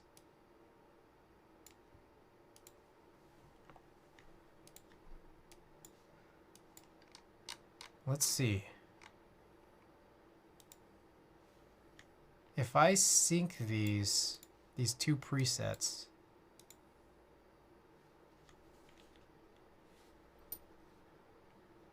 What the hell? Why doesn't it look as bad this time? So obviously it looks really different. What the hell? Huh? You could still see some of it. Some of it's creeping in, but for some reason not quite as badly as before. There's a screw hole to screw the cable in.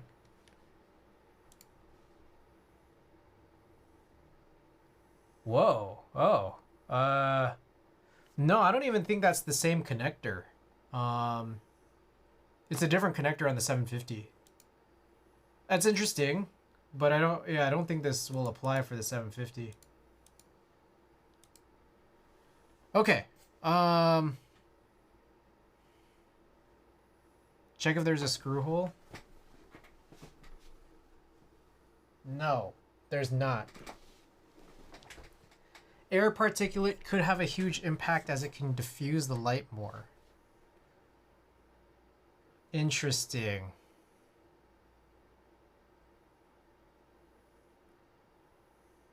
I don't know. I legitimately don't know. Well, I mean, I did dust off the lens maybe about 20 minutes ago, but I don't know if that would really be the difference. Hold on. Here's another thought in my mind. I'm gonna run a reinversion on this. I'm hypothesizing. What the hell, bro? I didn't change anything. Okay,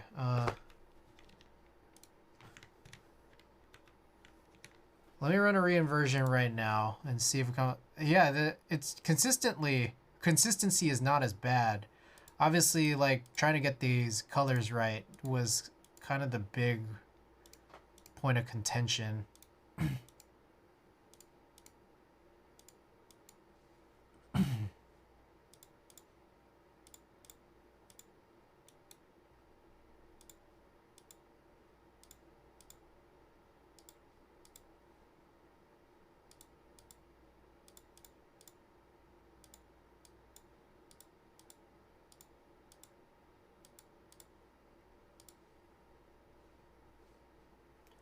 So let me go and check. I'm going to leave that like that.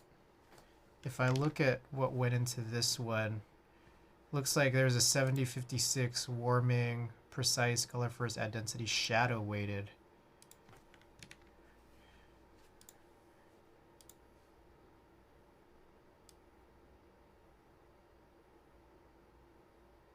So obviously it's different. I don't know what really is the difference in the scan, but I could tell, like, it's weird. The scan is not as severe. But it's still, there's still remnants of the issue. It's just very strange that it's not as bad. I don't have a good answer to this. 'Cause I'm looking around trying to think what is different. The same stupid light behind me has been on. This is the same light. The settings are all the same. I got the light pad in front of me also shooting some light, but this was all here when we did this, I think I did this on Sunday night? It was either Sunday night or Monday night. Sunday night, I think.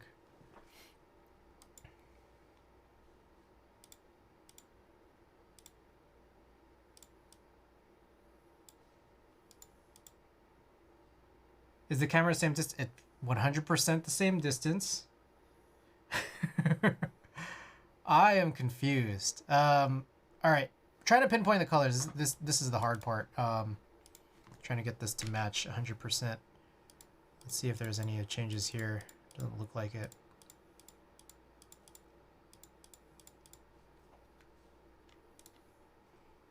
I wonder if I can sync this now, then try to make the adjustments.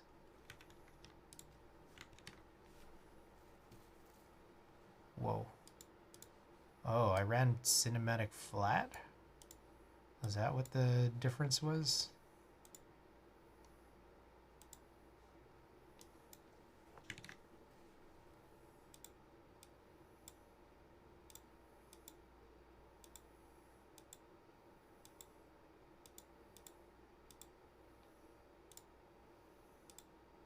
I don't know what it was.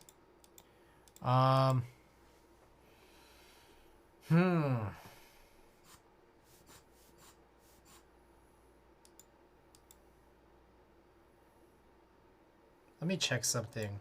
I wonder if I have some stupid shit on this camera.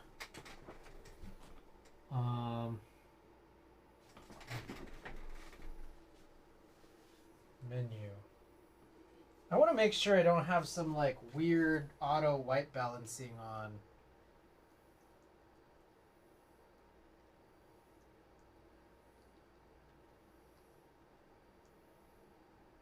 It is literally on auto. Was it always like that? I know that like when you're tethered, it like kind of turns all of that off. Does it not?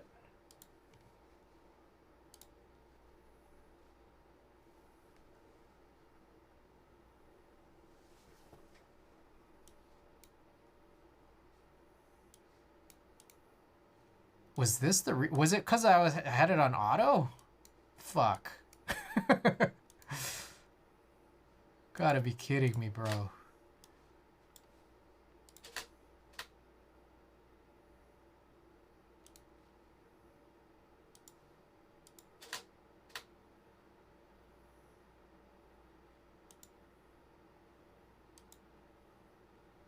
Oh, wait, yeah. Hold on. What if I... This is 5550 plus 8. Oh, this was not that far off.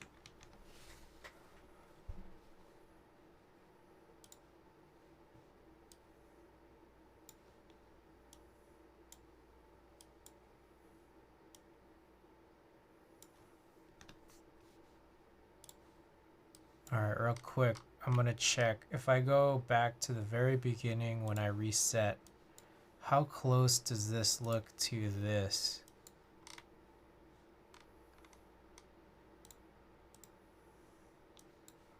Oh shit, what the fuck?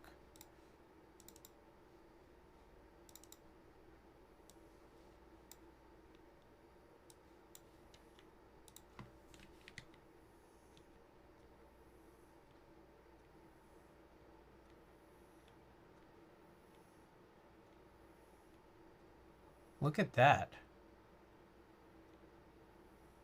Dude, what what if it was the dust? Like that's the only thing I could think of. There was dust on the lens. I just did a quick wipe. And that's like the difference. Like the dust probably was diffusing all the light like crazy, like acting like a filter. That's all I can think of.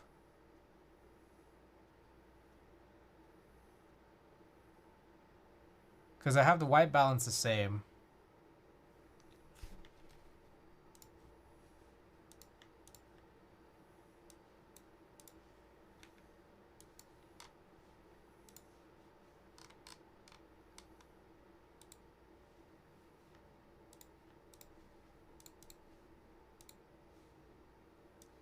I don't 100% know why this is...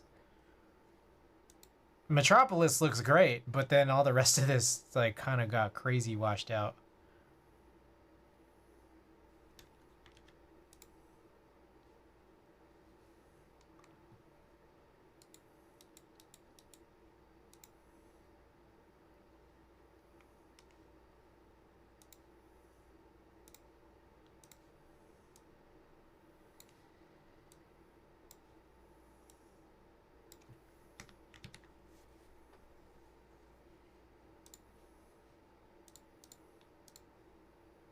Eka Chess, hello mate. Hey, welcome. We're trying to do a little bit of troubleshooting here. Oh, wait. I think we're almost there.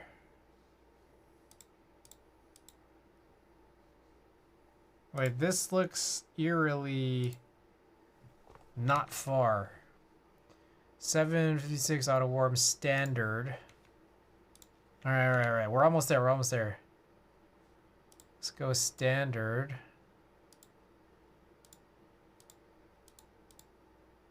There.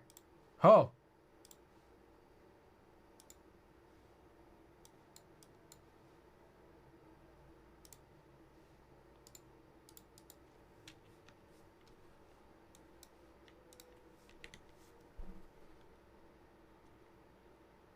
Pretty close. Not 100% there.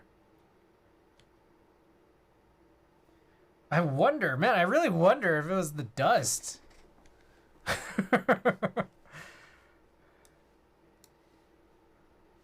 don't want to say that the lens was very clean, so it's just like maybe it just was acting like a diffusion filter. But even then, you can still see that there is some burn on the edges. So I'm gonna try to do this thing. Yeah, there's still a little tiny bit of bleed, but yeah, it's, I don't know what the fuck was going on with that.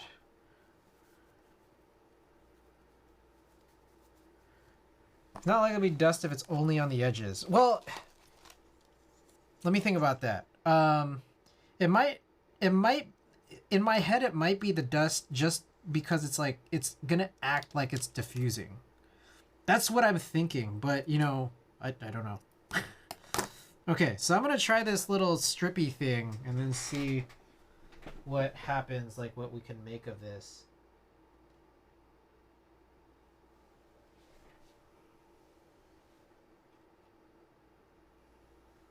One second. Where's my tweezers? There they are.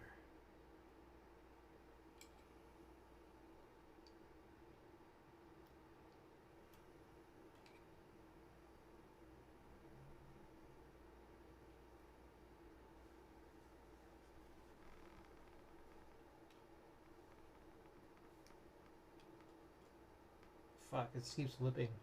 Maybe I should put it upside down.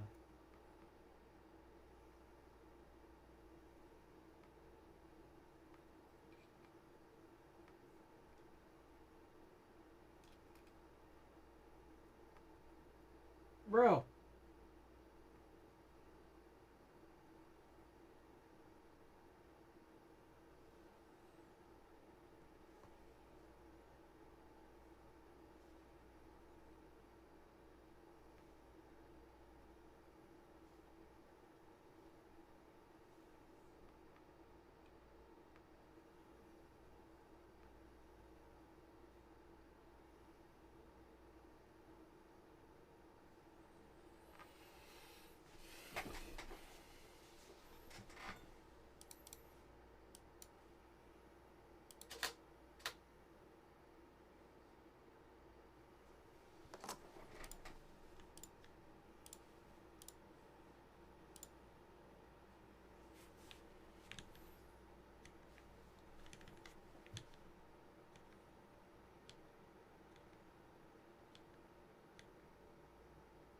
Okay, wait, hold on. Hold on. Oh, wait. Where did I put those tweezers?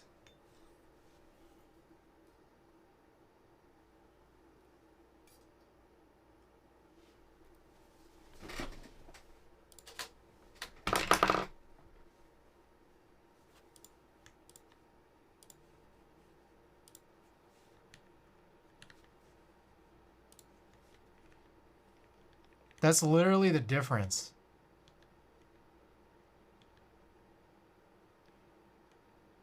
That's fucking crazy.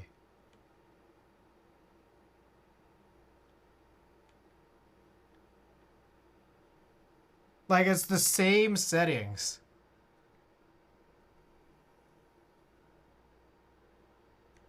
That's fucking crazy.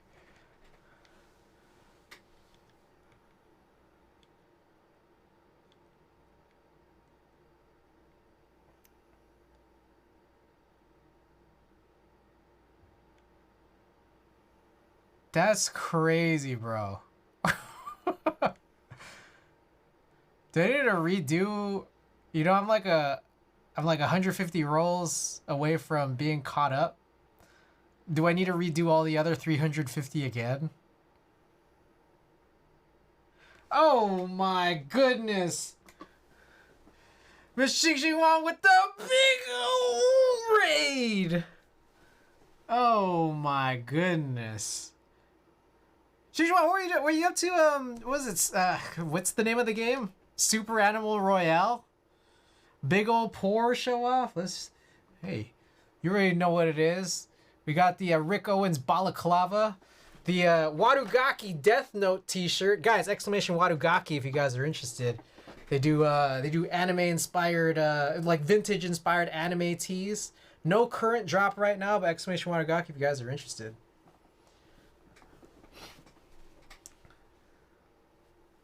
Thank you for that, PC. Oh my god, so good. They got sick stuff. Are you cold? No, we just I found all these old balaclavas on Monday. All Hex came on Monday. And you know, it's fun when people come here and then work on keyboards, because then I have time to explore my own apartment. And then I was reminded here that I have these balaclavas. I have. Oh my goodness. Oh my goodness. Oh my goodness.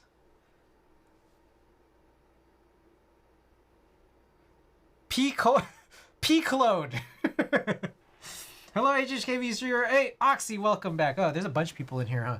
I gotta say all my introductions here, or welcoming here. Vin, welcome.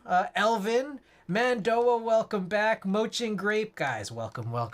Everybody, welcome. We were tuning some switches earlier, but we went on to look at some scans, and we've been working on these scans, right? This is crazy. So I've been scanning with these film borders for a while, and you know, like my whole thing is, so we were talking about this earlier. You guys know that Boondocks quote, right? We're talking about those peak load. We're talking about that Boondocks quote. I sent that bitch a smiley face. Bitches love smiley faces. You guys heard that before, right? It's from like 2008, that episode of Boondocks, where Samuel L. Jackson and Charlie Murphy were cast as those white guys. You guys know what I'm talking about. Anyways, my whole thing is bitches love film borders. So I've been like running these film borders on these scans for like the last like 3 years. Turns out, like when you're trying to run these scans, I have this DSLR scanning setup, which is kind of why my camera is tilted this way a little. You have this light that shines up through a mount and through a film holder, through the film, and then like you take pictures of it, right? There's a lot of light leak that comes out of, where's my cursor? There's a lot of light leak that comes out of these holes, and it causes everything to just be cast all crazy. So we just did an experiment where, like, what if we just blocked the holes? Which is how this film holder was by default, but I just went through the film border stuff because I think it's good to have this data here. As I, you know, checking to see what film stock I'm using, what frame I'm on the roll, all that, blah, blah, blah. We just covered it with some extra film, like the sprocket holes, just so that like there wouldn't be as much light leaking. And this is the difference. Like ignore how crazy that looks. That's, you know, it's light passing through another layer of film. But like if you look at the cast on the actual frame, especially close to those edges, the difference is crazy. And now I'm like left to wonder, do I have to rescan all 12,000 photos? Like I've done maybe, I want to say, over 2/3 of these photos. It's crazy. Unbelievable how insane that is. Now, the center of the image isn't as affected, but it is. It's crazy. Scuff start scanning, scanning start again? Oh my god, bro.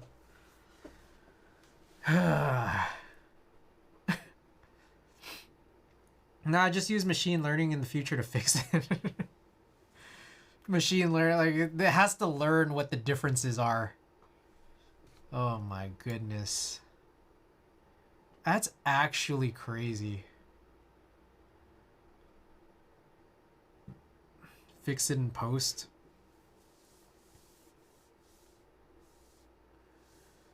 I'm like legitimately like I have to rethink everything now at this point. Actually crazy. But you know what's even crazier was that it seems like it might not be every type of film though, cuz we just did that Pro 400H where it didn't seem like it there was much difference, right? That's what's kind of weird. So I feel like we gotta do more experimentation, I think.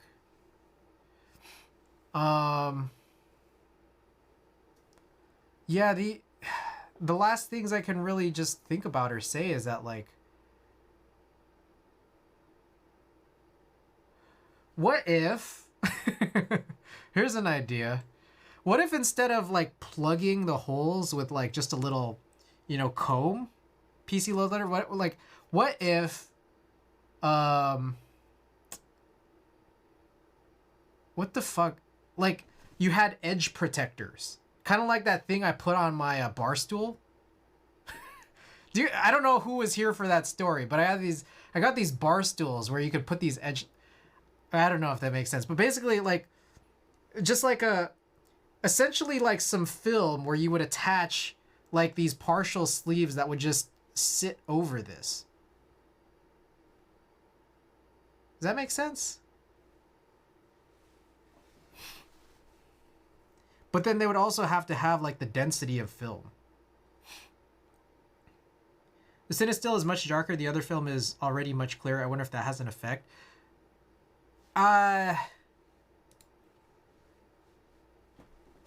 Wait 1 second here. This is what this looks like, just raw, like from the camera.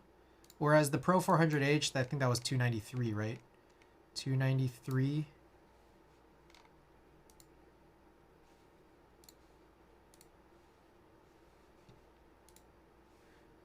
It's like a different color cast, but like the density is similar.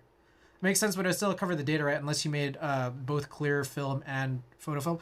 Well, what I notice here on this rescan we just did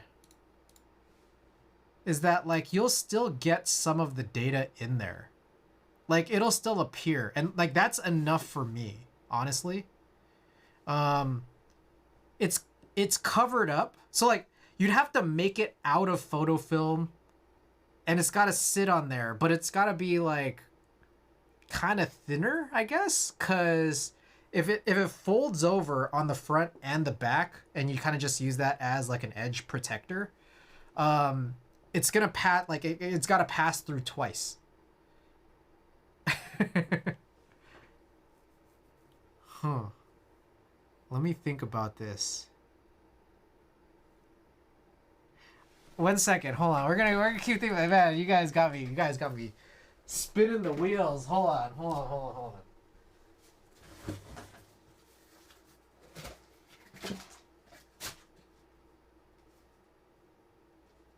That's for 120.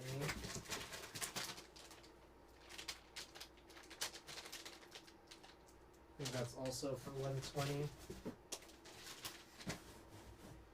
Okay. I need to find what I'm looking for. But what actually could potentially work is, so let me find that page again. 1 second. I just had an idea.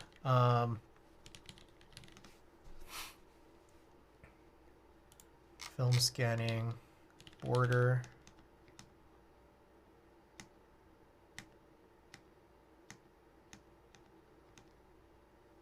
Okay, this is hard. This is hard to kind of mention here, but so for a couple of things, I was wondering if the color has an impact. The other film is more red, which has a longer wavelength and less prone to scattering. That could potentially be something. That could. I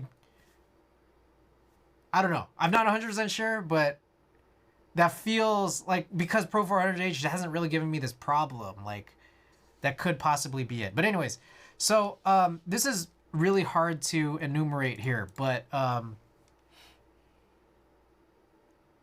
so there were these inserts that came in by default where there was all the way straight. It was all the way straight right here. And then that's what blocked out the film borders. And so you would buy these extra attachments that would remove that, and then now it's like outdented. I don't know if that's the right word to use.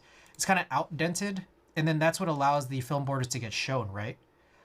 What if I figured some way to get some piece of film to sit exactly where it needs to sit, so that way when the sprocket holes pass through, like, then we're good. I think that might actually possibly be the move. What do you guys think? I don't know. I gotta think about this. Oh, you guys got me fucked up. You guys got me fucked up. All right. Also, let's get rid of that. That thing's been blocking with nothing in there for the longest time. Good game. Seems legit. All right. I gotta think about this. We gotta think about this. My brain is too smooth for this shit. Basically, I need to get in a piece of film right there where the border is. And it's gotta sit just nicely so that way the light doesn't go all crazy, cause all these problems. We love poisoning each other to a deep hole that we keep digging for ourselves. It's crazy, man. Dude, look at this shit. Look at 499 rolls. I've missed a bunch, but I do have a bunch. And in fact, let's look at this. I'm gonna go to my Ligma drive, right? Let's go to negative supply. How many? I've scanned 294 rolls. 294 rolls. And like, that's a minimum of 24 on each roll. And a maximum of like 37. Ligma drive. Maximum of 37 on each of these rolls. That's a lot, man. If I had the 3D files for that piece, then it wouldn't be hard to add the blocker directly into the 3D print. No. I have a version of it where it's already blocked. What I think you... Okay, let me see if I could get this right. You're looking for a blocker that would just block this, right? And like retain the data. Because I have the version that blocks both, and that's the problem. I just need to find it. No, you can do a sprocket blocker. Yeah, that's what we need. You're looking at about 8,800 files that I have to redo. Oh my god, bro. Good job, Chris. Good job. Well, let me see. In fact, well, yeah. I have a bunch of duplicate scans too. And I guess some of them only have about 16. We're gonna be here for a week straight. Better than subathon. Oh my god, bro. This is so fucking crazy, dude. Alright. That's so fucking crazy. I mean, literally it says you go. I know. That's crazy. Alright. I think I'm gonna call it. Guys, it's time for a little tiny junk giveaway. You guys cool with a little tiny junk giveaway? A little tiny one? Unless you guys want to continue this discussion. I don't know if there's much more to be said. I think there's a lot that I have to like sleep on, you know? There's a lot to sleep on. That's fucked up, bro.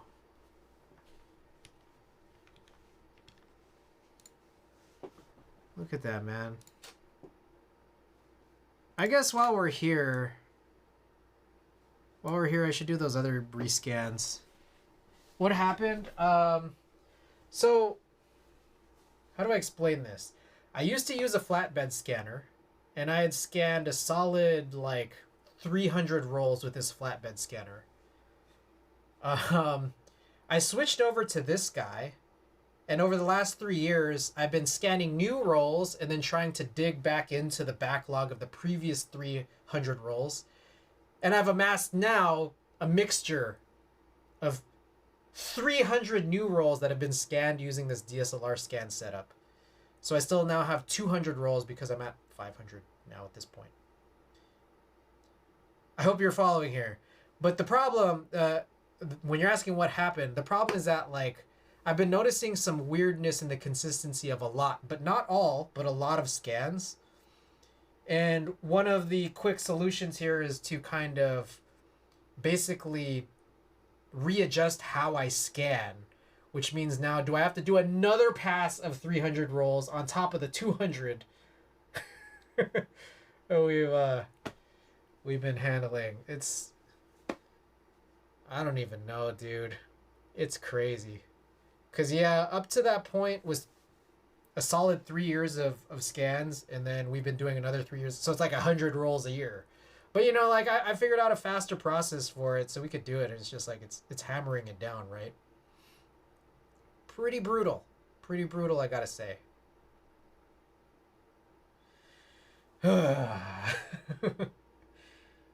Okay. Anyways, my the thing that I was mentioning is maybe I should just try doing this real quick, just that I have three better scans that I could re-upload to my website. Where's my tweezers? Here we go.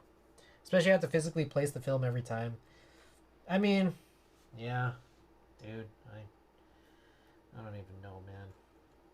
So fucked up, dude. Super fucked up.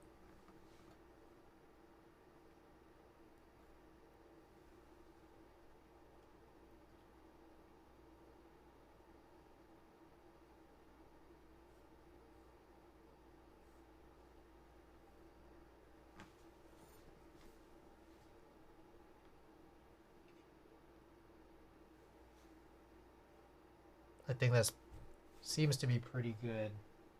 Just a little tiny bit more right there. Ah, fuck you.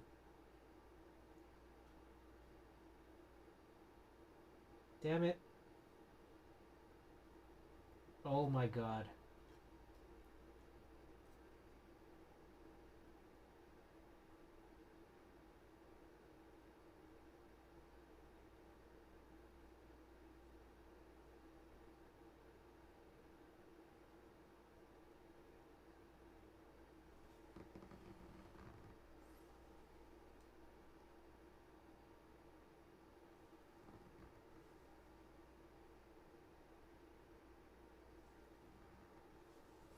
All right, here we go.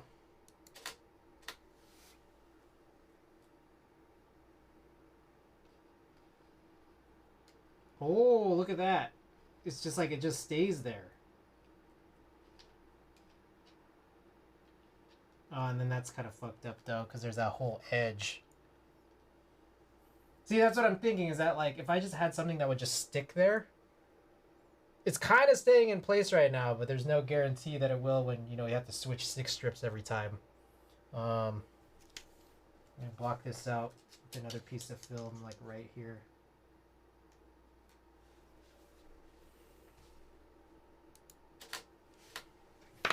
Chris is on another level of black hole at 3 a.m. here in San Francisco, California. It's crazy.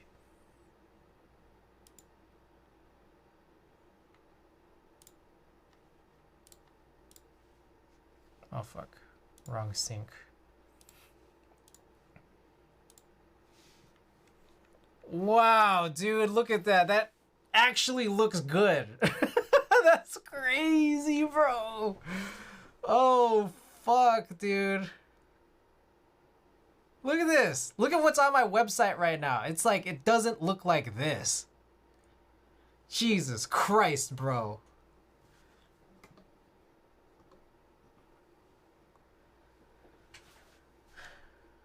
This is what I had. I mean, I don't know, dude.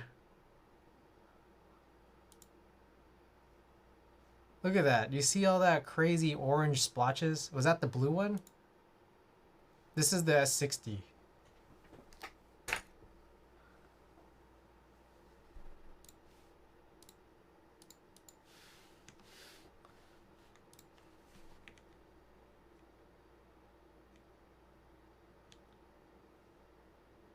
Yeah, it's on your table. Yeah, so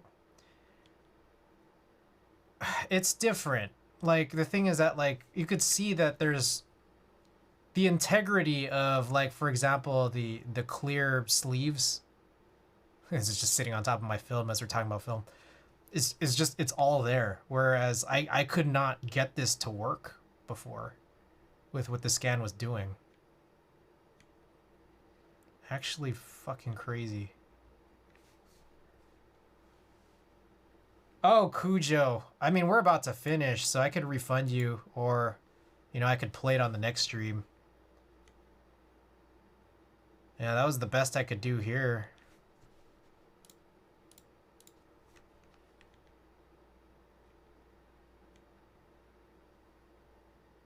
The BK is, yeah. That's a big difference, bro.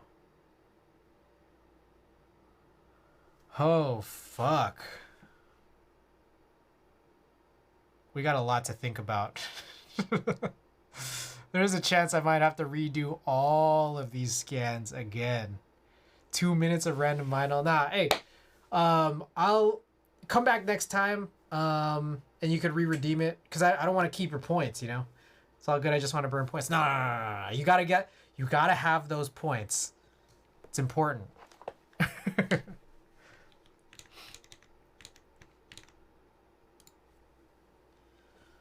Holy fuck. Holy fucko. A lot to think about, guys. Alrighty, everybody. I gotta sleep on it, but until we do, Pace, I want to do this for you. 7K for 500 rolls. Nah, I want to do it. Hey, that's more content for you guys. Having to redo all of these again. All right, so right in front of me, we got the we were tuning some switches earlier for anyone who's just come into the stream through the raid or elsewhere. We got these are the stock springs that came with the SP Star IARAs. They're short 2-stage springs, so I don't want them, so they're yours.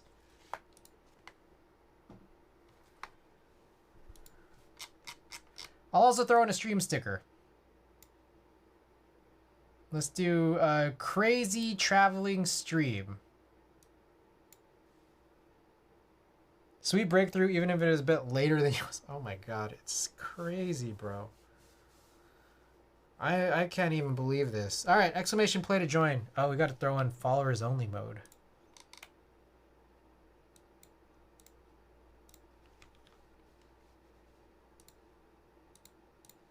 All right, 249 to join. Guys, thanks so much for being here tonight. I mean, like, a big breakthrough came in yesterday, or like, what was it, last night? And then an even bigger one came on during the stream. I appreciate you guys being here. Again, Sinvec PC, we all came up with the same idea at the same time, but in terms of executing it, we gotta think about it, right? So. Oh, so fucking crazy.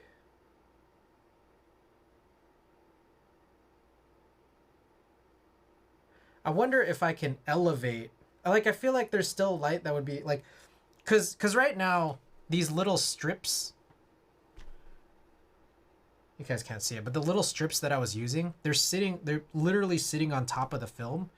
I wonder if, like, I elevated it a little, is there still going to be a lot of light bouncing around in between that space? And my guess is, like, probably, but I don't know. Because, like, I don't know how else I would, like, kind of stick that on. Oh, a lot to think about. Lot to think about.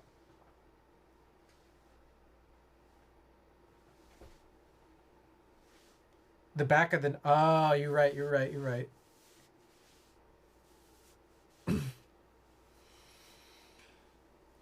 Oh. Shit, that's crazy. Exclamation play to join, guys. Marbles Race giveaway for some junk springs and a stream sticker. Stream sticker is based off of, our emotes here on stream. But also, the other rules. No rerolls. Last place finisher chooses the raid target. Shipping on me, but it will take forever. If you want it sooner, I'll send you the quote for shipping. Then you can pay it. Let's take a look and see who's online right now. Hints for who to raid from here. Any makers and crafting streamers? There's Gion is on. Our good friend Gion.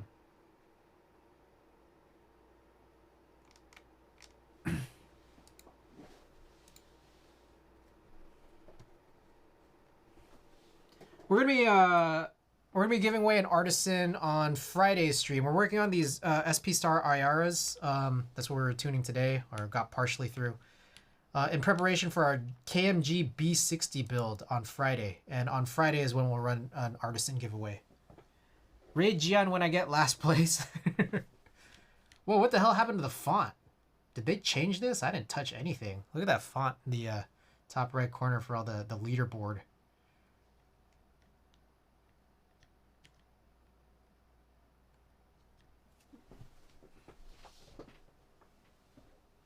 Also, what do you guys think of this Future playlist? I love it. Do you guys love Future as much as I do? Future's great.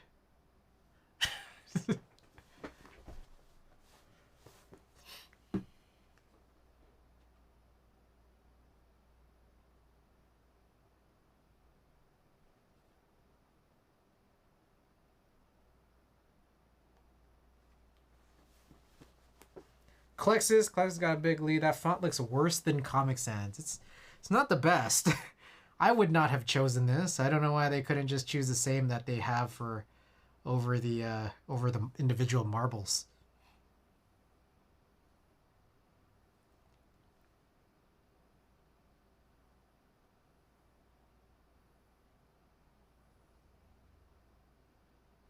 Oh, whoa, oh! Everybody stopped up. Oh, Frank. Could it be Frank? With the SP Star Ayara springs and the stream sticker?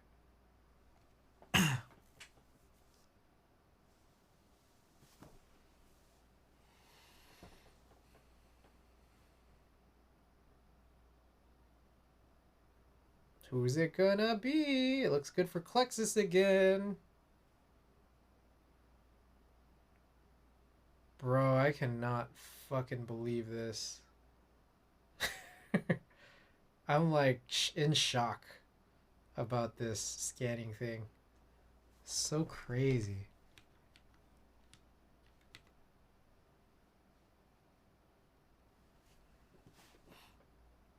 Oh, PC? Oh, we got this weird thing. Oh, who's gonna get it? Who's gonna get it?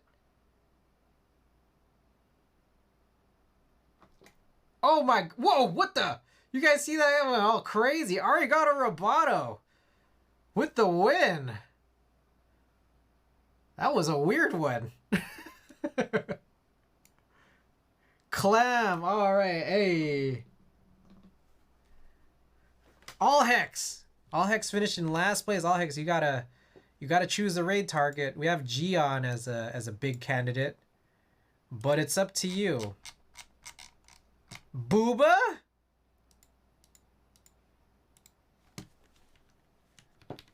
Alright, we had SP Star Ayara Springs plus stream sticker. Goes to our good friend Arigato Roboto. Oh, here we go. Top 4 at the same time. That's crazy. Gion twerks. Alright. Let's go rate our good friend Gion.